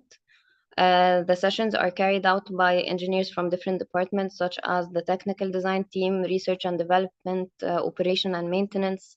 And they also get to see our inventions, such as the solar bench that you can see in the photo. It was actually invented by our research and development team. The second program we have is a 1-week training. It takes place in our head office and in our 1 megawatt site. It's concentrated solar power training. So the students are actually given a solar project in which they do from A to Z. They design the project, they produce bill of materials and reports, and then they present it to our engineers. The third program we have is sponsoring graduation projects. As I said earlier, that's how I knew Infinity in the first place. We work with the universities of Canada in Egypt and universities of Prince Edward's Island in Canada. What we do is we act as a client for the graduating students, and we carry out bi-weekly meetings in which we give them advice and hear any updates about the projects they're working on. Some of the projects we did with the students were the Nile River Cleaner, the dry and solar cleaners, a weather station, solar bench, portable solar tracker, and a solar bus station. And as you can see in the photo, these are some of our students who went to KOI, which is, it was like the COP, but for the youth, and they presented the solar cleaner in KOI. And the fourth program we do is the internships. Of course, we carry out internships each year. We had interns coming from all over the world, many different universities such as the GIU, Universities of Canada, Duke University, Queen Mary University of London, Imperial College London, AUC, GUC, Nile University, Cairo University, and Ain Shams University. So if you're interested in the renewable energy sector and sustainability, even if you're not an engineer, please send your CV on this email I highlighted in yellow. we have different departments so that if you're not an engineer, you can still join. We have some vacancies for interns in solar design, electric vehicle technical, marketing, research and development, and sustainability. So yeah, if you would like to know more about our company, if you're interested in renewable energy and the initiatives we do for sustainability, you can take a look, pay us a visit in our social media platforms. And it would be really great to have you guys on board. Thank you. Thank you so much, Julie. That was fantastic. I didn't realize, kind of how many different opportunities that you guys had and how much, how many organizations and universities that you guys work with. I didn't realize it was also, so much international as well. So that was really interesting to see and to hear your experience having just gone through it, kind of a couple of years ago as well. So without any further ado there, I've seen some questions come in from Slido, but I'm keen that we hear from Hitachi as well and what they've got going on, and then we can bring you guys back together and ask all the questions that we've got coming in. Mustafa, over to you. Thank you, Georgia. Happy to be with you today. I'm sharing my screen. Hello, everyone. I would like to start with a little introduction about myself. I'm seasoned HR expert with overall 13 years of experience working across functional and with the management team to meet the strategic aims for the organization. At Hitachi Energy, we understand that our people are not mere resources. They are beating heart of our innovation and driving force behind our success. Our purpose as a Hitachi Energy, we are advancing a sustainable energy future for all. We are advancing the world's energy system to be more sustainable, flexible, and secure. As a pioneering technology leader, we collaborate with customers and partners to enable a sustainable energy future for today's generation and those to come. Sustainable, green, enabling a carbon neutral energy system through renewable integration, high efficient end-to-end electrification, including industry and transport, and our eco-efficient portfolio for the flexible enabling energy system to actively minimize consequences of unexpected failures, secure, ensuring safe and secure mission critical infrastructure with expert services and flexible cyber and physical security offering. About Hitachi Energy, this is our portfolio and our employees. We are 40,000 employees overall, 90 plus countries with 200 offices. Our headquarters in Zurich, Switzerland, 250 years heritage combined, 5,500 sales employees and field engineers, 2,000 engineers and scientists in R&D. We have made 4 business units for the grid automation, grid integration, high voltage products and transformers. Business mix by revenue for the customers is transport and infrastructure, industry utilities, offering for the service software and automation systems. Geography in the APMEA, Middle East and Africa, Asia, Middle East and Africa, Americas and Europe. This is the global leader across business units. We have the 4 business units, like the grid automation, supporting 50% of the top 250 global electric utilities. Grid age project span 250 references and 800 MW.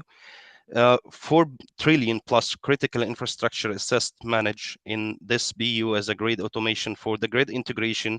HVDC globally 200 GW installed system, 4,000 project delivered in the past 15 years, 15,000 system operating globally.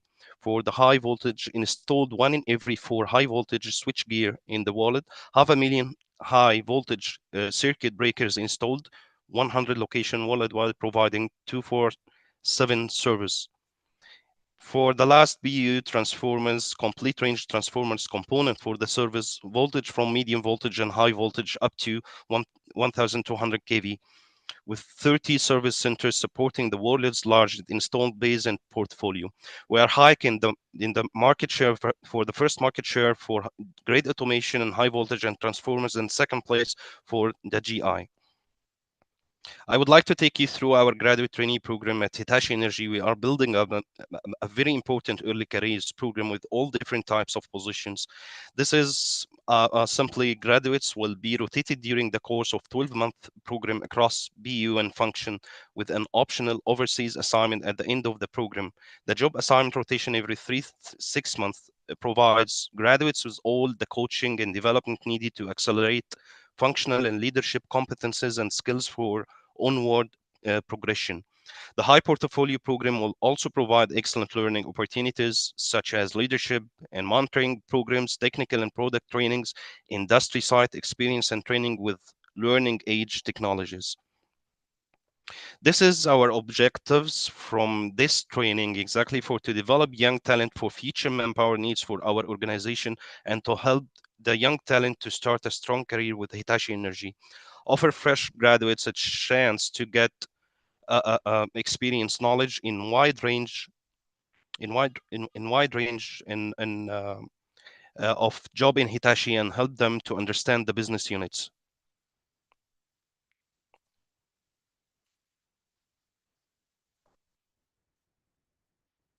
Qualities to look for in the trainees is the technical skills, communication skills, interpersonal skills, problem solving and critical thinking, enthusiasm, commitment, and motivation.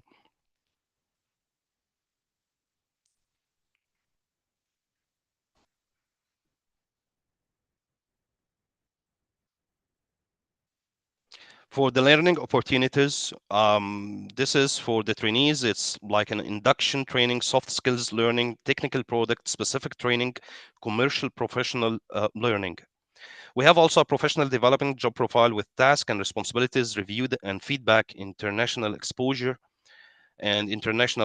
guided career development network of friends and colleagues.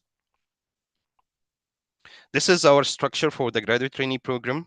We starting usually in September from each year, orientation program, factory familiarization and visits for the factories and sites, business model training and assignment to monitor. This is for the first quarter. The second quarter, which is called Gate 2, is gate evaluation for the business model and test on the journey training rotation function for each, and it depends to the local and current training for each country to be 1 or 4 functions. On the job project assignment 1 or 2, general management program, and the gate 3 is the gate evaluation for the project evaluation by the end of this program after the 12 months. This included the on-job training project for the 6 functions and the factories, and what he did exactly through the 12 months in this training. Overview program and timelines as a start from gate 1 to gate 3 is, as we said, is a job orientation and business model canvas and the training for the behavioral and e-learning. Business model is just canvas. We concentrate for the 9 pillars for the partner network, key activities and offer customer relations, customer segments, revenue streams, and cost structure. Each business model, like the key partners, just the trainee understand who are our key partners, who are our key suppliers, which key resources are we acquiring from partners, which key activities do partners platform. For the key activities, what key activities do our value proposition require, or the distribution channels, customer relations, and revenue streams. Also, our channels, which channels do our customer segments want to be reached, how we are reaching them now, how our channels integrated, which ones work best, which of the most cost efficient, how are we integrated them with the customer routines. We have a good learning opportunity online. This is a learning for all the trainees and all the employees as well. Learn anytime, learn anywhere. With online learning, you choose what, where, when you want to learn. We have like 120K assists are available on demand 24/7 use for computer and tablet or mobile. He or she can watch 65,000 videos, read 50,000 books, listen to 1,000 plus audiobooks, and practice for 7,000 courses which also be certified for these courses. Learning and development at Hitachi for My Learning. This is the course learning programs offered by the organization. All mandatory courses will be deployed via My Learning, our portal. He can register and is required for successfully completion and get certificate received upon completion. This we have a culture with it. It's improved culture agility as we operate within diverse teams working globally, and culture calculator and country profiles. This is the language learning, which is essential for EF Education First as an online English school with a range of courses accessible on computers, smartphones, and tablets, and solo study or self-study course for all employees, access to 2,000 hours plus for study content, pronunciation, and vocabulary apps. Rosetta Stone is another. We have like online language school, which offers 25 different language programs accessible on computers, well, smartphone and tablets, interactive and engaged environment to learn a new language. This is Gate 2 evaluation, which we have, our graduate trainee program. We are required from all the trainees to have this project and to interact with the management as a virtual, to speak about the project, what they learned during the past 6 months during the graduation. So graduation trainee program. Then they have like an assessment and management evaluation for this Gate 2. The Gate 3 evaluation is more in deep dive about the 12-month introduction and the background and objectives. To summarize your background, including education, relevant experience, and any previous achievement that he or she has, a clear state objective of the trainees program on how they align with their career aspiration, and accomplish skills and development that he got through this project or through this graduate trainee program, the project and the assignment that he was involved with or he or she involved in, to present and overview the project assignment rotation undertaking during the training period, discuss the specific challenges faced and how he has successfully overcome the challenges, and the learning growth, to share with us the insights gained from on-job training in each country, rotation experience in each function, including lesson learned and personal growth, demonstrate the skills and knowledge have expanded during the training period. Also, we don't forget to get the feedback from the trainees. We get such a good feedback about our training for the graduate trainee. That's why we are going forward to do it every and each year, starting from August, September, to all employees, to all the graduate trainees. This is how to apply for our website. He can go and access our website. He will see the open position, open opportunity. He can go and apply for it. As well, he can go through LinkedIn link to apply for the position. And this is our URL for the hitachienergy.com. Thanks. Great. Thank you both so much. That was so thorough and comprehensive. So everyone that's seen this, if you think you have course mates and friends that should view these sessions and are looking, especially on the internship side or graduate opportunity program, please make sure that you send them this session, because I think these were fantastic. With that, we have had some questions that have come in through Slido, so I would love to welcome you both now back to the session. And some questions are directed specifically to each of you. Some of them, they've not specified who, so I think happy for you guys to ask. What I have first and foremost is Julie. How did you find your internship, and what did you do in university that helped you? I found my internship through the Infinity was actually sponsoring my graduation project. So that's how I knew about my internship, about Infinity in general. And then when I talked to the engineers who were sponsoring my project, they told me about the internship, and I applied. What I learned from my university, actually, I was a sustainable design engineer. So I learned about sustainability and designing renewable energy projects. So everything I did in university was actually what I'm working on right now. Okay, amazing. And then this question, they haven't specified who to.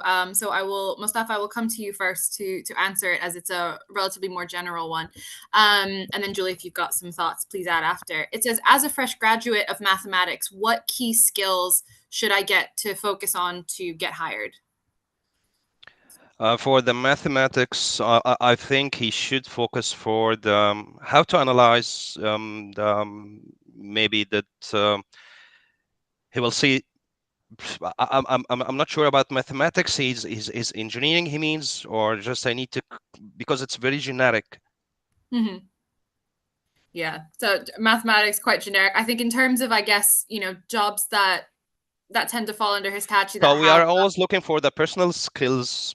Yeah. I think it's also a generic answer that I can give it to him for this program or any program that he wants to enroll in. I think he should have like communication skills, interpersonal skills, and analyzing skills.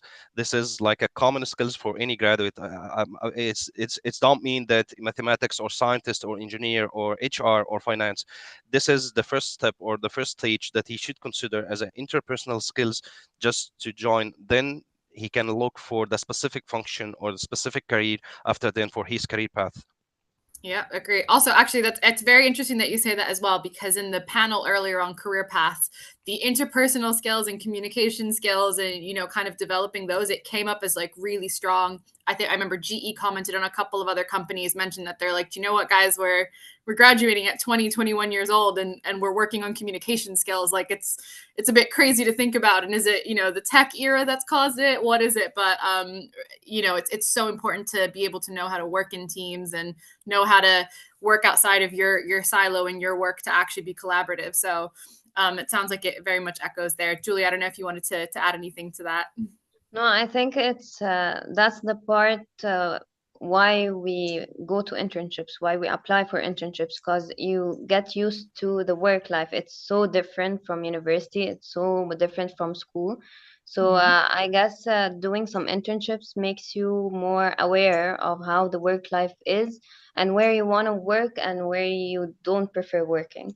So I guess for mathematics, he can work in different departments such as finance, accounting, maybe engineering or solar design if he takes some trainings in the solar design or engineering in general, like applying science to mathematics rather than only mathematical operations.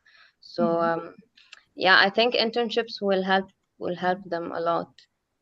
Yeah, absolutely. I've got another more general one, but this one should be an easier one, but it's directed at both of you.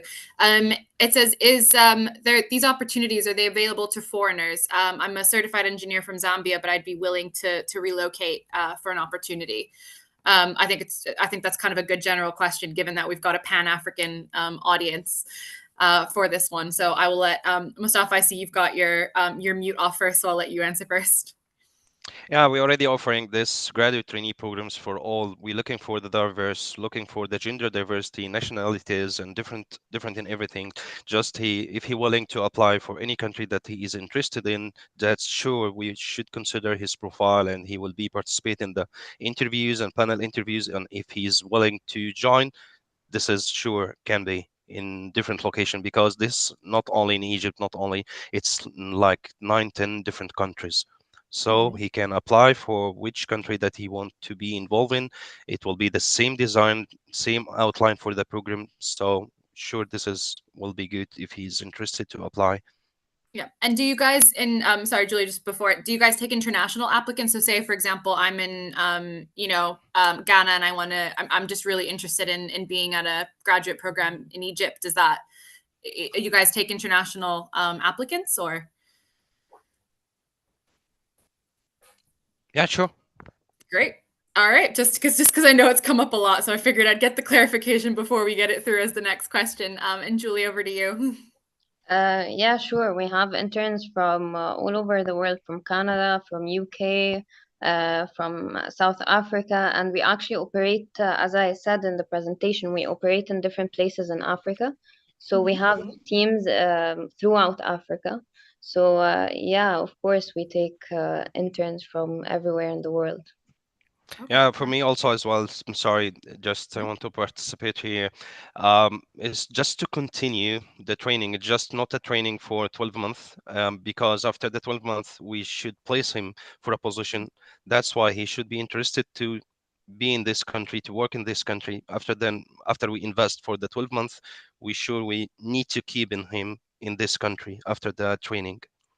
Okay. Yeah. No, that makes lots of sense there. Yeah, because you wouldn't want to, train it in something and then, you have to leave, and it doesn't have that continuation, of course. And the next question that we have here that I'll pull up.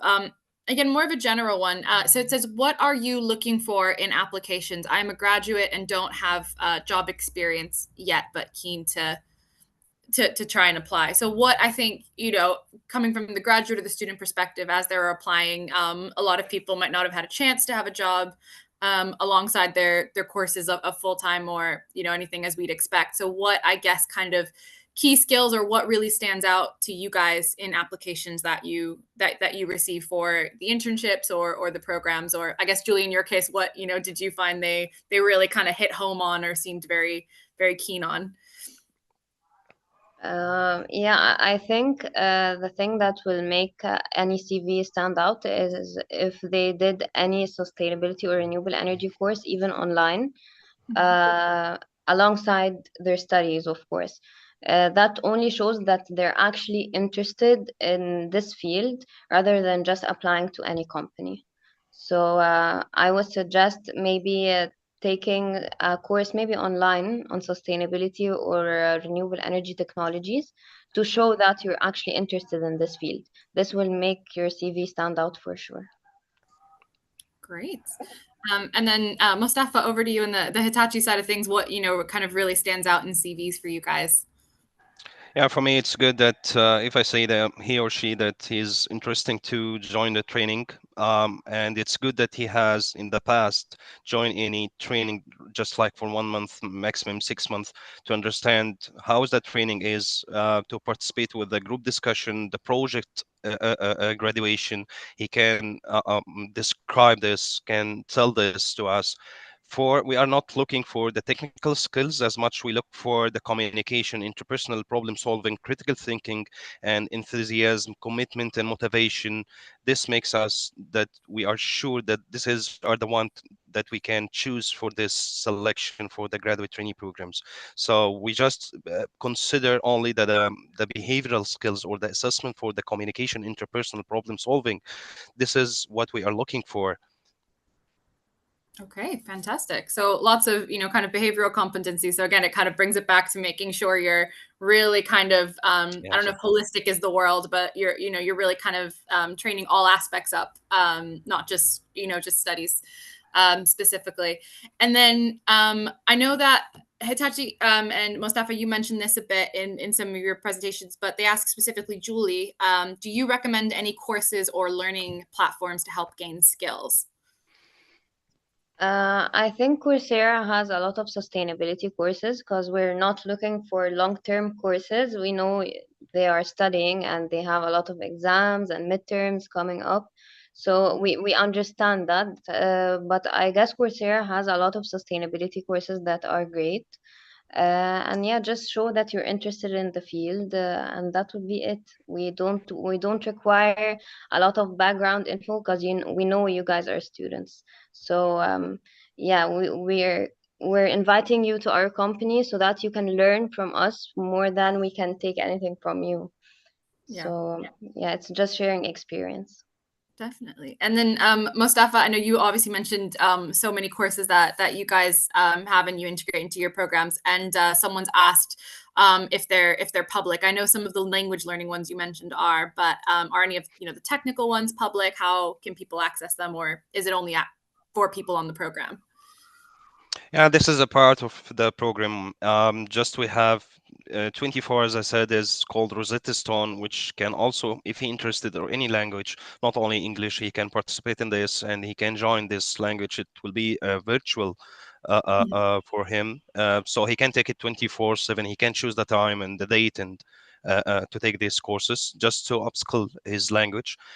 For the English courses, if we see that he needs this to improve, just we will involve him in this language skills. So it's also a part of the training model that we have. Yeah. Okay, fantastic. So lots of, kind of again, ways that they can really kind of upskill and get everything set. So this this question that we've got here, it is specifically aimed at Hitachi, but I'm also very curious to then hear your answer on it, Julie, and applying it to Infinity. But it's how do you describe your experience working at Hitachi Energy, and how do you describe the working environment? So, of course, Mustafa, that's over to you first to describe, you know, kind of the working environment over there, and then Julie, I think everyone would be really curious to hear as well from Infinity's side what it's like in the day to day. You know, why apply? Yeah, but if he will take my insights about this, I see it's like welcoming and friendly. We offer all the employees, not only the graduate trainees, the experience and knowledge, and to make something new, to understand the business units, to understand how it works, to understand the sustainability. I'm sure that it will be an added value just to join, and he can describe the company as it is. As I said, a lot of trainings, a lot of development. We have like a job rotation for different functions, internal improvements for the employees and trainees, internal movements that we can also consider. So just not a start in a career like a graduate trainee. No, he have a long career path with us. So I consider this as like a long career path, which is starting from the graduate trainee till the retirement age. Great. And then Julie, again, on your side from there, from Infinity, we'd love to hear what it's like working for them. Yeah, it's actually pretty exciting because there's no routine at all. Every day you have something different to do. Sometimes I design projects, sometimes I go to a site visit, sometimes I go to schools and talk about renewable energies and why I chose this field. So it's very interesting. My colleagues are all very, very friendly and they're very open to teaching me stuff because they know I'm still new. So I've learned a lot from my team, and I'm very, very thankful for their support. And they don't like look at me like I'm a junior and I don't know many stuff. I don't have experience. No, not at all. They trust me and they trust that I can handle huge projects. That's amazing. And yeah, I mean, being a graduate at this point a little bit long ago, but not too long ago, I definitely remember when you're, you know, starting out, having that trust and being like, okay, great. Like you trust me as a member of the team. You're not seeing me as this, you know, this little kid. That's always such like a great experience and really kind of helps you step up to the plate per se and get everything kind of set. Well, guys, that is largely the questions that we have. We ran a little bit ahead of time, which is never a bad place to be, especially on a Friday. It's the weekend for everyone that's joined us in Egypt. So we will let you get back to that. But I wanted to thank both companies for presenting, Mustafa and Julie for being the reps from each of your organizations. And just a reminder to everyone, if you joined in halfway through the session, please make sure to watch back. Both Infinity and Hitachi have mentioned how to apply to their programs there. So, and if you want to reach out or you have any questions, feel free to reach out to the EnergyNet team or reach out to the teams directly. And we thank you for submitting your questions. We thank you for joining us. And again, we thank you guys for presenting. So have a great day, a great rest of your weekend, and we will hopefully see you all very soon. Thank you, Thank you. Georgia. Thank you. Thank you. Have a good day. Bye. Have a good day. Thank you.